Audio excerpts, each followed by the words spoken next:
ESPN 102.5 The Game. It's Robby and Rexrode with Robby Stanley and Joe Rexrode on Nashville's best sports talk. ESPN 102.5 The Game and the Game Nashville app.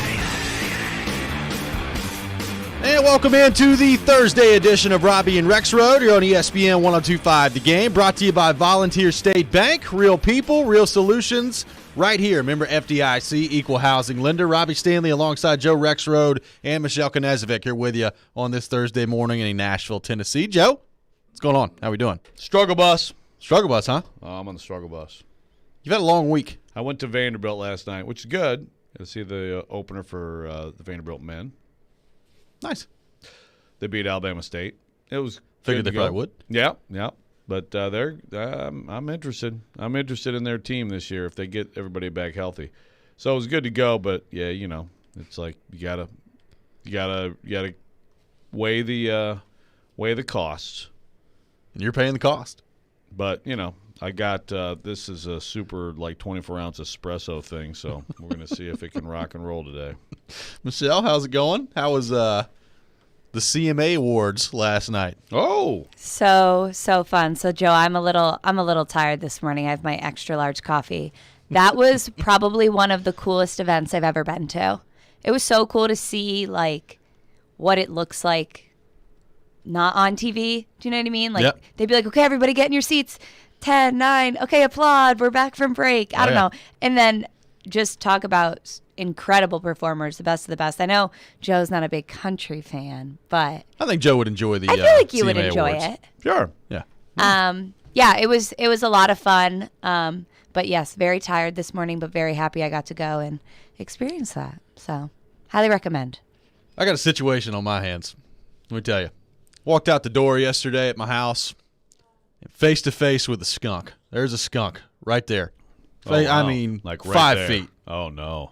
I saw him turn Way too around, close. and I was like, oh, it's about to happen.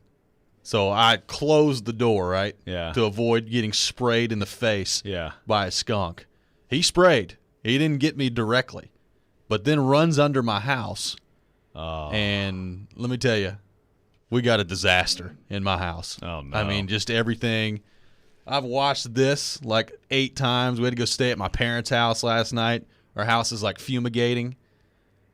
I got a trap I've got to catch this skunk in. This is a process, man. Situation on my hands. Feel like I'm on Animal Planet. So, man, yeah, because I know if you get sprayed directly, it's it's bad. It's bad news bears. So it is being fumigated now? Well, yeah. I mean, I've got windows open. Yeah, I mean, there's not much you can do.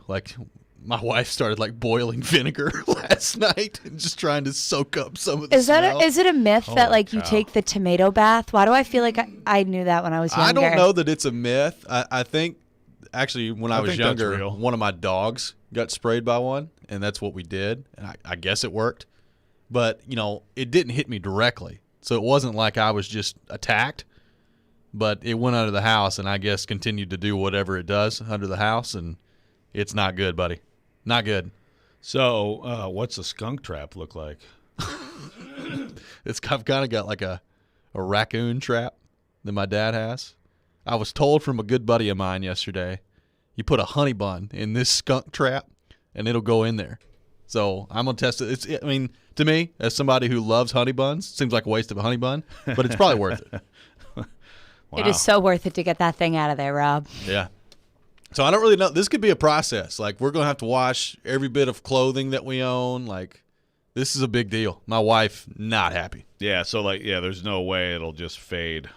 No. This is a big deal. Man. So that's what I've been doing the last 12, 15 hours. So this skunk was just right outside the door. Right waiting outside for the you. door, just ready to get after it. And it did. Gosh. That's So tough. yeah, I hope I'm nose blind at this point. So I'm hoping I just don't reek today. I haven't noticed anything. I haven't noticed anything either. We did some serious washing, use some about every ingredient, baking soda, everything you can pour into a laundry cycle. We did. So I'm hoping Yeah. I don't smoke y'all out. I think it worked, man. Good. I think it worked. Good job. Thank you. Or Joe and I are just completely oblivious. Just be Whatever. Guess we'll find out. Yeah, I don't know. We stayed up late, so does that dull our senses? Could be. I mean, in some ways, but probably not that much. I think you're fine. All right, cool. Well, that's good to know. Jeez. So, yeah, we'll see what happens on that front. The Nashville Predators last night get another big win on the road. They win 4-2 against the Dallas Stars. By the way, things not going overly well for the Dallas Stars. A players-only meeting last night. Love hearing about those. Oh, those are always good. Those are always good. And then I guess Rick Bowness, Stars coach, was like 30 minutes late getting out there to the press conference last night. So not going well in the world of the Dallas Stars at the moment. But the Predators get it done last night. They improved to 7-5-1. That is now, I believe, 7 of a possible 10 points on this road trip. And don't look now, Joe Rexrode, but the goal scorers from last night, Ryan Johansson, Tanner Jeannot, Matt Duchene, Colton Sissons adds an empty netter. But Duchene, Johansson continuing to put the puck in the back of the net. It's good stuff. Yeah, and that Duchene one was, I don't know, that was like the goal of just someone who's totally confident. On a heater, I guess, but also, yeah, just, man, that was a snipe, man. It was, I love that he shot that puck on the 2-on-1 because the right play was probably actually going over to Yossi. But that's what they thought he was going to do, right? Yeah, exactly. And he's just, as you pointed out, you can tell that Matt Duchene is just as confident as he's been by far since he's been in a Predators uniform. And to rip that one the way that he did, to me, I think that says a lot. And I talked about that with Porth on Preds Insiders the other day. I think at times he's maybe tried to make the perfect play a little bit too much in his time here because maybe he's pressing or whatever the case may be. I think one of the things that frees you up when you're playing the way that you're playing and the way that he's been playing, just shoot it, man. Just rip that thing. And that's what he did last night. And UC Saros, excellent, again in goal again last night. If you had any questions about Saros heading into the season as to whether or not he could handle the 82-game grind, to me that's no longer a question. He's going to be fine. He looks pretty good so far. Yeah, absolutely. I mean, shoot, what he was about to get I thought he was going to get his 4th shutout against the Stars. Yeah. It's just amazing what he does to that team, but no, he's been very good. They got some things going. Tanner Jeannot just keeps doing stuff, man. Tanner Jeannot is going to score like 20, 25 goals this year. It looks like that's amazing. But at this point, it's kind of like this isn't just a random occurrence here, right? And he's obviously he got moved around last night. I mean, it'll be interesting to see what his ultimate landing spot is in the lineup or in a lineup in this league as things move forward. Well, and Darren McFarland has talked about this with us. Like at some point, and I know he's been in the top 6 lately just based on injury, but like at some point on a permanent basis, it may be hard to keep him out of the top 6. Like if he is going to play the physical game that he brings to the table, that power forward game, while also scoring at the rate he is. I mean, the Preds put out a stat last night. He is the second fastest rookie to get to 10 goals in his career behind Alex Radulov for the history of the Predators. Wow. So that includes Philip Forsberg, by the way. I mean, it's pretty incredible what Tanner Jeannot is doing out there. And yes, he still, I believe, technically is a rookie based on games played. Yeah. No, I mean, it's 5 goals in 13 games here. I mean, you get 5 from him. You got 5 from Johansson. You got 6 from Duchene. A lot of stuff, is working out pretty well. And again, like you said with Saros, I mean, what's he at now? A 2.28, 9.25. Yep, it's pretty good. I mean, if you have those numbers all year long, he's right there. Well, I say he is. He should be right there in the Vezina Trophy conversation. Right. Yeah, should have been last year. Wasn't, but he's certainly.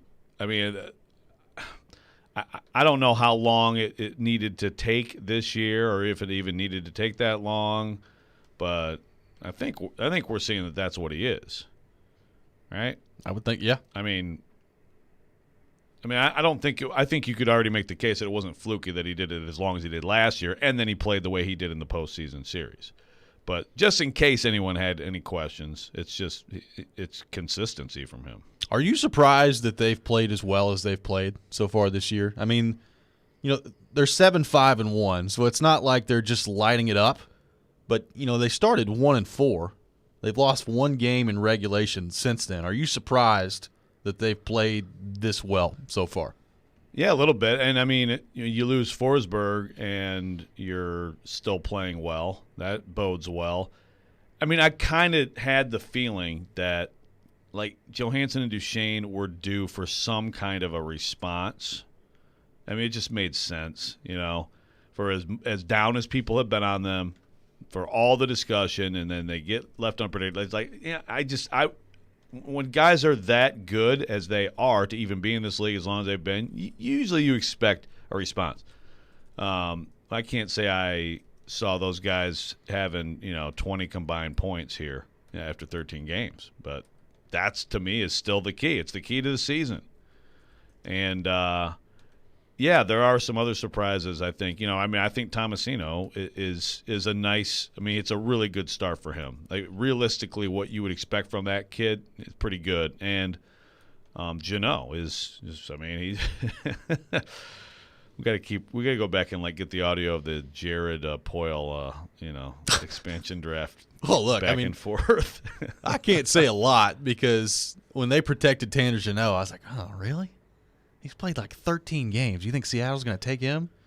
And it looks like Seattle might have taken him. Would they have? Well, that's the way Poyle made it seem. Yeah, now they can say they would have. Yeah. Yeah, it's something else. It's quite a story.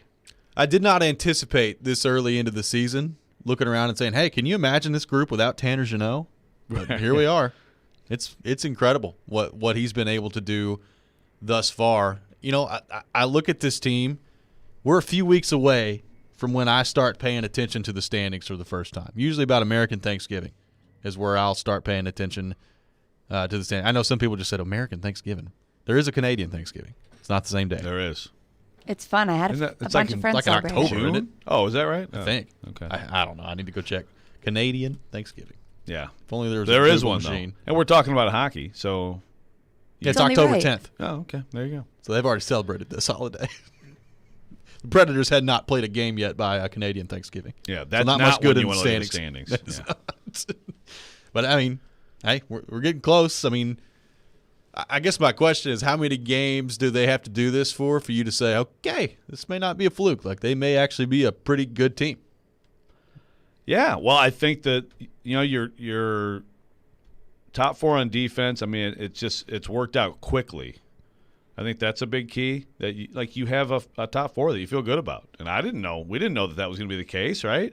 We didn't know where Fabro was going to be. So that seems to be solidified. Granlund just continues to be a key guy. Yeah, but it's those two guys. If they keep playing, and I'm not saying they're not going to stay at this exact rate of production, but if they basically play like this all year, then I think you've got, barring a rash of injuries, and we know there's going to be some injuries, but barring a epidemic, I think that they're a playoff team. It was interesting to hear Matthias Ekholm on the show yesterday essentially say that, we knew that if those two didn't play well, probably weren't going to do a whole lot. I love Matthias Ekholm's honesty. It's my favorite thing. Yeah. You don't hear a lot of NHL players say stuff like that. It's kind of low key. Yeah. He's not out there blasting it, but it's kind of like, wait, what did he say? Oh, yeah. Thank you, Matthias. Yes. We love Matthias Ekholm here on the show. When we come back, we'll get into the Titans, get to the linebacker position. How important has David Long Jr. been to this group so far, and how important is that coming up on Sunday as well? We'll get to that coming up on the other side. The NFL season is flying by, and there's a big Week 10 Monday night matchup between division rivals, the Rams and the 49ers, and FanDuel Sportsbook about to make it even bigger because FanDuel is giving new customers 30-1 odds on either team to win. That means you can win $150 on a $5 bet. Give me the Rams on the money line. I just not a big believer in the 49ers this year. Give me Matthew Stafford on the over on passing yards as well. Give me the under on the game total. But you take it any way you want to take it. Offers like this are why I love betting with FanDuel Sportsbook. You get paid in as little as 2 hours, and it's the #1 rated sportsbook app in America. So just sign up with promo code ROB this week before the Rams take on the 49ers, and you can win $150 on a $5 bet. Remember to use promo code ROB so they know that I sent you. Must be 21 or older and present in Tennessee. New users only. A $10 first deposit required. Must wager in designated offer market. A max bonus of $150. Bonus for Tennessee users fulfilled in site credit within 72 hours. Tennessee site credit expires 14 days after receipt. Restrictions apply. See full terms at sportsbook.fanduel.com. Gambling problem? Call the Tennessee Red Line at 1-800-889-9789. Titans on 3. 1, 2, 3. Titans! Those guys played fantastic. It was fun to watch them play. The Titans are the NFL's hottest team. Big plays, big moments. It's just incredible. After consecutive wins against the Bills, Chiefs, Colts, and Rams. Man, were they good. Oh, It's unbelievable. You're home for the best Titans coverage. That is a team that is putting it all on the line. They stepped up big time. Is Nashville's best sports talk. ESPN. 102.5 The Game and the Game Nashville app. Whether you're driving for distance, pitching for precision, or putting to win it all, come to Edwin Watts Golf Shop to get custom fit for all your clubs throughout your bag. Hit a few balls and let our team show you the latest swing technology and data that will help optimize your game. Having each club tailored to become your gamers will help you start shooting lower scores. Let Edwin Watts Golf Shops help you make every shot the perfect one. Come in and get custom fit today. Edwin Watts Golf Shops, home of the 90-day satisfaction guarantee. Celebrate Thanksgiving with Social Furniture and save up to 70% off all furniture. They have sofas, sectionals with chase lounge, and recliners that are all push-button electric and wall away. They have all colors to choose from for your comfort watching any hockey game. All of them are plus leather, microfiber, and Chanel's. They have same-day delivery with no down payments and no interest. Forget the big box store. Support local. Support social. Social Furniture is a proud supporter of your Nashville Predators.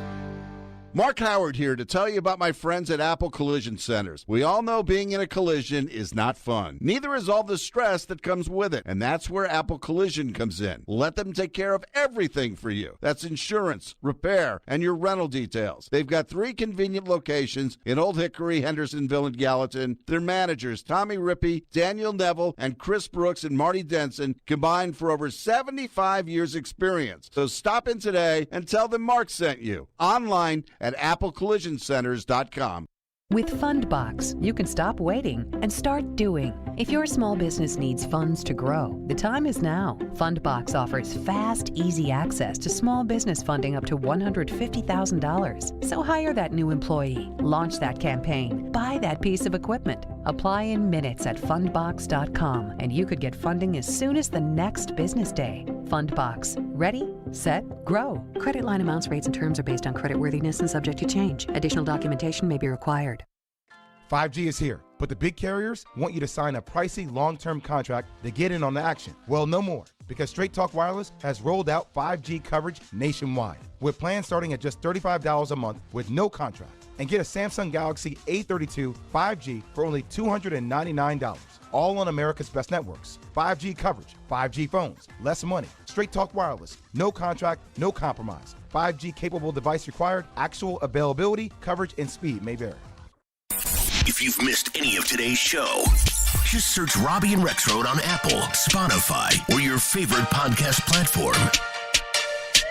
Welcome back in, Robby and Rexrode here on ESPN 102.5 The Game, streaming live on Twitch, Twitter, and YouTube today and every day. Our video streaming brought to you by the law offices of Amanda Gentry. Robby and Rexrode brought to you by Volunteer State Bank, conveniently serving Middle Tennessee with 13 locations. Member FDIC, equal housing lender. Robby Stanley, Joe Rexrode, Michelle Knezovic here with you, talking Titans and taking your thoughts on our text line, driven by WilsonCountyHyundai.com, 615-737-1025, 615-737-1025. Coy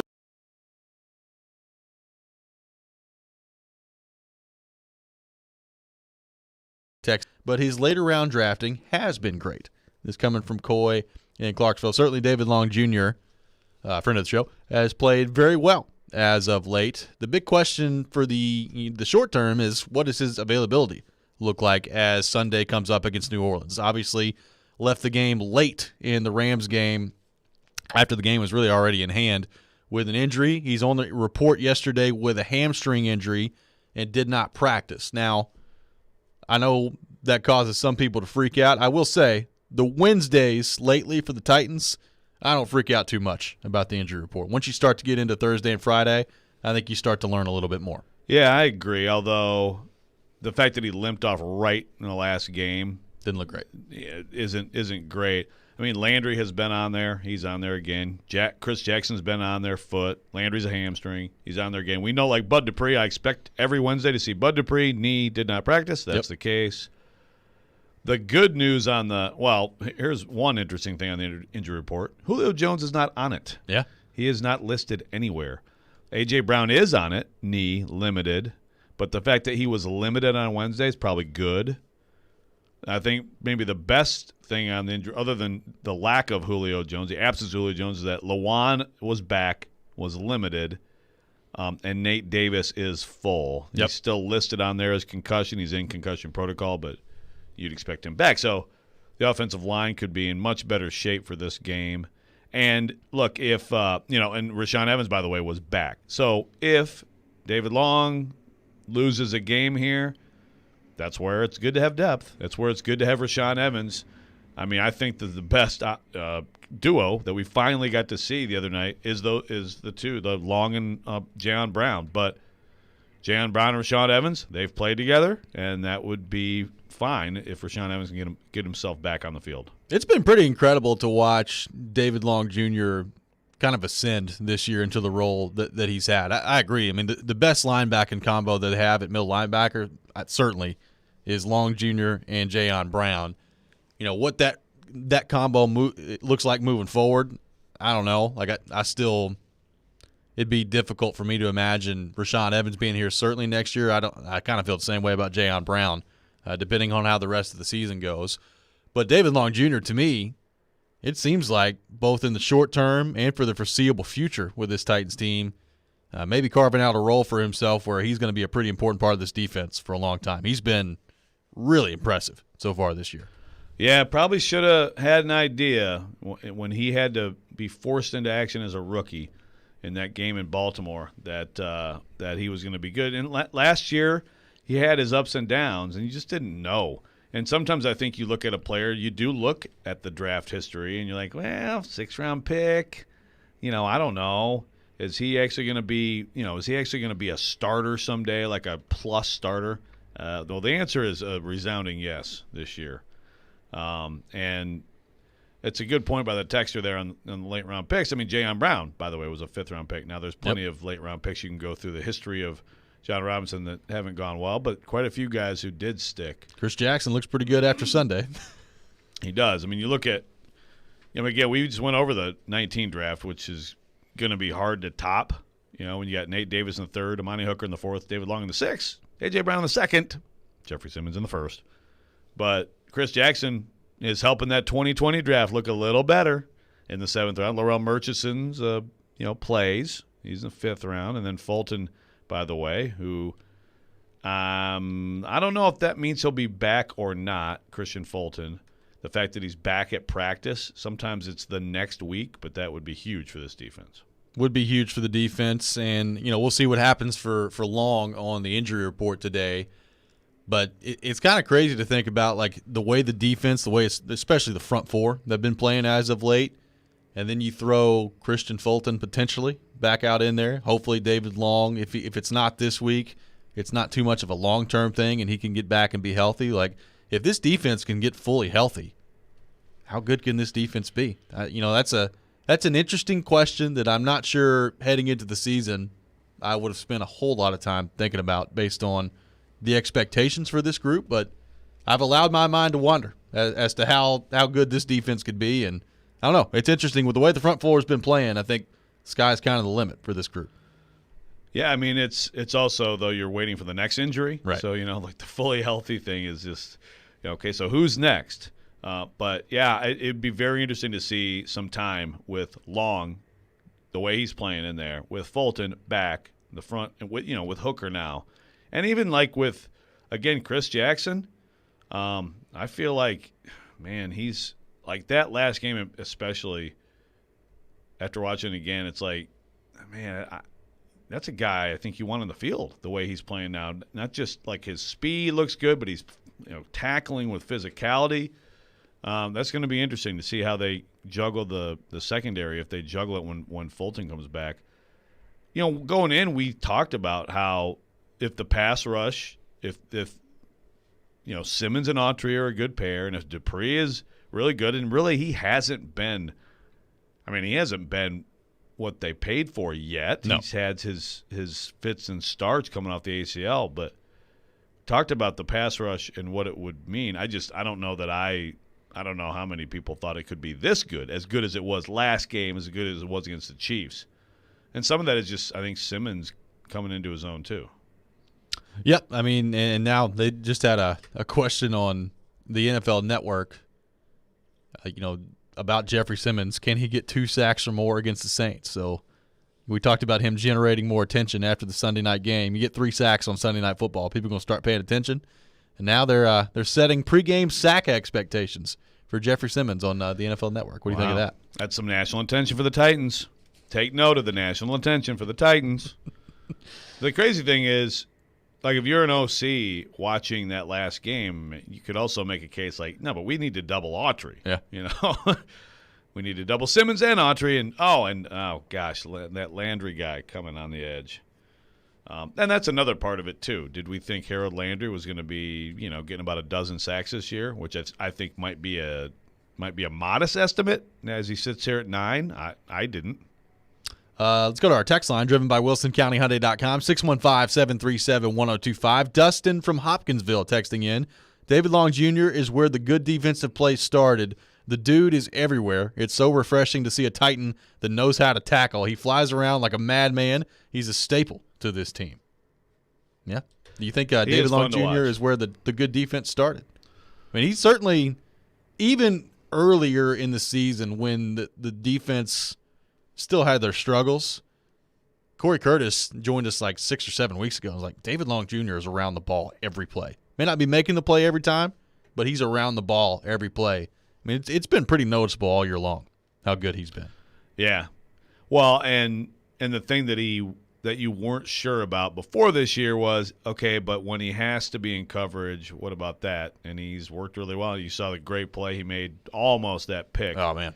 Launching, backward with a really good drop in their zone coverage. So he's worked on that. He has ball skills. Obviously, he gets the pick the other night too. That was kind of a big deal. It was also a gift that he'll think he should send Matthew Stafford a gift basket for. But no, it makes a big difference. And look, it's just, I think Rashaan Evans has been pretty good at times this year, but there's just such a difference between a guy who just seems to have that little bit faster reaction time and gets there and just has, I know it's such a cliche, nose for the ball, and a guy like, Evans who too often I think is just not quite there, or misreads it or whatever. It's just, but also I think it's just long.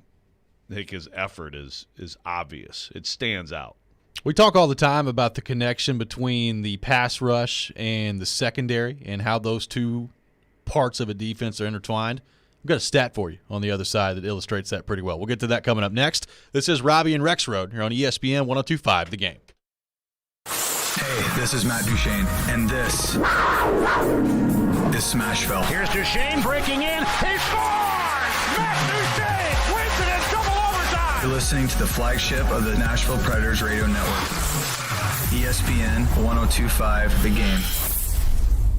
Your home value is way up. Why not use it to make your home even nicer with a new kitchen or bathroom? Hey, Willie here. So many of our listeners are doing this with Loan Pronto, thanks to their zero-cost cash-out refi program. Call Loan Pronto now. They're fast-tracking home refis for the year-end, and people are getting checks for 60, 70, 100 grand or more. It's fast and easy. It's your money, money you can use to add even more value to your home. Imagine 2022 with that all-new luxurious kitchen you've been dreaming about. Or start building that pool so it's going to be ready for the summer. Call Loan Pronto now. See how easy it is to use the equity in your home and walk away with the big check. They can even pay your closing costs, and you can skip your next 2 house payments. Call 615-499-5780 or go to loanpronto.com. That's 615-499-5780 or loanpronto.com. Equal housing lender. NMLS 1661781. Subject to lender approval. Not all loans apply. Got chronic joint pain? Not having success with steroids, but trying to avoid surgery? Well, thankfully, there's a better way. And now it's available here from the medical professionals at QC Kinetics. Hey, Willie Donick here. I'm talking about new therapies. Advanced, all-natural, regenerative treatments that can not only just give you relief, but can also restore and repair damaged tissue, so you can have lasting relief. If you've got joint pain due to arthritis, knee pain, hip pain, shoulder pain, don't just think the old ways of dealing with pain are the only ways. You need to learn more about these new biologic therapy solutions. Call now for a free consultation. QC Kinetics, 615-249-4024. These remarkable new treatments increase mobility, decrease pain, and help restore tissue. They actually encourage your body to heal itself. Call now and learn more about these restorative, regenerative, and revolutionary alternatives. Don't wait. Call today. QC Kinetics, 615-249-4024. That's 615-249-4024.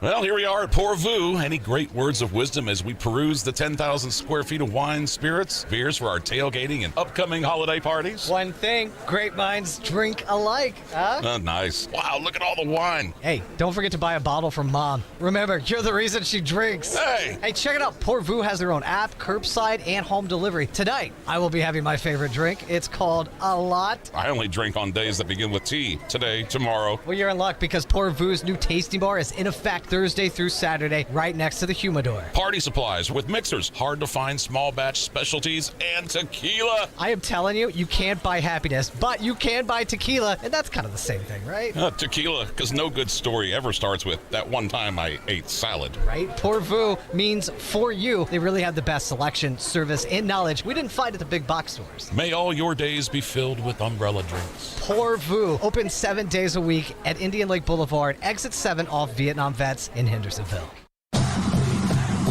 Saturday afternoon. Caught touchdown, Middle Tennessee. The MTSU Blue Raiders are back on their home field for a Conference USA contest against Florida International.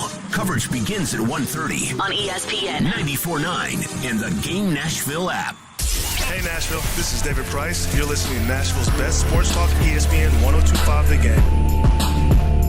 Do you want to win a pair of tickets to see the Nashville Predators take on the Anaheim Ducks at Bridgestone Arena coming up on Monday, November the 22nd? Well, head on over to YouTube, subscribe to the 102.5 The Game YouTube page, and you'll enter for your chance to see the Preds take on the Ducks. Once you subscribe, email us at promotions@cromwellmedia.com. Once again, that's promotions@cromwellmedia.com with your YouTube handle. One winner will be chosen on Monday, November 15th. Welcome back in. Robby and Rexrode here on ESPN 102.5 The Game. Brought to you by Volunteer State Bank. Real people, real solutions right here. Remember, FDIC, equal housing lender. Talking Titans. And, Joe, I've got a stat for you. We always talk about the marriage between the pass rush and the coverage in the secondary. And Mike Herndon put this out yesterday on Twitter. Some love for the Titans secondary, who is about to get their best corner in Christian Fulton back. Of the team's 23 sacks in 2021, 22 of them have come after 2.5 seconds in the pocket, according to PFF charting. Yes, the pass rush is much better, but so is the coverage. What have you thought of the coverage? And it's kind of amazing to think about that when you think about who has been in the secondary, specifically at the cornerback positions over the course of the last 3-4 weeks. Well, I guess my answer would be it's more coordinated. Wow. It's better coordinated. It is better coordinated. But really, 2.5 seconds, and that's not long. You know, I mean, it's a good stat. It's not like instant sacks, but yeah, like the other night, a couple of those sacks absolutely were. It's not like it was boom. Yeah, a couple, yes. You know, Jeffrey Simmons just busting up the middle or just takes the left guard and throws him on Stafford. You know, some of those were like that, but some of them were like Stafford's first thing was taken away. I don't know. It's again, like they play a ton of zone, so it's not just like you're locking all these receivers down with man coverage. It's you know, like if you watch, like for example, there was some really good breakdown of the Titans defense by, oh my gosh, what's his name? Balding or Brian. Yeah, his breakdown, and some of it is just like the zone underneath coverage, taking away the quick little hooks and stuff that, you know, that Stafford and a lot of quarterbacks like to go to if they don't have what they're looking for on the outside instantly. They quickly come back to that. David Long, part of that. Jayon Brown, part of that. Just really getting to the spot, taking it away. So it's not just like, oh, that means the corners are playing great or whatever. It's the whole defense being coordinated. I mean, it's very vague and vanilla, but that's kind of and the other night, definitely there were some times where it just looked like this connected amoeba out there, which is what defensive coaches want to see, and Stafford had to eat it a few times. I feel like against the Chiefs, there were some times it was. I feel like against the Chiefs it was a little bit more. They were just barnstorming in on him, early. But and Mahomes will hold the ball forever. Well, and plus, so that time in the pocket. I mean, sometimes, like a guy like Mahomes will extend it, right? So he'll extend it, run around, but still take the sack. So that adds to your average time. But to me, those are still more sacks, like pass rush sacks and coverage sacks, I guess. But again, it goes hand in hand. It goes hand in hand. But I will say, when you can generate this amount of pressure without bringing anybody, when you're just rushing 4 and they can generate this time of pressure and you can drop 7, I mean, it makes sense that guys are covered up because you got 7 guys back in coverage, whether you're in zone or you're showing some man concepts back there too, playing some robber coverage. I mean, there's a lot of things that they do out there, but when you're rushing 4 and you're getting home with 4, that's pretty hard to beat. I mean, you think about, and you brought this up earlier this week, the Bucs last year, they didn't blitz a whole lot in the playoff run because they got home with 4. And when you can rush 4 and drop 7, you're in a pretty good spot as a defense. Big time. And they still blitzed, like a handful of times the other night. Now, if they blitz, typically they're bringing Molden or they're bringing Long. Those seem to be like the 2 guys that Shane Bowen really likes as blitzers. Just like when Logan Ryan was here, he was just so good at it, so good at timing it up, at disguising it, and then getting there. But I mean, a handful of times in a game, that's great. Think about last year. I mean, honestly, even in Dean Pease last year, I feel like they blitzed a lot to get a lot of their sacks and pressures, and it worked. They had some really cool blitzes. But yeah, when you can just have another body in coverage, that's big. By the way, have you seen Dean Pease and some of his media availabilities this year? So he was pretty upset yesterday. Yeah, I saw the beginning of one, and then I didn't finish it. I actually meant to go back and watch that. It looked like he had a little back and forth. Yeah, what's up? Dean Pease, man. Getting in fights. Atlanta media. Maybe the Atlanta media just isn't soft like the Nashville media. Is that what it is? Maybe so. Nashville media was too soft on Dean Pease. Maybe so. Yeah, Dean Pease is like, I'm going to retire. No, I'm not. No, I'm going to retire. Now I'm coming back, and I am going to yell at unload on the media. Let's go. Liam on the text line says, so when Shane Bowen wins Assistant of the Year and gets hired by the Bears, will we elevate Jim Schwartz from puppet master to defensive coordinator? This is coming from Liam. Puppet master, nice. Your thoughts? He's like, maybe like Shane Bowen goes to bed at night. He puts on like subliminal messages from Jim Schwartz in his earbuds. Just like helping him coordinate the defense. It's funny, right? I mean, the Titans have had some people hired away, and if you have a season like, what if they go like 13-4 this year? I mean, someone's going to be like, who? Okay. Todd Downing going to get hired? I mean, why not? Just keep plucking the assistants away. Just cycle through Titans offensive coordinators, LaFleur, Smith, and then Downing. I mean, based on the job LaFleur and Smith have done so far, get Downing out there, probably do a good job as a head coach. The crazy thing is that you forget how young Shane Bowen is. Yeah. That scraggly beard, kind of hides the fact that he's like 34 or something like that. But hey, I mean. Yeah, and that would work out well. Jim Schwartz wants to get back into it full time. There you go. He's ready to be your DC. He's back in the job that got him a head coaching job in the first place. JP from Spring Hill texting in. What do we think of the Titans cutting Breon Borders? It seems like we always have injuries in the secondary, and I know Borders gets some heat from the fan base, but he was trending up after his last couple appearances, in my opinion. Well, he was trending down after the one that I think is why he's out now, which was help me figure that out. Which game was that? He had a rough game. Well, there's Buffalo, right? I mean, it was the Buffalo game, yes. Because that's when Mabin comes in the next week and against Kansas City, starting ahead of him. Exactly. So the Buffalo game, I mean, I do think, and I've thought this, it's like it does seem like, man, sometimes this staff, it feels like there's like one bad game and okay, bye, you know. That's it. But the funny thing is too, sometimes those guys end up coming back. Yep. Like they come back around to them. I do think that overall Borders was a pretty good pickup, but clearly it seemed to be a reaction to that game, and they've moved on. And now, so they have Mabin, who should be coming back, but they have Chris Jones has been elevated, and those are their depth guys now. So, obviously, at this point, you hope with Fulton coming back, whenever it is, I'd say it's either this game or the next game. You got Chris Jackson as your 4, and you hope that you can keep it there. And you don't have to go beyond that. And if that's the case, then you're going to be in good shape. Doesn't it seem like Chris Jackson probably better suited on the outside than the inside at this point? I know they worked him a lot of inside, especially in camp to begin the season, but he looked pretty darn good on the outside the other night. Yeah, and I think Elijah Molden was drafted to be a slot corner here, and he's going to be a good slot corner here for a long time. It's not perfect. There's rookie-ish stuff, but, I mean, guy tackles, makes plays, and you just, you can tell with him, even just like the fact that his dad was in the league and everything and how mature he is, that he's going to be good. Let's go to our text line driven by WilsonCountyHyundai.com. Got a texture that says, I saw that Josh Reynolds got picked up by the Lions. Yes. Should have traded him to get Khalif Raymond back. No, that's going to be what a combo. I mean, the roar is being restored. Khalif Raymond on one side, Josh Reynolds on the other side. I mean, he's going to go to – what more do you want? He's going to go to Detroit and probably be like their wide receiver 1, right? Like he's going to go from being inactive, healthy scratch to – maybe their first option at wide receiver. And remember, he's reuniting with his old quarterback, too. Reuniting with Jared Goff. Yeah, I mean, I guess.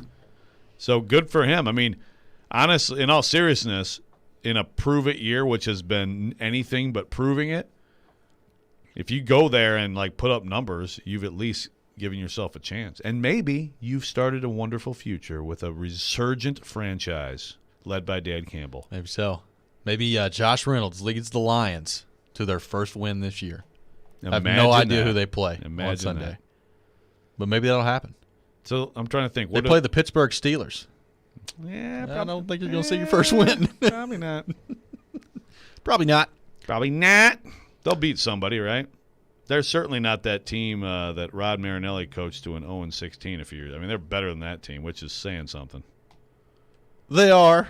But, man, they're pretty bad. They're pretty bad. When we come back, we'll look ahead to the Titans and the Saints matchup coming up on Sunday, including a big question mark for the Saints heading into this game. We'll get to that on the other side. This is Robby and Rexrode here on ESPN 102.5 The Game. From the Fox 17 News Code Red Weather Center. I'm Fox 17 News Code Red meteorologist Dan Guthrie. Scattered showers continuing this afternoon, but they will be coming to an end from west to east by this evening and overnight. Sets up some chilly times, though, for the rest of the week. This weather report brought to you by Hiller Plumbing, Heating, Cooling, and Electrical. Call the Happy Face Truck today. The St. Jude Rock and Roll Running Series Nashville returns to the Music City, November 18th through 20th. You don't have to be a runner to enjoy the excitement of Nashville's premier downtown race. Come help your community as well as the thousands of runners by volunteering. With over 1,000 positions available, there's a spot for everyone. Head to NashvilleSports.com for more information and get a free t-shirt when you register to volunteer. We'll see you there.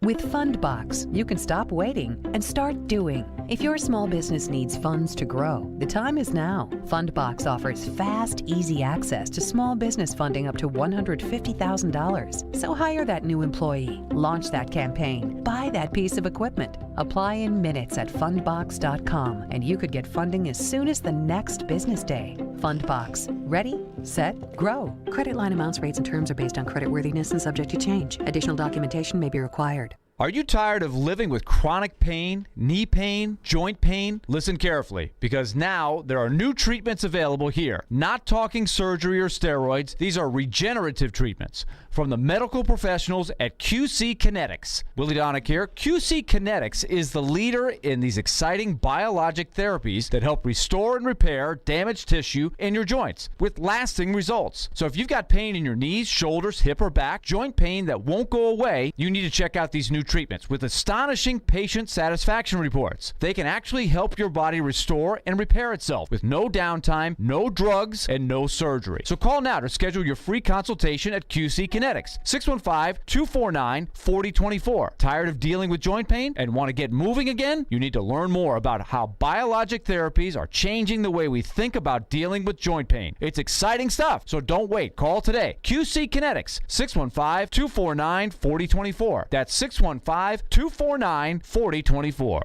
Your home value is way up. Why not use it to make your home even nicer with a new kitchen or bathroom? Hey, Willie here. So many of our listeners are doing this with Loan Pronto, thanks to their zero-cost cash-out refi program.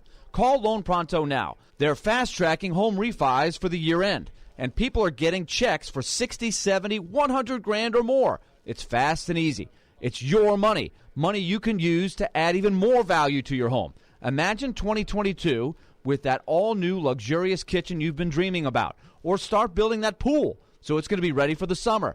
Call Loan Pronto now. See how easy it is to use the equity in your home and walk away with the big check. They can even pay your closing costs, and you can skip your next 2 house payments.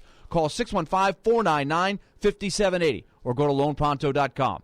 That's 615-499-5780 or loanpronto.com. Equal housing lender. NMLS 1661781. Subject to lender approval. Not all loans apply. Darren McFarland. And a mulligan that we all look for in golf. Lord knows our game could use it. Willie Donick. Outworked and outperformed a lot of other really good players. Chase McCabe. I want some sort of trade protection. Darren, Donick, and Chase have you covered weekdays from 10 to 2. Presented by Curacion CBD on Nashville's best sports talk. ESPN 102.5 The Game and the Game Nashville app. This is Robby and Rexrode on ESPN 102.5 The Game.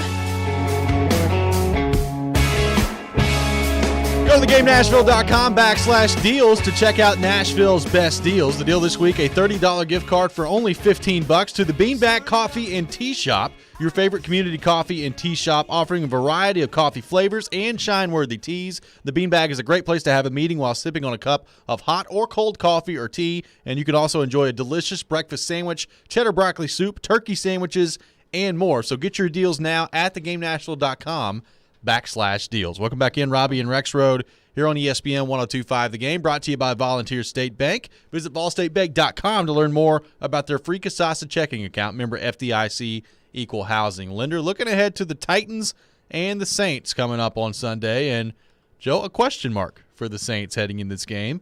Alvin Kamara listed on the injury report with a knee injury. Reports coming out from New Orleans that it's possible that Kamara may not practice this week and then may try to give it a go coming up on Sunday. Now, we'll see what happens on that front. Only Wednesday yesterday, so still some time for Kamara. But obviously, with Jameis Winston already out, Kamara is a big part of the offense anyway. It becomes even bigger without your starting quarterback. If they don't have him, that's a big deal for this New Orleans team coming into this game. Yeah, no, it's a big deal. And, they're an interesting team. I mean, I don't know how they're doing what they're doing, really. You think about when they looked like the greatest team in the history of the NFL. They do have a good D, though. I mean, that's legit. But their offense, you take him out of there. I did watch a fair amount of that second half. It was one of those things where you're down big and you get on a roll and the other team's playing soft zone defense and but I'm still like, man, that's Trevor Siemian just lighting the world on fire.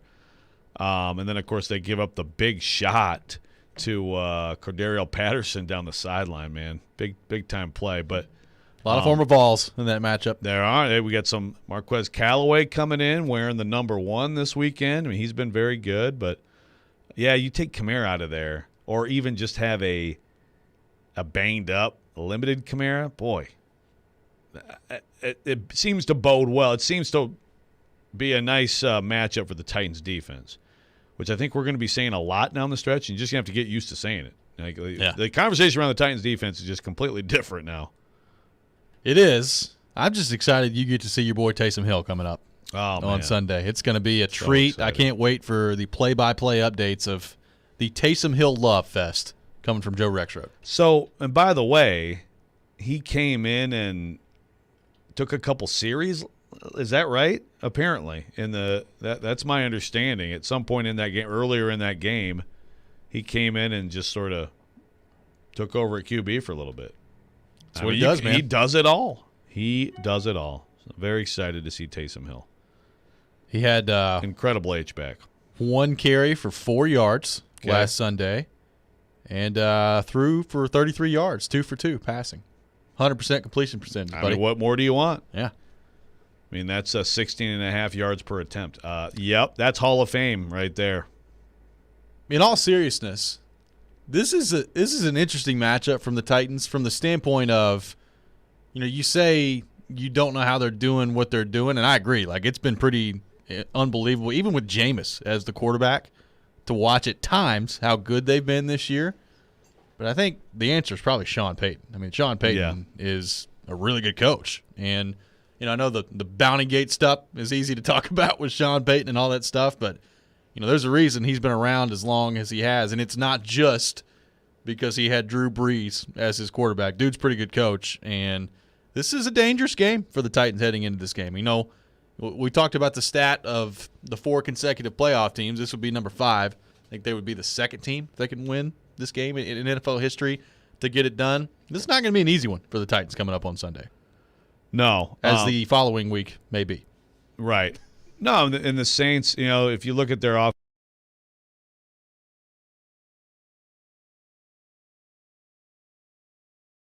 offensively, but defensively, number 1 rush D in the league, number 1 in yards per game, yards per play, they're number 1. They're a great turnover forcing team, great, 4th and 3rd down. They allow 37% on 3rd down, which is 9th in the league. By the way, the Titans right now are 12th in the league and are giving up 38.8% on 3rd down. I mean, it's pretty dramatic. Yeah. But, Saints giving up 19.4 points a game, 5th in the league. Now, what's interesting is even with those overall really good defensive stats, they are 27th in pass D, 273.3 a game, and they're 22nd in pass yards per play, 7.34. So, it's you saw the game the other day. They had this great comeback. They're about to win this game, and they give up the shot, down the field. So, it's interesting. If it was Derrick Henry, this would be like this great matchup of this really talented physical defensive front against him. Now it's that against a team that is going to want to run the ball, but, we still don't really know what that run game is. But they seem to be a bit vulnerable down the field. Let's go to our text line driven by WilsonCountyHyundai.com. Our buddy Will from Nashville texting in. Are y'all surprised that the line is only 3? That implies a pick'em on a neutral field. As y'all know, the line on FanDuel Sportsbook has gone down to 2.5 in favor of the Titans. The over-under, 44.5. That's a low number for a Titans game. Yeah, I think that there's, I think that there's just still a lot of questioning what the Titans are going to be offensively, which I think is fair. And again, they're going against a really good D, so that matches up with the over/under. And I guess I guess I would say I'd be a little surprised. Like if I had to guess going into this game, I would guess maybe the line would be like Titans by 4, 4.5, but it wouldn't be more than that, right? I wouldn't think so. Michelle, is your mic on? You all right there, Michelle? She's stretching over there. It's been a tough one for Michelle so far. Deep sigh. I just hit. No, it hit with my elbow while I was editing this. Yeah, that was just bad timing. Just a deep sigh at our bad analysis. That's fine. No, Joe, you're Robby, now we know what you're doing in there. Joe had like a funny clip I'm just editing, and you just had a major word, like you just couldn't say the words, and I was just laughing. So that's from today? Yeah, your FanDuel. You're like, and then you started over. Oh, okay. I got you. Yeah. Yeah, there'd be some good bloopers in those recordings. Yes, I'm sure that there would be. Anyway, what were we talking about, Titans and Saints? The occasional F-bomb and not the F-bomb FanDuel. Let's go back to the text line driven by WilsonCountyHyundai.com, 615-737-1025, 615-737-1025. Dustin texting in. Facts are facts. The defensive line is disrupting quarterbacks. This opens up Byard's options, but I look at it as it gives opportunity for Byard to show his full potential. All positions are made to complement other positions, and it's a team sport. That's what good teams do. They do their jobs, and your ballers play up to their potential. No doubt that Byard is special. Interesting press conference with Byard yesterday, too, talking about maybe the people butchering his name left and right. Doesn't necessarily bother him. It's happened his whole life. I was very proud of my tweet. The Bynerd? Yes. A coach called him Bynerd, and I was like, that would be a great fan club for Kevin Byard. The Bynerds. So if there isn't already a fan club for Kevin Byard, is that happening anymore? Like, are there fan clubs for individual players now? I'm sure there are. That used to be a big thing, like in the 80s. You're part of you the are the president Pet of Rocks and Nick Westbrook-Akina's fan club. There's that. That's right. You do have a button. I'm sure in your earlier days, a staunch member of the Dan Fouts fan club as well. Oh, absolutely. But, yeah, well, the Westbrook-Akina were keen on Akina. See? There you go. Yes. I just created a fan club. Yeah, the Bynerds, though. If there isn't one already, that should be the name. But, yeah, he laughed it off, which is good for him. Because I said to him, like, so basically you're the new Mariota. He's like, yeah, pretty much. Yeah. Well, it was interesting. You know, Dan Orlovsky and Ryan Clark have started this segment on ESPN. It's really good. I mean, they're doing their film breakdown stuff? Yeah, their film breakdown stuff is awesome. But it was funny. Or like Orlovsky began the segment of, you know, Kevin Byard, this young player making a name for himself, and I'm sitting there thinking to myself, he's like one of the highest paid safeties in the league, and he's been in the league for like 6 years. And it's his 6th year. Yeah, but cool. All right, Dan. Hey, Dan, how many yards deep is the end zone, buddy? And we love Dan, friend of the show. He is a friend of the show. But when he said that the young player making a name for himself, I'm like, what else does Kevin Byard really have to do to make a name for himself in this league? It's been pretty good so far. Yeah, apparently he has to do a lot more so people can say his name correctly. So when we come back, we'll switch gears, get into the Vols. What sort of a chance do we actually give them in this Georgia game? What would be a success in the game against Georgia? We'll get to that coming up next. This is Robby and Rexrode here on ESPN 102.5 The Game. Take us wherever you may go. There are 2 guys on my untouchable list. Tune us in anywhere, anytime. Every team's got those. That's my point. Just search The Game Nashville in your app store and download today. And keep it locked on Nashville's best sports talk. ESPN 102.5 The Game. ElectronicExpress.com. We make it happen. These are battles, these are grinds. We don't panic, we don't freak out. That's how we're built. 1, 2, 3, 9. This is The Drive to the Playoffs, brought to you by Coleman Tractor on Nashville's best sports talk. ESPN 102.5 The Game in the Game Nashville app. Tennessee Titans were back on the practice field yesterday for a walkthrough and have made some moves on IR. Tara Lewan and Kendall Lamb were both on the field for the open portion of practice, and Nate Davis is off of concussion protocol. They've also designated Christian Fulton to return to practice. Mike Vrabel was asked about Fulton during his press conference yesterday. Yeah, we'll see what Christian looks like this week. This is a good thing to be able to get out on the practice field, do some stuff, get with coaches, get around his teammates, do individual drills, and evaluate him as the week goes along. And then guys have stepped up and improved and done a nice job for us. So, and everybody that we can get back will be great. There still has been no timeline on when we could see Derrick Henry back, and Mike Vrabel said he still needs to see more from the running backs to see who is going to be their clear number one. I don't know that yet. I don't think the body of work was enough. I don't think we did enough offensively to really determine that. I'm not sure how that's going to play out. The Saints run it really well, and they have Alvin Kamara and Mark Ingram. So there's a lot of ways to do it. We've done it differently, where we had one guy, obviously, who that guy was, but we'll kind of see here as we progress into the second week with having some new faces there.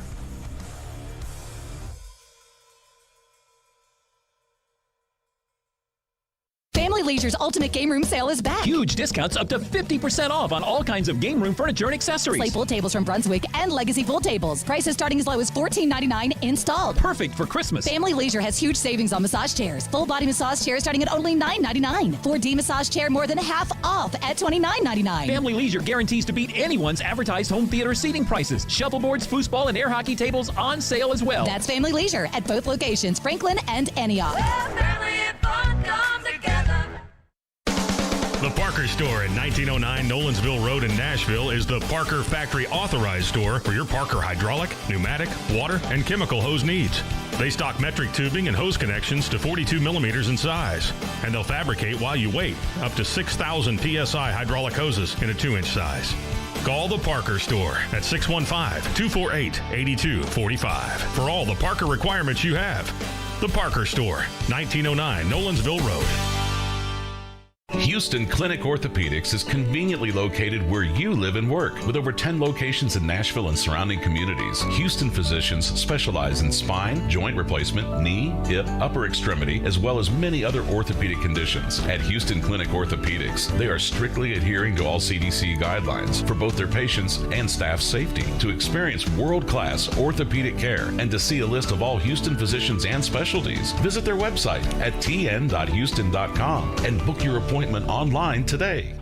Hello, everybody, and welcome back to Fansville, a college football utopia. Fansville, where the lakes are stocked with ice-cold Dr. Pepper, and the autumn winds rustle with the sweet smell of football glory. And Dr. Pepper. It's a land flowing with onion dip, where even the food pyramid is shaped like a hot dog. Footlong. Where every yard gained is a yard worth celebrating, and every celebration is beyond excessive. With ice-cold Dr. Pepper. Return to glory this season with Fansville by Dr. Pepper. Grab some today. Get in zone, AutoZone. Welcome to AutoZone. What are you working on today? So your headlights are getting dim? With the seasons changing, now's a great time to change them. Upgrading your headlights can ensure you'll be safe and ready to handle darkness and fog. Oh, and we recommend replacing in pairs. That way you won't have uneven lighting over time. You can get all of your lighting needs fast with our next day delivery and free same-day store pickup. Getting the job done just got easier.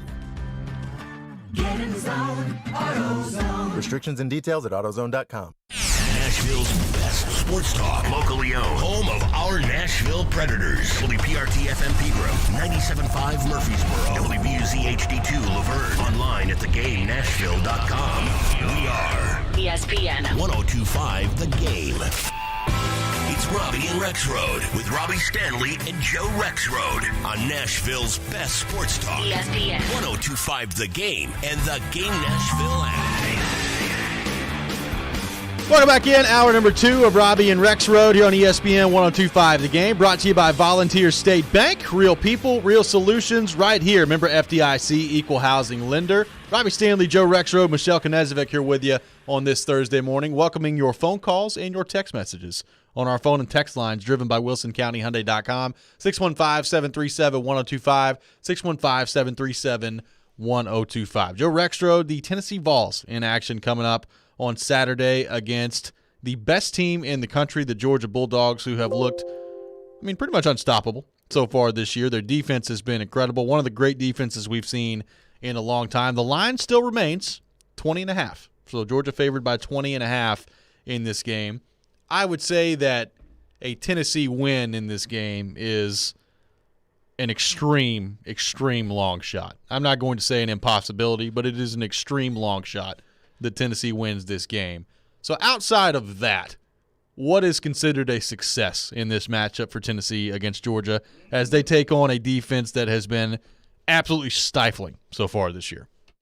I'd say hit the 20-point mark and lose by less than 20. So how about that? How about the 20-20 rule? I like that. I just muted myself, too. You muted yourself. You liked it so much that you had a mute issue. That's right. Got a nice gift coming your way on that regard, too. I'll leave it at that for now. What the heck does that mean? You'll just have to find out. You're going to start just muting me as I talk? Okay. Now I'm curious. Yeah. So it's not some plot between you two. I guess that's good to know. But I think the 20-20 rule. Get to 20, lose by less than 20. And I know, I'm sure that there are some Vols fans that are like, why would this be exciting? But Like, if you haven't watched Georgia this year, I've seen them in person once, and granted, it was against Vanderbilt, and Vanderbilt, first year of this program, they're going to probably be winless in the SEC. But I mean, it was 62-0, and it could have been worse. You go through the list of, so the most they've given up, they gave up 13 to South Carolina. They gave up 13 to Kentucky. And honestly, a lot of that game, I was pretty impressed with how Kentucky hung in there. I mean, they actually stayed competitive for quite a while. Look at Michelle getting all excited about it. Yeah, Robby, wonder if your Vols can stay competitive. The Vols who just beat the Wildcats? I was about to say, I thought you moved on to basketball season the other day. No. See, the answer there is just like scoreboard, Yeah. Yeah. But 34-37. And Georgia's going to beat you by 1,000,000 points, okay? Okay. Oh, okay. I like it. I think hoop season could be fun in here with Tennessee and Kentucky. But it's just anybody else. They shut out. The Arkansas game. Arkansas was the toast of, the college football that week. It's like 37-0. It was How at about the a time little bit of that? a number 2 Georgia versus a number 8 Arkansas. We're like, ooh, top 10 matchup. This could get spicy. Yeah, and Auburn is pretty good this year. I mean, they're not bad. And I watched a lot of that game, and it's just, they just toying with it. I mean, they hung in for a while. You can hang in, I think, if your defense plays well, and some of these teams, and honestly, even Florida did this for a fair amount. The Florida game, 34-7, a little bit deceiving, but you can hang in with them because their offense still is. And that's where I look at this Saturday, and I'm not saying I think it's going to be close to like an upset for Tennessee, but Georgia's offense is very good. It's not dominant. Right. Their defense is we got to start talking about all-time great defenses, and especially in this era of football. Like, in this era of football, you don't have the numbers they have, but they are just loaded at every spot. They are. Their offense to me is interesting because I keep waiting for Stetson Bennett to look a little bit more like Stetson Bennett. But he looks pretty good so far this year, like to the point where I don't know that JT Daniels is going to be playing a whole lot for Georgia as they move into the meaningful games that they've been pretty impressive. But like, I don't think you look at that Georgia offense and you just say, oh, they're terrifying. Like, I would take Alabama's offense over Georgia's offense. Oh, yes. Problem is Georgia's defense is just absolutely elite. The challenge for Josh Heupel is, can you use the tempo to your advantage and use it as a weapon and maybe, change it a little bit. Trevor Maddich was talking about this the other day on with Stillman and company. One of the things that, you just think that they're going fast every single play, and they are going fast, but sometimes they move to warp speed and they change up kind of the pace a little bit as they're going through their tempo offense. And, he highlighted a play that I think he used on SportsCenter of they went warp speed after a play, and an Alabama defender standing looking at the sideline trying to get what the call is. Tennessee snaps the ball, and Cedric Tillman's wide open for a touchdown. Like, you're going to have to use your tempo to your advantage in this game, I think, to move the ball and score. Oh, no doubt. I mean, look, I've been around. I mean, I've covered plenty of games against teams that quote-unquote run tempo. Now, covering Baylor in the Cotton Bowl a few years ago, that was the first time that I had trouble keeping up in the press box. Like, I try to type up or write down each play. I used to try to do that. I do still in some games. And Tennessee this year, every time that I've been at one of their games has been like, oh, my God, slow down, guys. Like, it really is different than just your average tempo. And when it's your identity, that's what even going back to, like, the spread offenses from 20 years ago or 15 years ago, some coaches would say, everybody tries to do this stuff. I mean, everybody has elements of it. Everybody copycats everyone, right? There's a lot of teams out there who have fastball plays where they're like, okay, if this happens, we're going to fastball it. And sometimes it works. But if it's your identity and it's what you do daily and you believe in it, and also you're like, you've been on the ground floor of it like Heupel has been, it's just different. And I Georgia has not seen that. I don't know how effective it will be. I'm sure they'll be prepared for it. And again, they're so good up front. They're so good and fast at linebacker. They feel like they can cover anybody man-to-man. Like, it's a huge challenge. But I think they might be as pressed in some ways in this game as any offense will do against them. Let's go to our text line, driven by WilsonCountyHyundai.com, 615-737-1025. Got a texter that says that success against Georgia would be to score 21+. It'll be the most points the defense has given up this season. I'm interested to see, obviously, what the offense looks like, but also, like, what does the crowd look like? Is this game going to be sold out? Is this going to be, a Tennessee fan base that responds to what they've seen on the field so far this year? Georgia travels well. I think we know that. I would expect some Georgia fans at this game, but going to be an interesting environment coming up on Saturday. Well, for the record, 14 points would be the high. So if the Vols score 2 touchdowns, they'll have they'll wear the crown, which is just insane. Yeah, absolutely ridiculous. But I agree. Like, if you get to 20, I think that's impressive. I mean, I don't know that the only other team that I think could do that would be Alabama, and we're more than likely than not we're going to see that matchup in Atlanta. The crowd is an interesting question. I guess I've sort of. It is an SEC on CBS game. I mean, I guess I've sort of figured like that it would be packed. Yeah, there's going to be Georgia fans, but it's not going to be like in 2017, when Butch was basically, on his way out, and it was ugly. And that stadium, I was in that stadium that day, and boy, Georgia traveled. Yeah. And they'll travel. They'll have a stronger presence in a lot of fan bases, but I feel like it'll be really good. Based on how Vols fans have responded, like the Ole Miss atmosphere, and I know that was Lane and prime time and everything, and maybe this is one of those games where it's like you don't feel like your team has a real chance to win, but I think it'll be good. This will be the first game in Neyland since the rain of beers and water bottles that came down. The reign of Aquafina terror. Yeah. Yeah. That's right. It's been a while. Yeah. So basically, a 4-week stretch of not being at home, which is kind of too bad, given how good the atmospheres were getting until what happened at the end there. But still, great atmosphere that night. I got a text that says Notre Dame put up 19 against Georgia. They did not play Georgia this year. Yeah, what year are we talking, folks? What year are we talking? Hey, you know what? That happens to me all the time. I can't judge you too much on that. They did play Georgia, I think, last year. Well, they had a home and home recently with them. They did not play Georgia this year, I promise. No. So I'm looking at StubHub, which kind of gives you a little feel. I mean, the super uppers are going for 90. Now, I do remember, like, around this time, going in the Ole Miss game, it was like it was triple digits. It was triple digits, and it was high 1s to low 2s for that. So it's not quite the frenzy that game provided. But still, if you have the super high seats up there that are going for more than face, that tells you that you're going to have a pretty full stadium.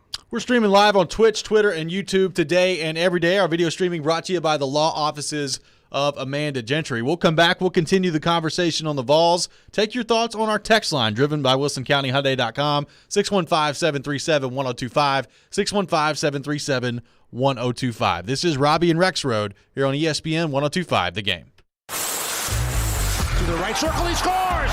Tanner Jeannot picked it up, drilled it. The Predators collect a clutch road win in Dallas. Yeah, I thought it was a really good game throughout the whole lineup. They'll look for another division victory tonight in St. Louis. We want to be able to attack, and we want to be able to play the game the right way. Pre-game coverage begins at 6 on ESPN 1025 The Game and the Game Nashville app. Want a job with great benefits from day one? Join Kennametal in Laverne at their job fair Thursday, September 30th, seeking CNC machinists and machine operators. Apply at jobs.kennametal.com. Your home value is way up. Why not use it to make your home even nicer with a new kitchen or bathroom?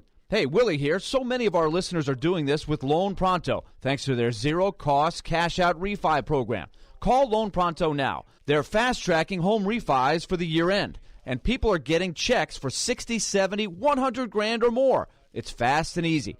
It's your money, money you can use to add even more value to your home. Imagine 2022 with that all-new luxurious kitchen you've been dreaming about. Or start building that pool so it's going to be ready for the summer. Call Loan Pronto now. See how easy it is to use the equity in your home and walk away with the big check. They can even pay your closing costs, and you can skip your next 2 house payments. Call 615-499-5780 or go to loanpronto.com. That's 615-499-5780 or loanpronto.com. Equal housing lender. NMLS 1661781. Subject to lender approval. Not all loans apply. Hey, it's Jared from my official sportsbook app, the FanDuel Sportsbook app. The NFL season is flying by, and there's a big Week 10 Monday night matchup between the Rams and the 49ers. And FanDuel Sportsbook is going to make it even bigger because FanDuel is giving new customers 30-1 odds on either team to win. That means you can win $150 on a $5 bet. FanDuel is sports betting made simple, and they're always hooking you up with great offers. And when you win, you'll get paid in as little as 2 hours. Already a FanDuel Sportsbook user, FanDuel is hooking up all customers with $50 when you refer a friend. Plus, your friend will get $50 too. Just invite them using your exclusive referral link, which can be found when you tap refer on the icon. See for yourself why FanDuel is America's #1 sportsbook app. Just sign up with the promo code JGM this week before the Rams take on the 49ers, and you can win $150 on a $5 bet. 21 and older and present, Tennessee. New users only. $10 first deposit required. Must wager in a designated offer market. Max bonus $150. Bonus for Tennessee users fulfilled in site credit within 72 hours. Tennessee site credit expires 14 days after receipt. Restrictions apply. See full terms at sportsbook.fanduel.com. Gambling problem? Call the Tennessee Red Line 1-800-889-9789. It's not just about being in your community. It's about being your community. Come experience the all-new state-of-the-art Volunteer State Bank, second Murfreesboro location at 2019 Memorial Boulevard. Volunteer State Bank offers personalized services like banking for professionals, free Kasasa checking, the convenience of mobile banking, and the money you need when you need it. Visit one of our 13 locations or online at ballstatebank.com. Real people, real solutions, right here. Member FDIC, Equal Housing Lender. In college football, Goodyear knows a new season means new possibilities, where every Saturday is an opportunity on the road to greatness. No matter if you're out there playing your hardest or cheering the loudest from the sidelines, tailgating in the parking lot, or your favorite spot to watch the game, Goodyear knows passion is what drives us forward all the way to the playoffs. That's the road that moves us. Goodyear, more driven. Interact with Robby and Rexrode. Call or text the show at 615-737-1025. Driven by WilsonCountyHyundai.com. Tune in to the NFL Game of the Week on 102.5 The Game, brought to you by Red Spirits and Wine in Bellevue. The Game of the Week this Sunday on 102.5 The Game, the Minnesota Vikings at the Los Angeles Chargers with a 3:05 p.m. kickoff. Welcome back in. Robby and Rexrode here on ESPN 102.5 The Game. Brought to you by Volunteer State Bank. Real people, real solutions right here. Remember, FDIC, Equal Housing Lender. Scheduled to be joined by Preds head coach John Hines coming up here in about 13 minutes or so. So looking forward to that. A big win for the Predators last night. They'll be back in action tonight, taking on the St. Louis Blues. A pretty good road trip so far for the Predators. 7 out of 10 points on the road trip. So great start to this road trip for the Predators. They will finish it off tonight before they come back home on Saturday, and then go back on the road to Canada next week. So quite the stretch here for the Predators. 9 of 10 away. Yeah. That is a lot. So if they, let's say they get nothing, 7 out of 12, successful? I would say so. Still successful. Yeah. House money? A little bit tonight, house money, I guess. Yeah. I mean, you got the back-to-back, so it will not be Saros. Probably David Riddick. Looks like we could see some David Riddick action tonight. See how that goes. Yeah, so we'll see what happens on that front. Have that conversation with John Hines coming up here in just a few minutes. Right now, talking Vols, taking your thoughts on the text line, driven by WilsonCountyHyundai.com, 615-737-1025. Scott on the text line pointing out Georgia didn't play Notre Dame last year either because all SEC schedule. So 2 years ago. Yeah, all right. So, again, I've done that too. I've done that too.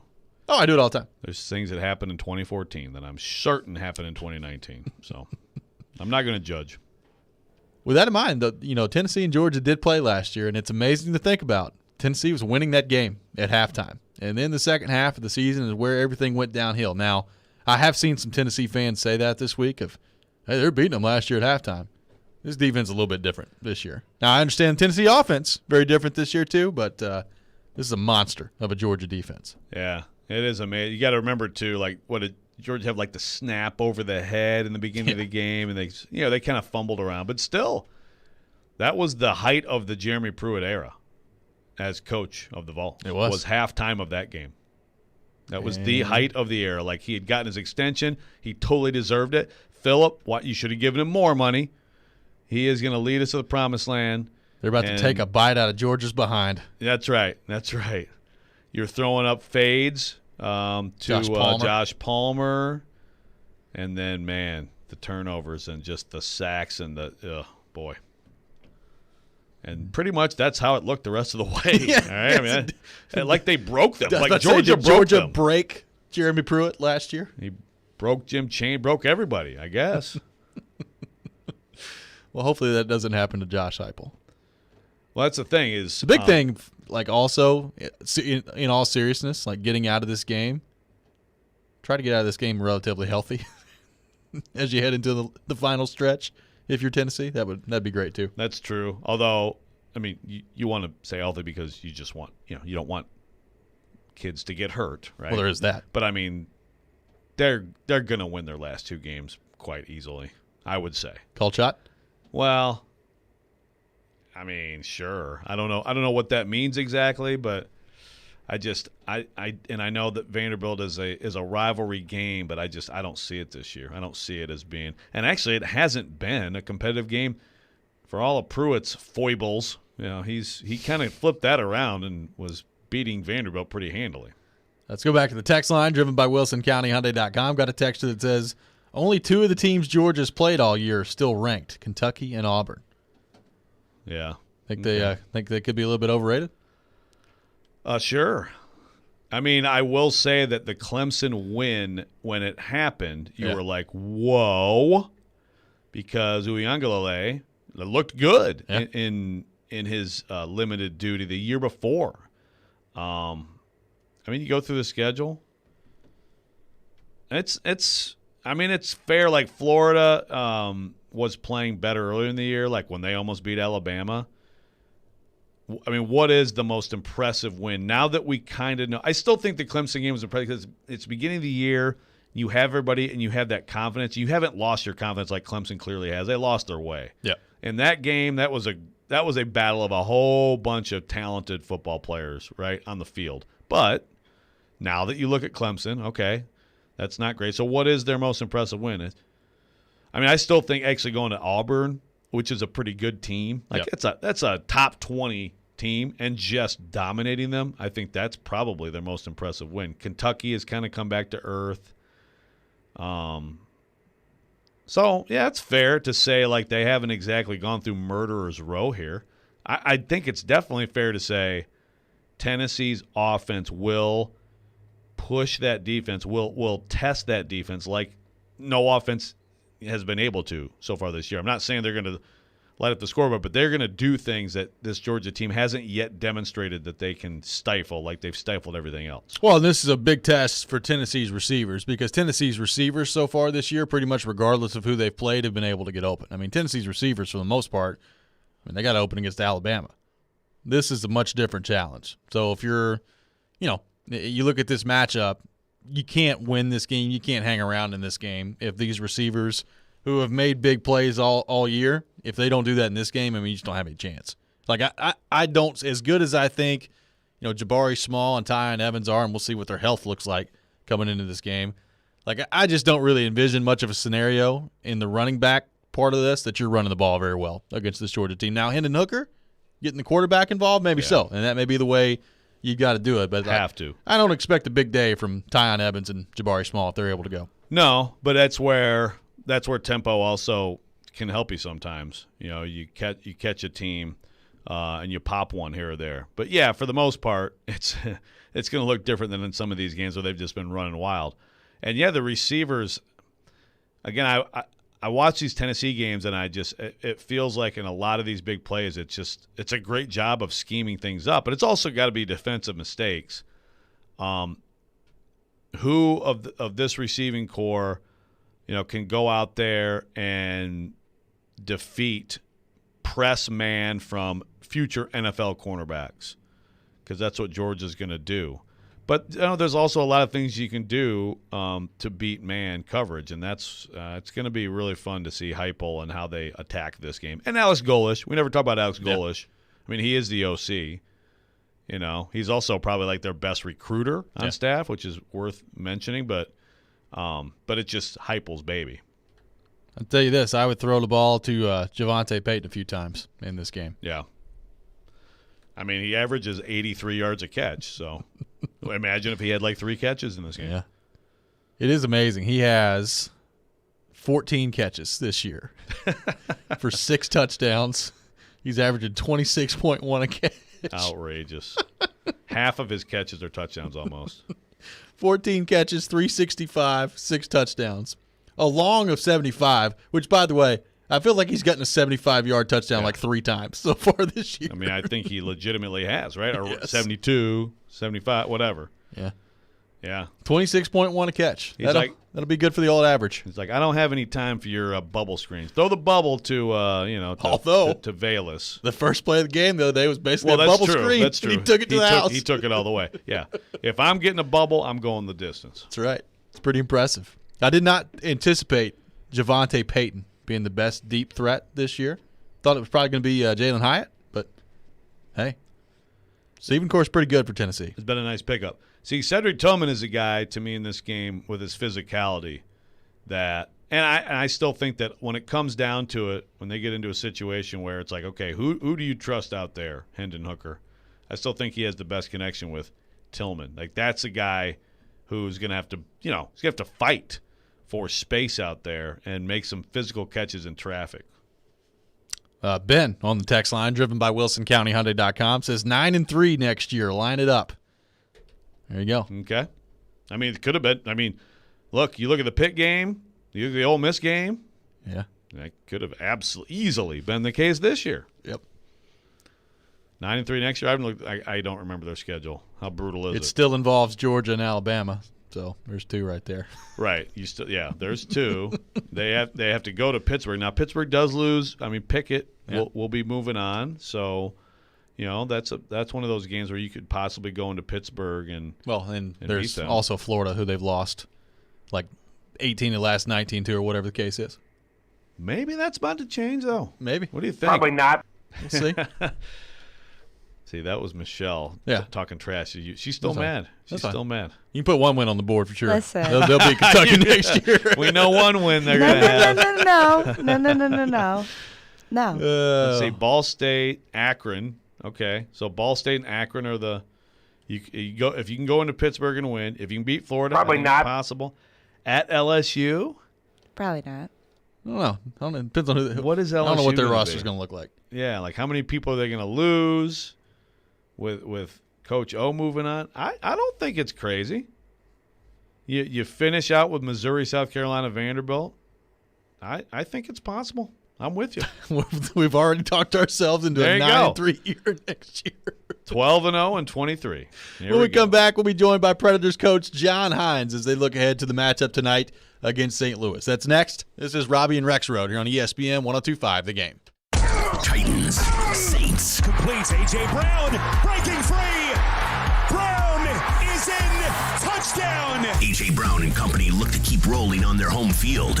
Tune in Sunday at 9:30 for NFL pregame with Jared Stillman, Chris Sanders, and Mark Howard. Live from Rock Bottom Restaurant and Brewery on Broadway. We are Nashville's best sports talk. ESPN 102.5 The Game and the Game Nashville app. It's Dell Technologies' biggest business sale of the year with Black Friday early access deals on Windows 11 PCs. Call 877-ASK-DELL. Dell Technologies recommends Windows 11 Pro for business. Hi guys, it's Andrew with Hillside Medical Clinic. Are you struggling with erectile dysfunction and sick of the pills? Well, we have a major medical breakthrough.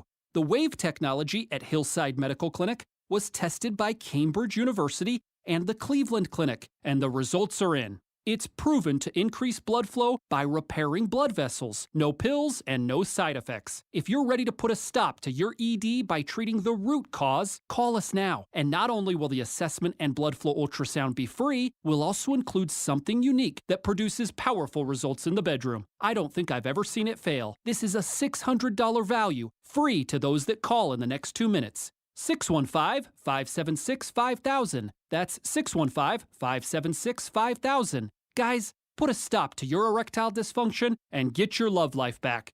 Call Hillside Medical Clinic now to qualify. 615-576-5000.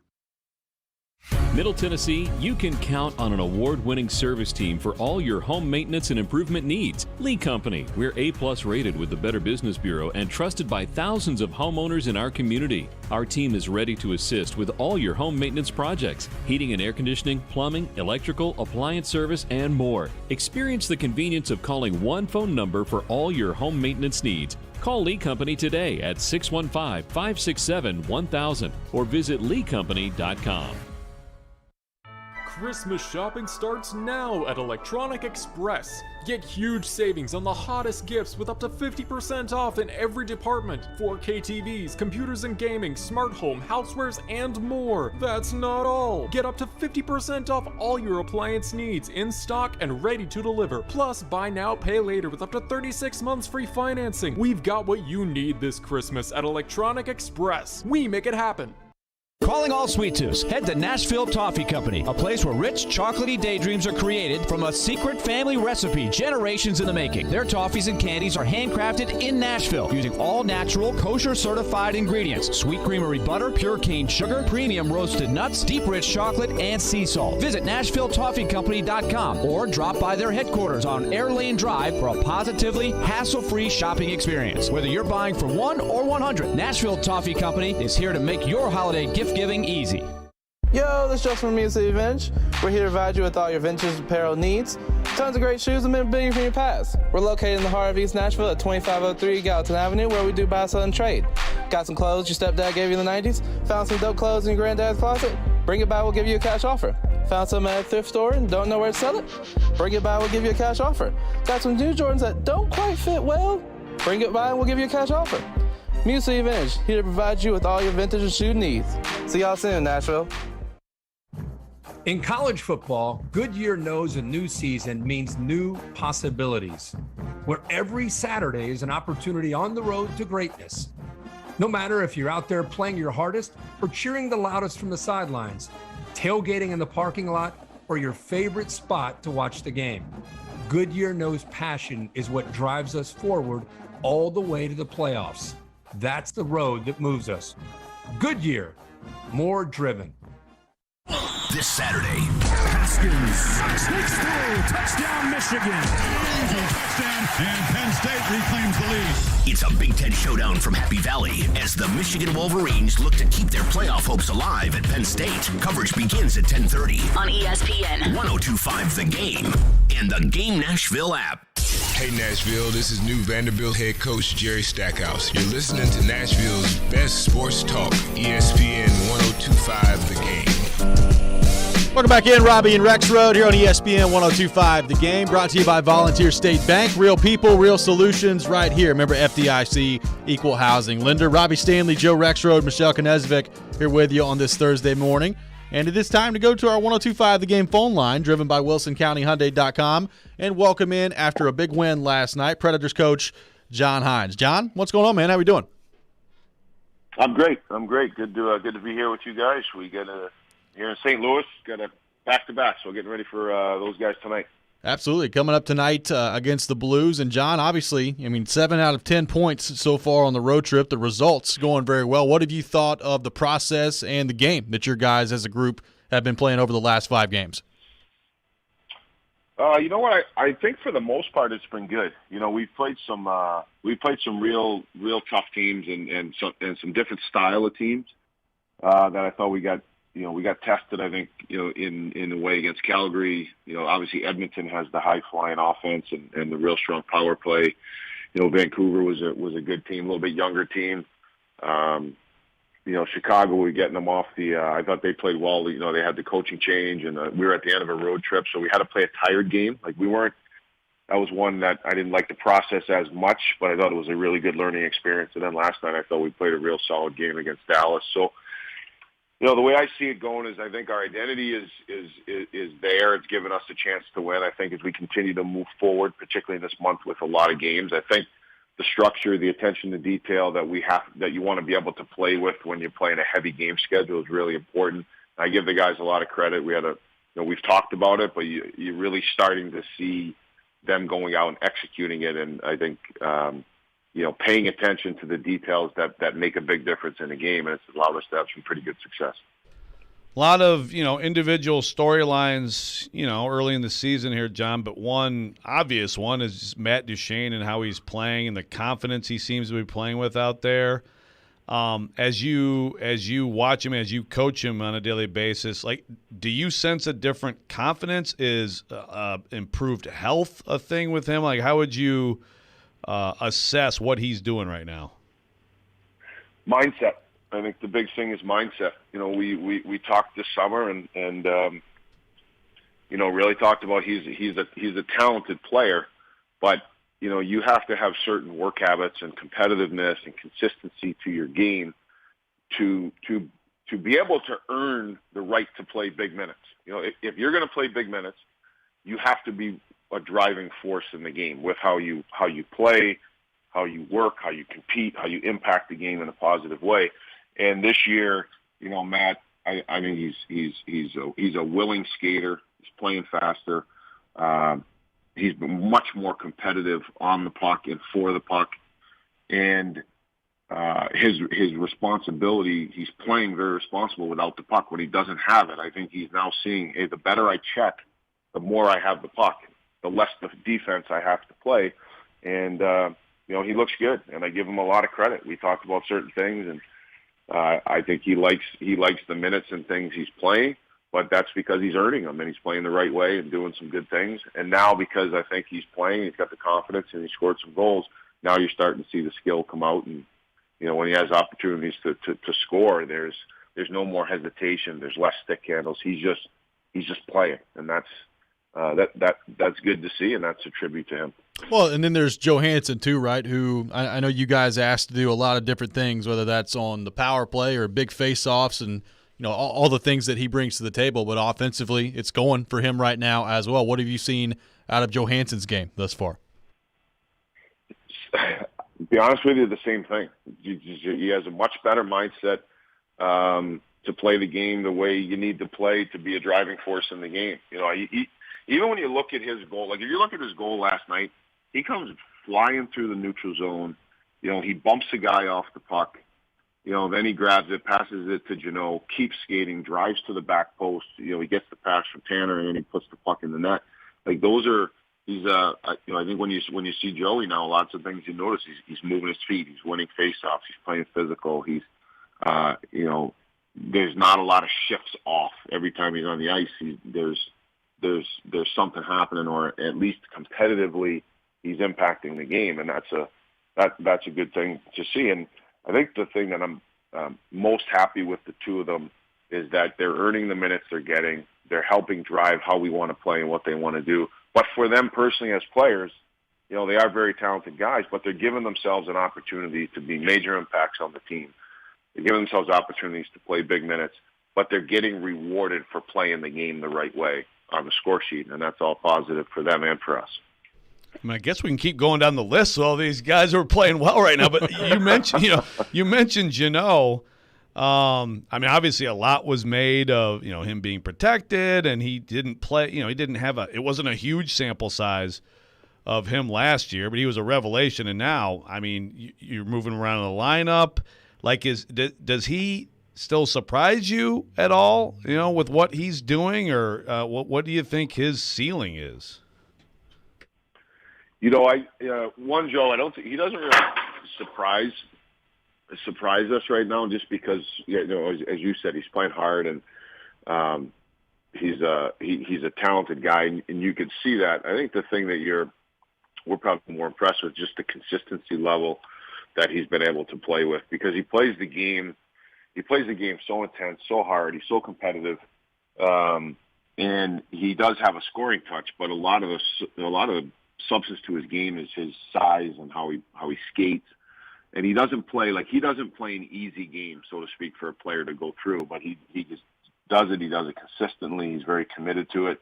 And it's nice to see a young guy like that come in and have success, but he doesn't waver off the identity that he has as a player. For him to have success, he knows how he needs to play, and he stays with it.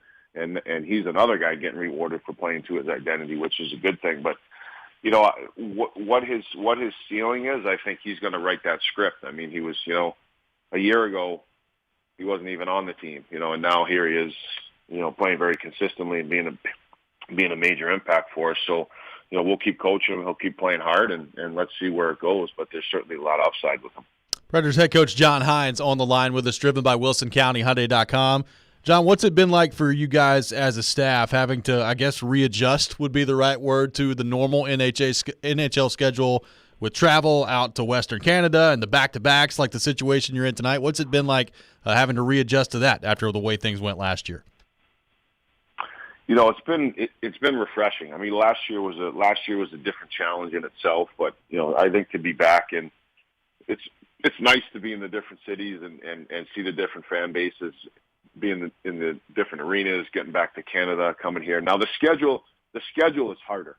The schedule this year, going back to it, feels harder than it was last year, where you were playing similar teams. So obviously you're pre-scouting, like the teams basically. You're playing 5 or 6 times.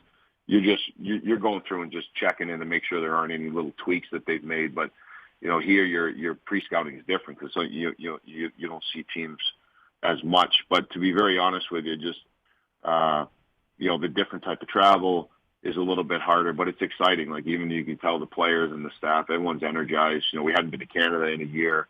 We haven't been to St. Louis, which is a division rival, in over a year. So it's exciting. I mean, it's a little bit, but you're back to reality a little bit with the schedule and the travel. But I think the change-up's really nice to get back to the 82 games and fans in the stands and playing in different arenas and venues. It's fun.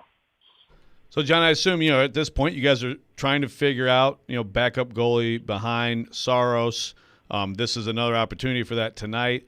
In the meantime, he's going to have the most work of his career this year, presumably, and he just keeps rolling. What are you seeing, not just in terms of his play, but in terms of handling that workload and being able to do the heavy lifting this year for you guys?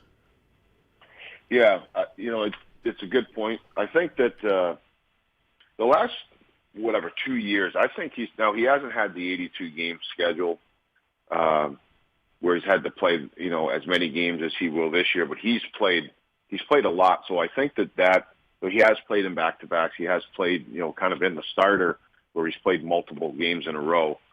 So I think that taste of it and going through that is really benefiting him now, and I think will benefit him as the year goes on.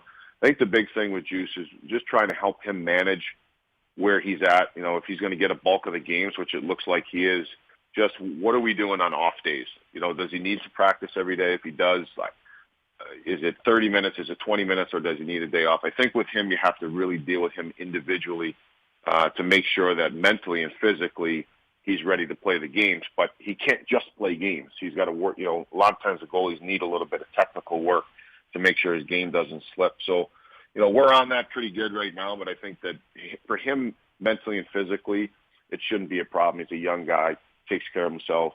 He's real dialed into, the rest and recovery and what he needs, and he's extreme competitor. So I think he'll be fine that way.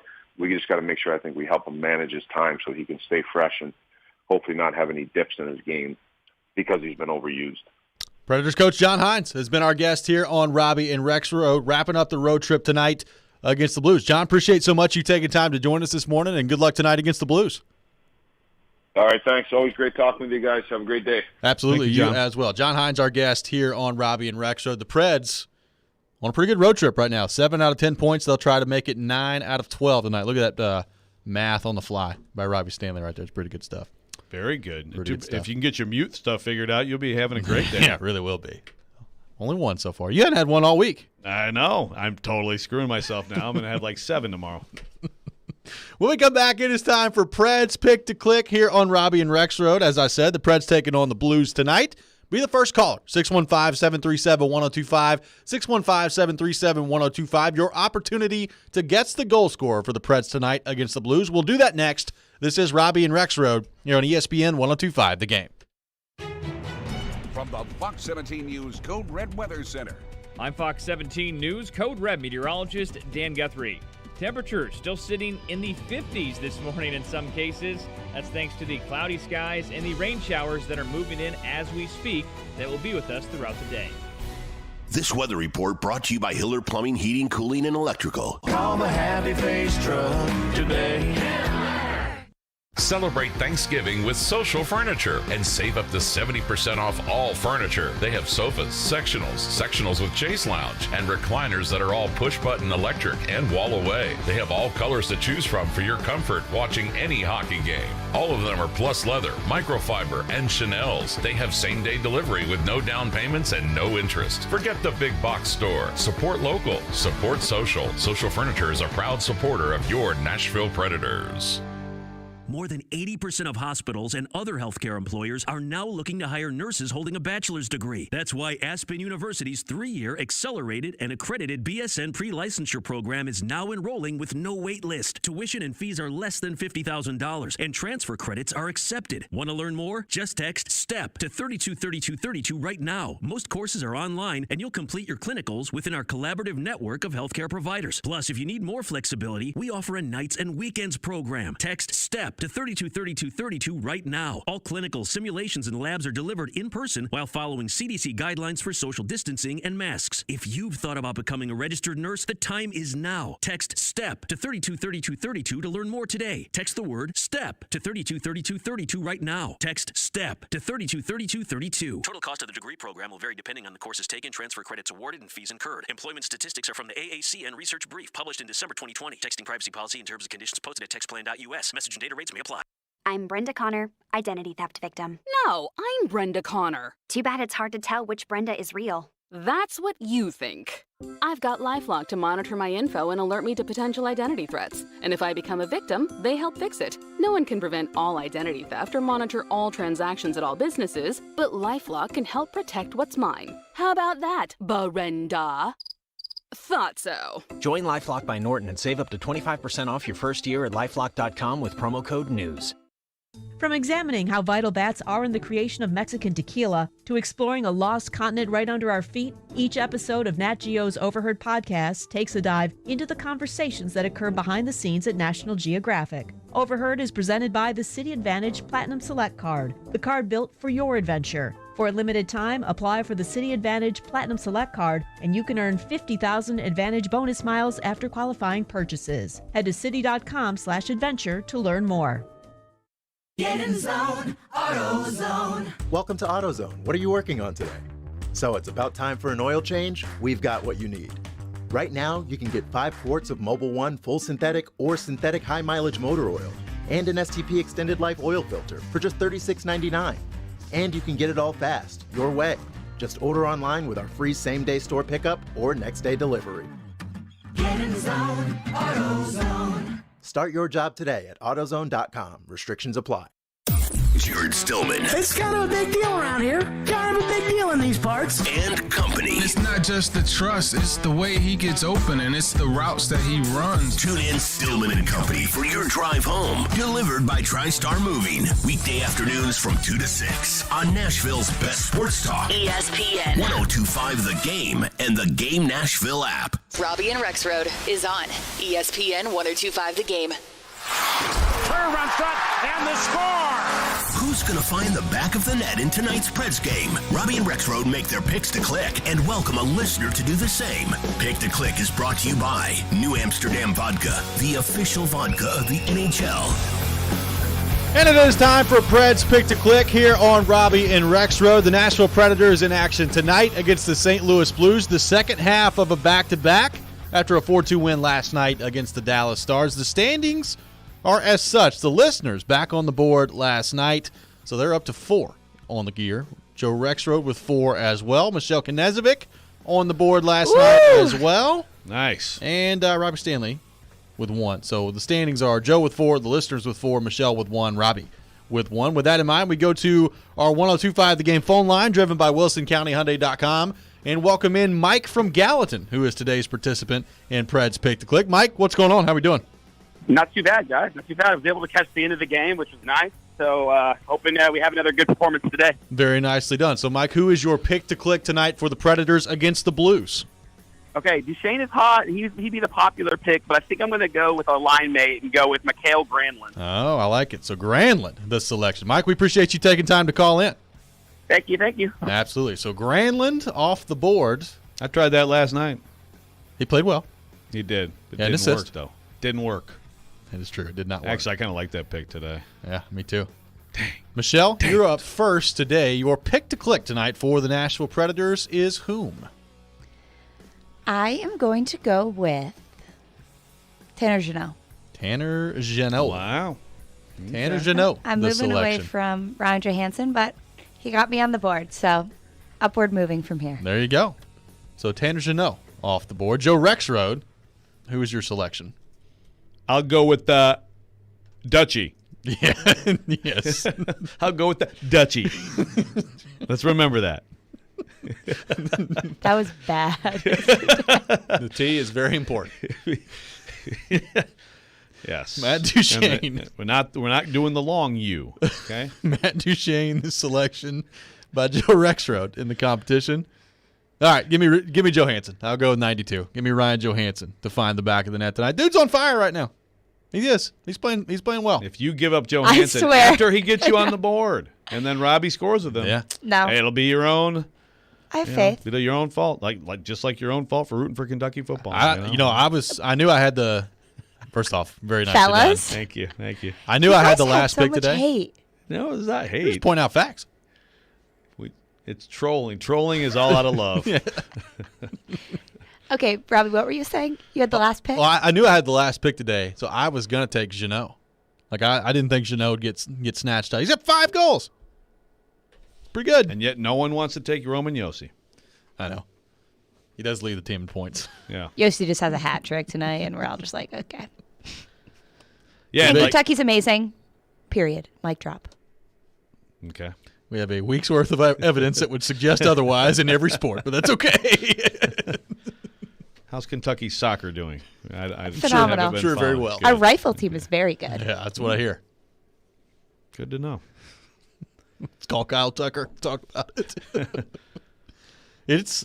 You brought it up to begin the show, but the confidence that Matt Duchene playing with right now makes a big difference. John Hines talked about it. I mean, being I think a willing skater was the term that he used, and being more engaged in the battle. And, you can tell with Duchene and Johansson, we talked about it heading into the season. You can respond one of two ways to being unprotected in the expansion draft and the conversation around it. You can sit there and mope and cry about it and just kind of go through the motions and it's never going to get any better. Or you can respond, have a little pride about yourself, and get back to being the player that you've been for a long time in the NHL. And so far, we're 13 games in, so, again, there's still a long way to go, but Duchene and Johansson look completely different so far this year.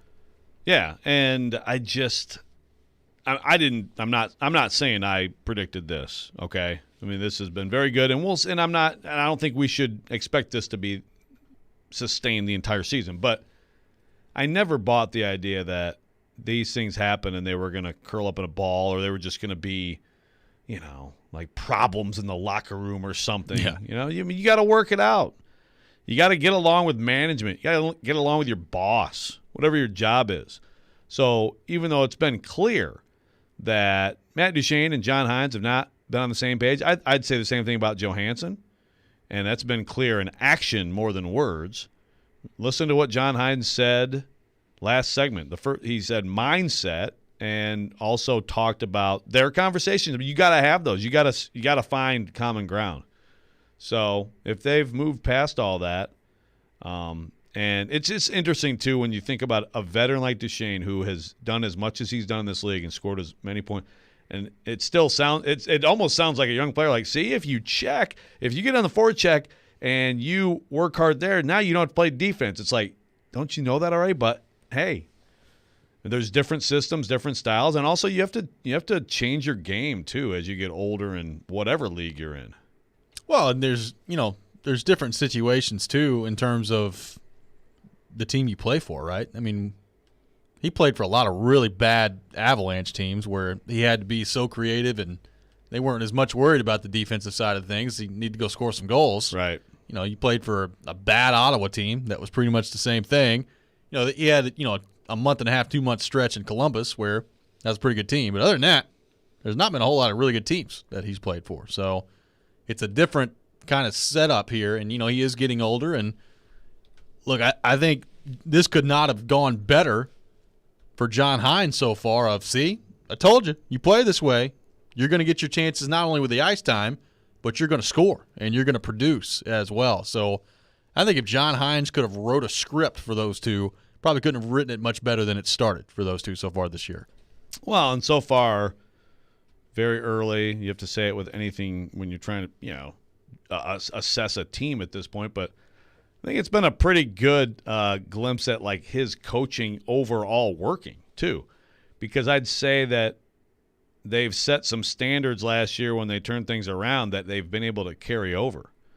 And after that early start where we were like, where is the offense? They're finding some now, even without Forsberg. So, I mean, a lot of things are working out, and I think do reflect well on what he has done. I would be curious to know the John Hines, I guess, mafia that was after him last year.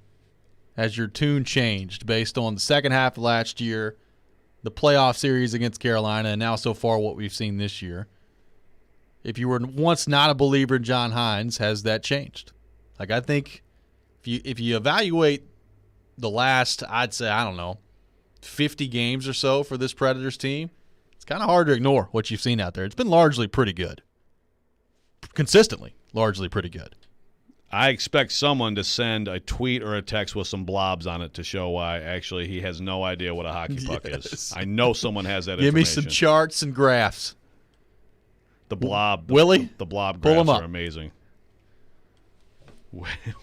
Willie and Adam are the two most analytic guys I know, so that's why I say Willie. Yeah. Love the blobs. Huge blobs fans. Let's go back to our text line, driven by WilsonCountyHyundai.com. Our buddy Keith texting in. Michelle Apari, Kentuckovic. Yes, I love that, Keith. Michelle Apari. Kentuckovic. That's incredible. On the text line. That is absolutely incredible. Michelle Apari is pretty awesome. Michelle Apari. I don't know if I can get that out of my head now. Wait, that's actually so great. Michelle Apari. It rolls off the tongue very nicely. Michelle Very Apari. I got a text that asks, are the Predators proving by winning that Forsberg could be traded? I don't know if them winning right now proves that they're going to trade him or anything. I mean, I think it's still likely that he gets traded. I'm not saying that that's an unrealistic possibility, but I don't think just because they're playing well right now without him, that just means, yep, getting rid of him. Right. And, okay, well, what if he comes back and is healthy and plays well and just adds to what they're doing and they're in the thick of things? Yeah, look, let's go on and cut this conversation off at the head. They're not a better team without Philip Forsberg. Yeah. They're not. Well, I say you take him off the ice, you take Taylor Lewan off left tackle, you're better. It's pretty obvious. But, hey, you believe whatever you want to believe. Ryan in Nashville texting in. Nope, Hines has done this before, had a good start to the season, and blew it in the second half of the season. I don't know if he's done that with the Predators before, but. So this was the year after? This is the year after they made the playoffs? Is that what we're talking about here? I guess. Yeah. Well, look, his track record in the NHL is pretty limited when he got here. So totally fair to question that. And honestly, I've done this before. I'll give Jared props again. His questions at the presser for like why was he your hire based on his track record in Jersey was totally fair. Yeah. That was one of those instances of like some like Preds fans, like what do you don't think that's a fine question? It was fine, but I'd also be. Because it's a small sample size, I'd be careful about making too much of it. Mike Vrabel came here. There were some things written about how could a guy who is that bad as a D coordinator as 1 year get an NFL head coaching job? Well, seems to be working out all right. Speaking of Mike Vrabel, we'll get back into the Titans coming up next. Get a little bit deeper into the Ryan Tannehill discussion we had yesterday about whether or not Titans fans are worried about him regressing. All that coming up next. This is Robby and Rexrode. You're on ESPN 102.5 The Game. The voice of reason. If I'm the official, I would send both teams to the locker room and say, this is going to stop. The voice of the fan. Our entire team's a mash unit right now. The voice of Nashville sports is your home of Nashville's best sports talk. ESPN 102.5 The Game and the Game Nashville app. ElectronicExpress.com. We make it happen. Time for the Preds Report. Nashville Predators opened their season series against the Dallas Stars last night at the American Airlines Center. They led 2-0 in the first period when Matt Duchene gave them a very healthy lead. Predators got over there pretty nicely. Michael Raffel. Now the Predators 3-on-1, the score! From the right circle after giving up a great chance, the Predators score at 17:36 of the second period to make it 3-0. Matt Duchene snapped that one. It deflected, I believe, off something. It went upstairs. Duchene, with his 6th of the year from Novak and Benning, Predators would hang on to win the game 4-2, an empty net goal by Colton Sissons. Coming up tonight, the Predators play the Blues in St. Louis. This is Pete Weber reporting. For exclusive, in-depth coverage of your Nashville Predators, this is Nashville's best sports talk. ESPN 102.5 The Game. It's back. Family Leisure's Ultimate Game Room Sale is back. Okay, so what's that mean? That means huge discounts, up to 50% off on all kinds of game room furniture and accessories. Like what? Up to 50% off on slate pool tables from Brunswick and Legacy Billiards. Prices start as low as $14.99 installed, plus the matching bars and game tables. Even poker tables to complete our game room are on sale as well. The guaranteed largest selection and lowest prices in the Mid-South. Wow, perfect for Christmas. Family Leisure is also featuring huge savings on massage chairs and home theater seating. Full body massage chairs starting at only $9.99. And the top of the line 40 massage chair is more than half off at $29.99. What about the theater seating? Family Leisure guarantees to be half off anyone's home theater seating. 3-piece recliner sets start at only $9.99. Full power recline real leather seats are only $19.99. That's great. And they have stand-up and desktop arcade games with over 600 games, shuffleboards, foosball, and air hockey tables. It really is the ultimate game room sale. The ultimate game room sale going on now at both locations, Franklin and Antioch. Hey, it's Jared Stillman. Guys, are you tired of feeling old? You know that feeling. You don't have any energy. You're gaining pounds. Well, guess what? My friends at Invigorate Health are the ones to help you. They don't just focus on one area of the aging body. They take care of all of it with so many different therapies that can restore your vitality and are designed with you specifically in mind. So give them a try. Invigorate Health if you want to feel young again. Out in Mount Juliet at 615-288-4777 or invigoratehealthtn.com. At Shell, we know from the time you get up to the time you wrap up, Good night. There's a lot of meetups, eat-ups, and hurry-ups. So come to Shell and get 3 things done at once. Fill up with Shell V Power Nitro Plus to help keep your engine running like new.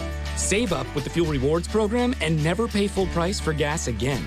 And snack up with in-store rewards to save even more at the pump. Make the most of the stop you need to make with Shell. And engines that continuously use Shell V Power Nitro Plus premium gasoline. See full terms and conditions at fuelrewards.com. Did you know the arrow in Amazon's logo represents A to Z? Maybe the My Computer Career logo should represent unemployed to employed. Ryan was out of work when he started classes in March. In September, he started his IT career, working for Amazon, making more money than he ever thought possible. Here's a prime opportunity. Go to mycomputercareer.edu and take the free career evaluation today. You could start your new life as an IT pro in as little as 4 months. It's not rocket science. It's mycomputercareer.edu. Nashville's best sports talk, locally owned, home of our Nashville Predators. WPRT FM Pegram, 97.5 Murfreesboro, WBUZ HD2 Laverne, online at thegamenashville.com. We are ESPN 102.5 The Game. It's Robby and Rexrode with Robby Stanley and Joe Rexrode on Nashville's best sports talk. ESPN 102.5 The Game and the Game Nashville app.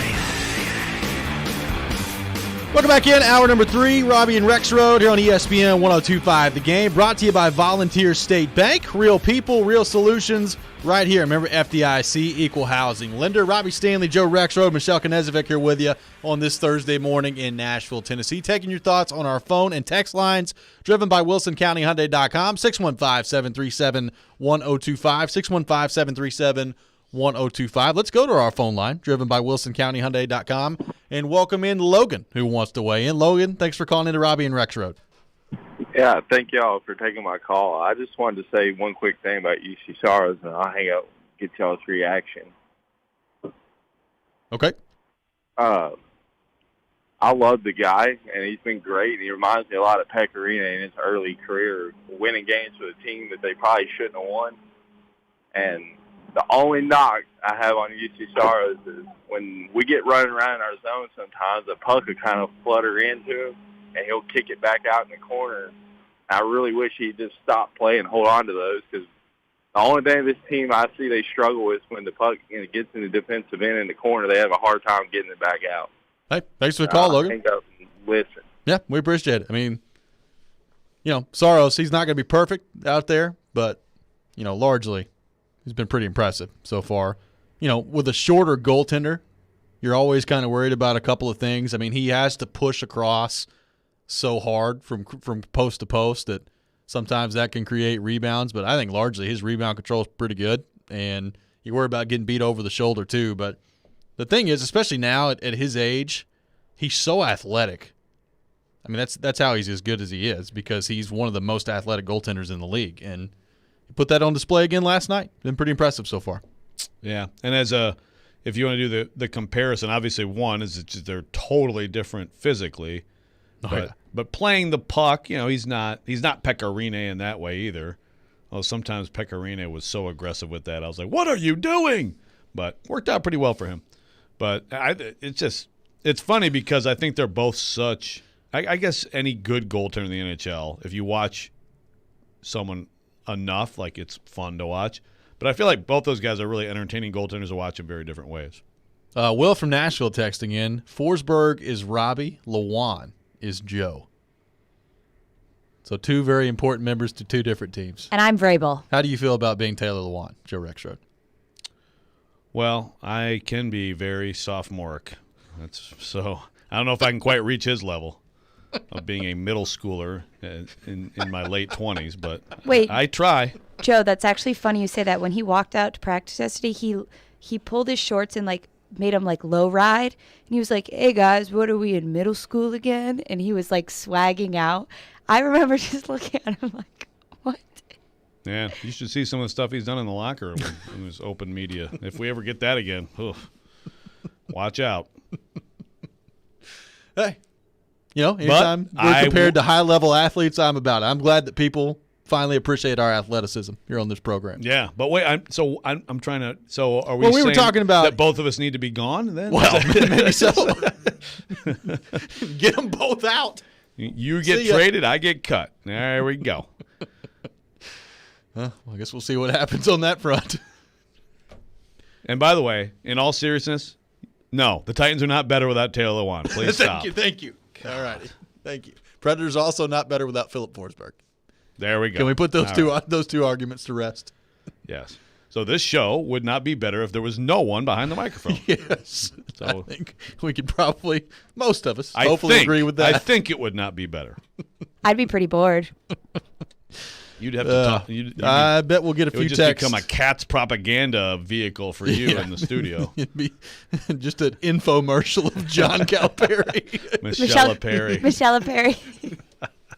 John Calipari, The Path to the NIT. Sounds like a documentary title. So let's make a bet, Robby. That was Keith, right? Yeah. Yeah. I don't think I'll ever call you anything but Michelle Perry from now on. So thank you, Keith. Taking your thoughts on the Titans on our text line, driven by WilsonCountyHyundai.com, 615-737-1025, 615-737-1025. Had an interesting discussion yesterday on Ryan Tannehill and the turnovers that have taken place so far, and the numbers would suggest that he is regressing. I want to take that a little bit further as to what that means moving forward, because I think we would all agree the offense is going to suffer without having Derrick Henry in there. It's going to be a different role for Ryan Tannehill and what he's asked to do in this offense. And I think what everybody's trying to figure out is what exactly does that mean, and what exactly does that look like in the bottom line for this Titans offense? Can this be an offense that still is a top 10 offense in the league without Derrick Henry? I think a lot of people have their doubts. Ryan Tannehill going to be asked to throw the ball, I would assume, a little bit more as they move ahead here. And hopefully, as you mentioned earlier in the show, pretty good news to me yesterday. Julio Jones not on the injury report. That was an interesting development yesterday. A.J. Brown on there with the knee as a limited participant. But if you got both of those guys, even without Derrick Henry, what can a passing attack with no 22 in the backfield but with a fully healthy A.J. Brown and Julio Jones look like with Ryan Tannehill? I don't really know what the answer to that question is, But it's a fascinating question to me as the Titans move forward here. Yeah, and on the specific Tannehill front, look, you can't say – I mean, the numbers are pretty dramatically down just across the board. Even just like QB rating, for example, is down. And that's with most of the season playing with Derrick Henry. I got into this. In fact, I'm going to try and find out right now where he is in terms of QB rating in the league. But I got into this on the Jared versus Joe segment yesterday on Stillman and Company on the Tannehill thing because I think Jared's the only person I've heard who has looked at it this way. But I'm sure there's others in town. Tannehill's 23rd, by the way, with an 89.2 rating in the league. And, in the last couple of years, he's been right up near the top in just about anything. He's not right now. But I think you agree with me. I think most people who watch this team, it's not an excuse for him. So I know someone on the text line is going to call me soft because I'm not just saying that Tannehill sucks now. But the protection is the biggest difference to me of the things around him that are changed. Pass protection. Yes, the offensive line is very good at run blocking. Derrick Henry was on his way to possibly a 2,000-yard season and certainly the NFL rushing title in like 1,700 yards, right? The run blocking's never really been the question. But the pass blocking for this offensive line was elite last year with Lewan. Elite. Top of the league. Yep. Then still fine after he went out because Sombrilo came in and did a good job. And then Quessenberry, who, by the way, has been good at right tackle, did an incredible job for a number 3 tackle at left tackle. But there's been a lot of just individual reasons that it's gone down this year. Mostly Lewan early coming off the ACL. I mean, you give up 5 sacks right away, right? And then he doesn't play the next week. And you got Bobby Hart coming in, and you're moving things around. And meanwhile, Nate Davis isn't playing as well. He had COVID. He had an injury. There's a lot of things going on. Saffold in and out of the lineup, et cetera, et cetera. I'm not making an excuse for Ryan Tannehill. I'm just saying if there's one thing that has changed, and it makes such a difference for a quarterback, Matthew Stafford's really good. Matthew Stafford having a Pro Bowl season, he might take the Rams to the Super Bowl. He sucked the other day. You know why? Because he couldn't set up and throw primarily. So this is a huge part of football. The reason the Tampa Bay Bucs won the Super Bowl, because the quarterbacks they played, great quarterbacks, were under siege because they were battering those offensive lines. They also have a Pharaoh. No, that's true. The Pharaoh, obviously, well, he inspired them to rush the opposing quarterback. We know this. He put his little Pharaoh spell on everyone. But seriously, I mean, that like pass blocking and rushing the passer makes such a difference. And it has not, for a lot of this year, been very good. Now, they did have a good stretch there with Lewan getting better, and I think they can get back to that. But then last game, you miss Lewan, you miss Nate Davis, and it wasn't a great pass pro game.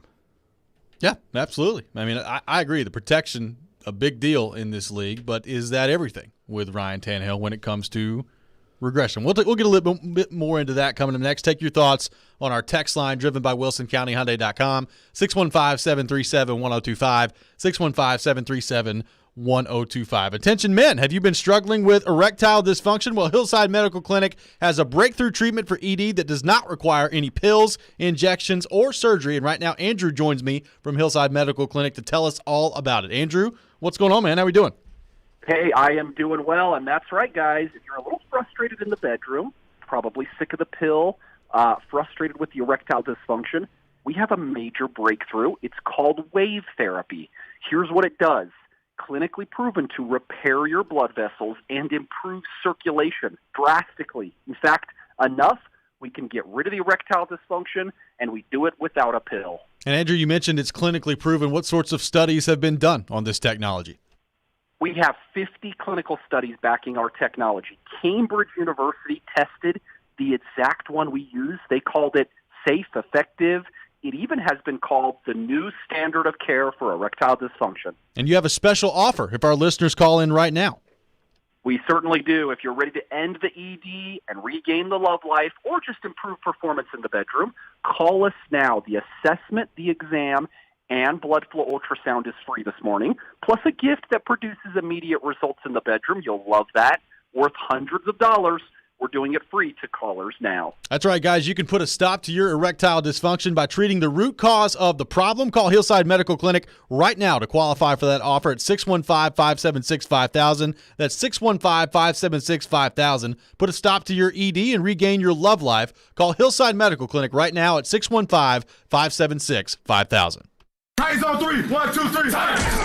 Those guys played fantastic. It was fun to watch them play. The Titans are the NFL's hottest team. Big plays, big moments. It's just incredible. After consecutive wins against the Bills, Chiefs, Colts, and Rams. Man, were they good. Oh, It's unbelievable. You're home for the best Titans coverage. That is a team that is putting it all on the line. They stepped up big time. Is Nashville's best sports talk. ESPN. 102.5 The Game and the Game Nashville app. Racetrack's new waffle breakfast sandwich will satisfy whatever you're craving in the morning. With golden waffles and melty hearty goodness of sausage, egg, and cheese, it'll be love at first bite. Only $2.99 for a limited time. Well, here we are at Pour Vu. Any great words of wisdom as we peruse the 10,000 square feet of wine, spirits, beers for our tailgating and upcoming holiday parties? One thing, great minds drink alike, huh? Nice. Wow, look at all the wine. Hey, don't forget to buy a bottle from Mom. Remember, you're the reason she drinks. Hey, check it out. Pour Vu has their own app, curbside, and home delivery. Tonight, I will be having my favorite drink. It's called A Lot. I only drink on days that begin with T. Today, tomorrow. Well, you're in luck because Pour Vu's new tasting bar is in effect Thursday through Saturday right next to the humidor. Party supplies with mixers, hard to find small batch specialties, and tequila. I am telling you, you can't buy happiness, but you can buy tequila, and that's kind of the same thing, right?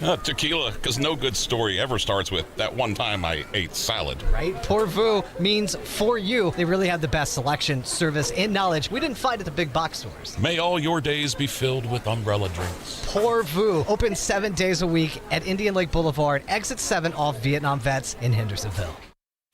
This is Stan Harrison, CEO of Apple Collision Centers. We understand that no one likes to deal with auto body repair and the inconvenience it becomes in your day-to-day life. I want to personally invite you to stop by and let our experienced staff see how we can help you make your vehicle look good as new. Apple Collision Center has 3 convenient locations, Old Hickory, Hendersonville, and Gallatin, ready to serve you. Come by and see us or visit us online at applecollisioncenters.com. Bundling home and car insurance with Geico is so easy, your neighbors are probably already doing it. But who? They may drop little hints like, beautiful day out. Even more beautiful since we saved by bundling our home and car insurance with Geico. Or, yard work is hard. Much harder than bundling with Geico, which was easy. Or it may be even subtler, like, speaking of burgers, we bundled our home and car insurance with Geico and saved a bunch of money. Bundling is easy with Geico. Just ask your neighbors. Hey, we get it. You don't want to be hearing a Progressive commercial right now, so let us tell you something you do want to hear. You are powerful. You're a warrior who bathes in your enemy's tears. Then you step out of that refreshing tear bath and into a bathrobe that somehow looks good on you. Yeah, you can pull off a robe. There. Don't you feel better? You'll also feel better when you save money for driving safely with Snapshot from Progressive. Savings you can use to buy more robes. Progressive Casualty Insurance Company and Affiliates. Snapshot not available in California, North Carolina, or from all agents.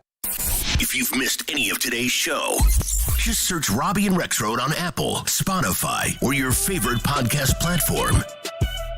Celebrate our heroes this Veterans Day as we set aside time to honor the brave men and women who have fought to protect our country. To emphasize this community's thankfulness, several events are taking place around town to celebrate our veterans, active military, and their families. You got the Field of Honor today through Saturday from 9 to 4 p.m.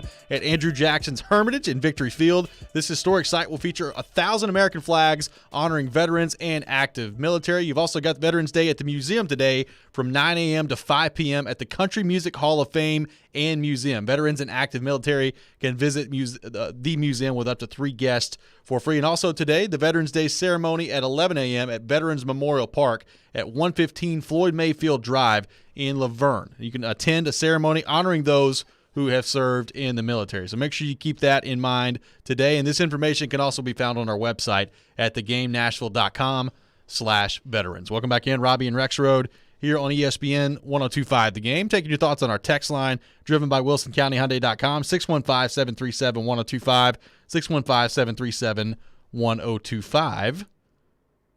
Dennis texting in on the text line. The question is, do you believe Tannehill's current production is what you're going to see the rest of the season? I think he's only going to get better as the season progresses, so I'm not worried. This is coming from Dennis. I think even if the run game isn't great, and I think it's fair to not expect it to be great, if Lewan is okay and Lewan can play like he did at Indy, if Nate Davis comes back, and I feel like he was starting to round into form, the offensive line can – so Mike Herndon had a tweet the other day that I had no idea. It's really interesting, and I didn't even think about this. According to him, their starting five has not played every snap together for one whole game yet this year. That's wild. Now, some of that is, here and there you've seen, like in some of the games, like Saffold would have to leave, or, you've had a little bit of shuffling. And for the most part, they had that whole line, but that's kind of a wild stat. Your starting offensive line, and that is obviously such a continuity position and a chemistry position. Hasn't played every snap of an entire game together. So that, and then Julio Jones and A.J. Brown being healthy. I mean, the tight end position, I think, is just going to be what it is. It's going to be do the job blocking in the run game and occasionally make a play. I'm going to continue to call shots for Anthony Ferguson to score touchdowns, but probably continue to not get them right. But if those things happen, those two guys on the outside are healthy and full go and play full games, and the offensive line is fine, I think Ryan Tannehill will end up with better numbers at the end of the day. I had some Titans fans mad at me the other day about saying that Michael Pruitt was not a starting caliber tight end in the NFL. Your thoughts? I mean, doesn't he literally not start for the Titans? He doesn't. Okay. I mean, he's a guy who, look, he's been a great story this year, too. He's been their best tight end. Yeah, he's been. Other than the resurgence of Jeff Swaim the last couple of weeks. Swaim's kind of dominating now. Let's not forget that. But, no, Pruitt is, look, he's a guy who has been able to hang in the league. He got cut. The Titans kind of passed on him multiple times, and they picked him up, and it's been a great pickup. But, yeah, is he a tight end one? No, I don't think so.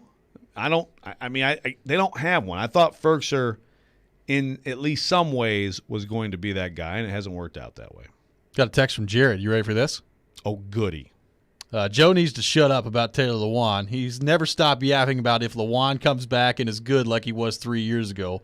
Well, he ain't going to be, just like Ryan Ellis was never going to be what he was 3 years ago. Is this Jared Stillman? Yeah. Oh, shut up, Jared. 3 years ago. That's what he said. Did he not? He didn't watch Taylor Lewan at the beginning of last year? I'm just telling you what the man said.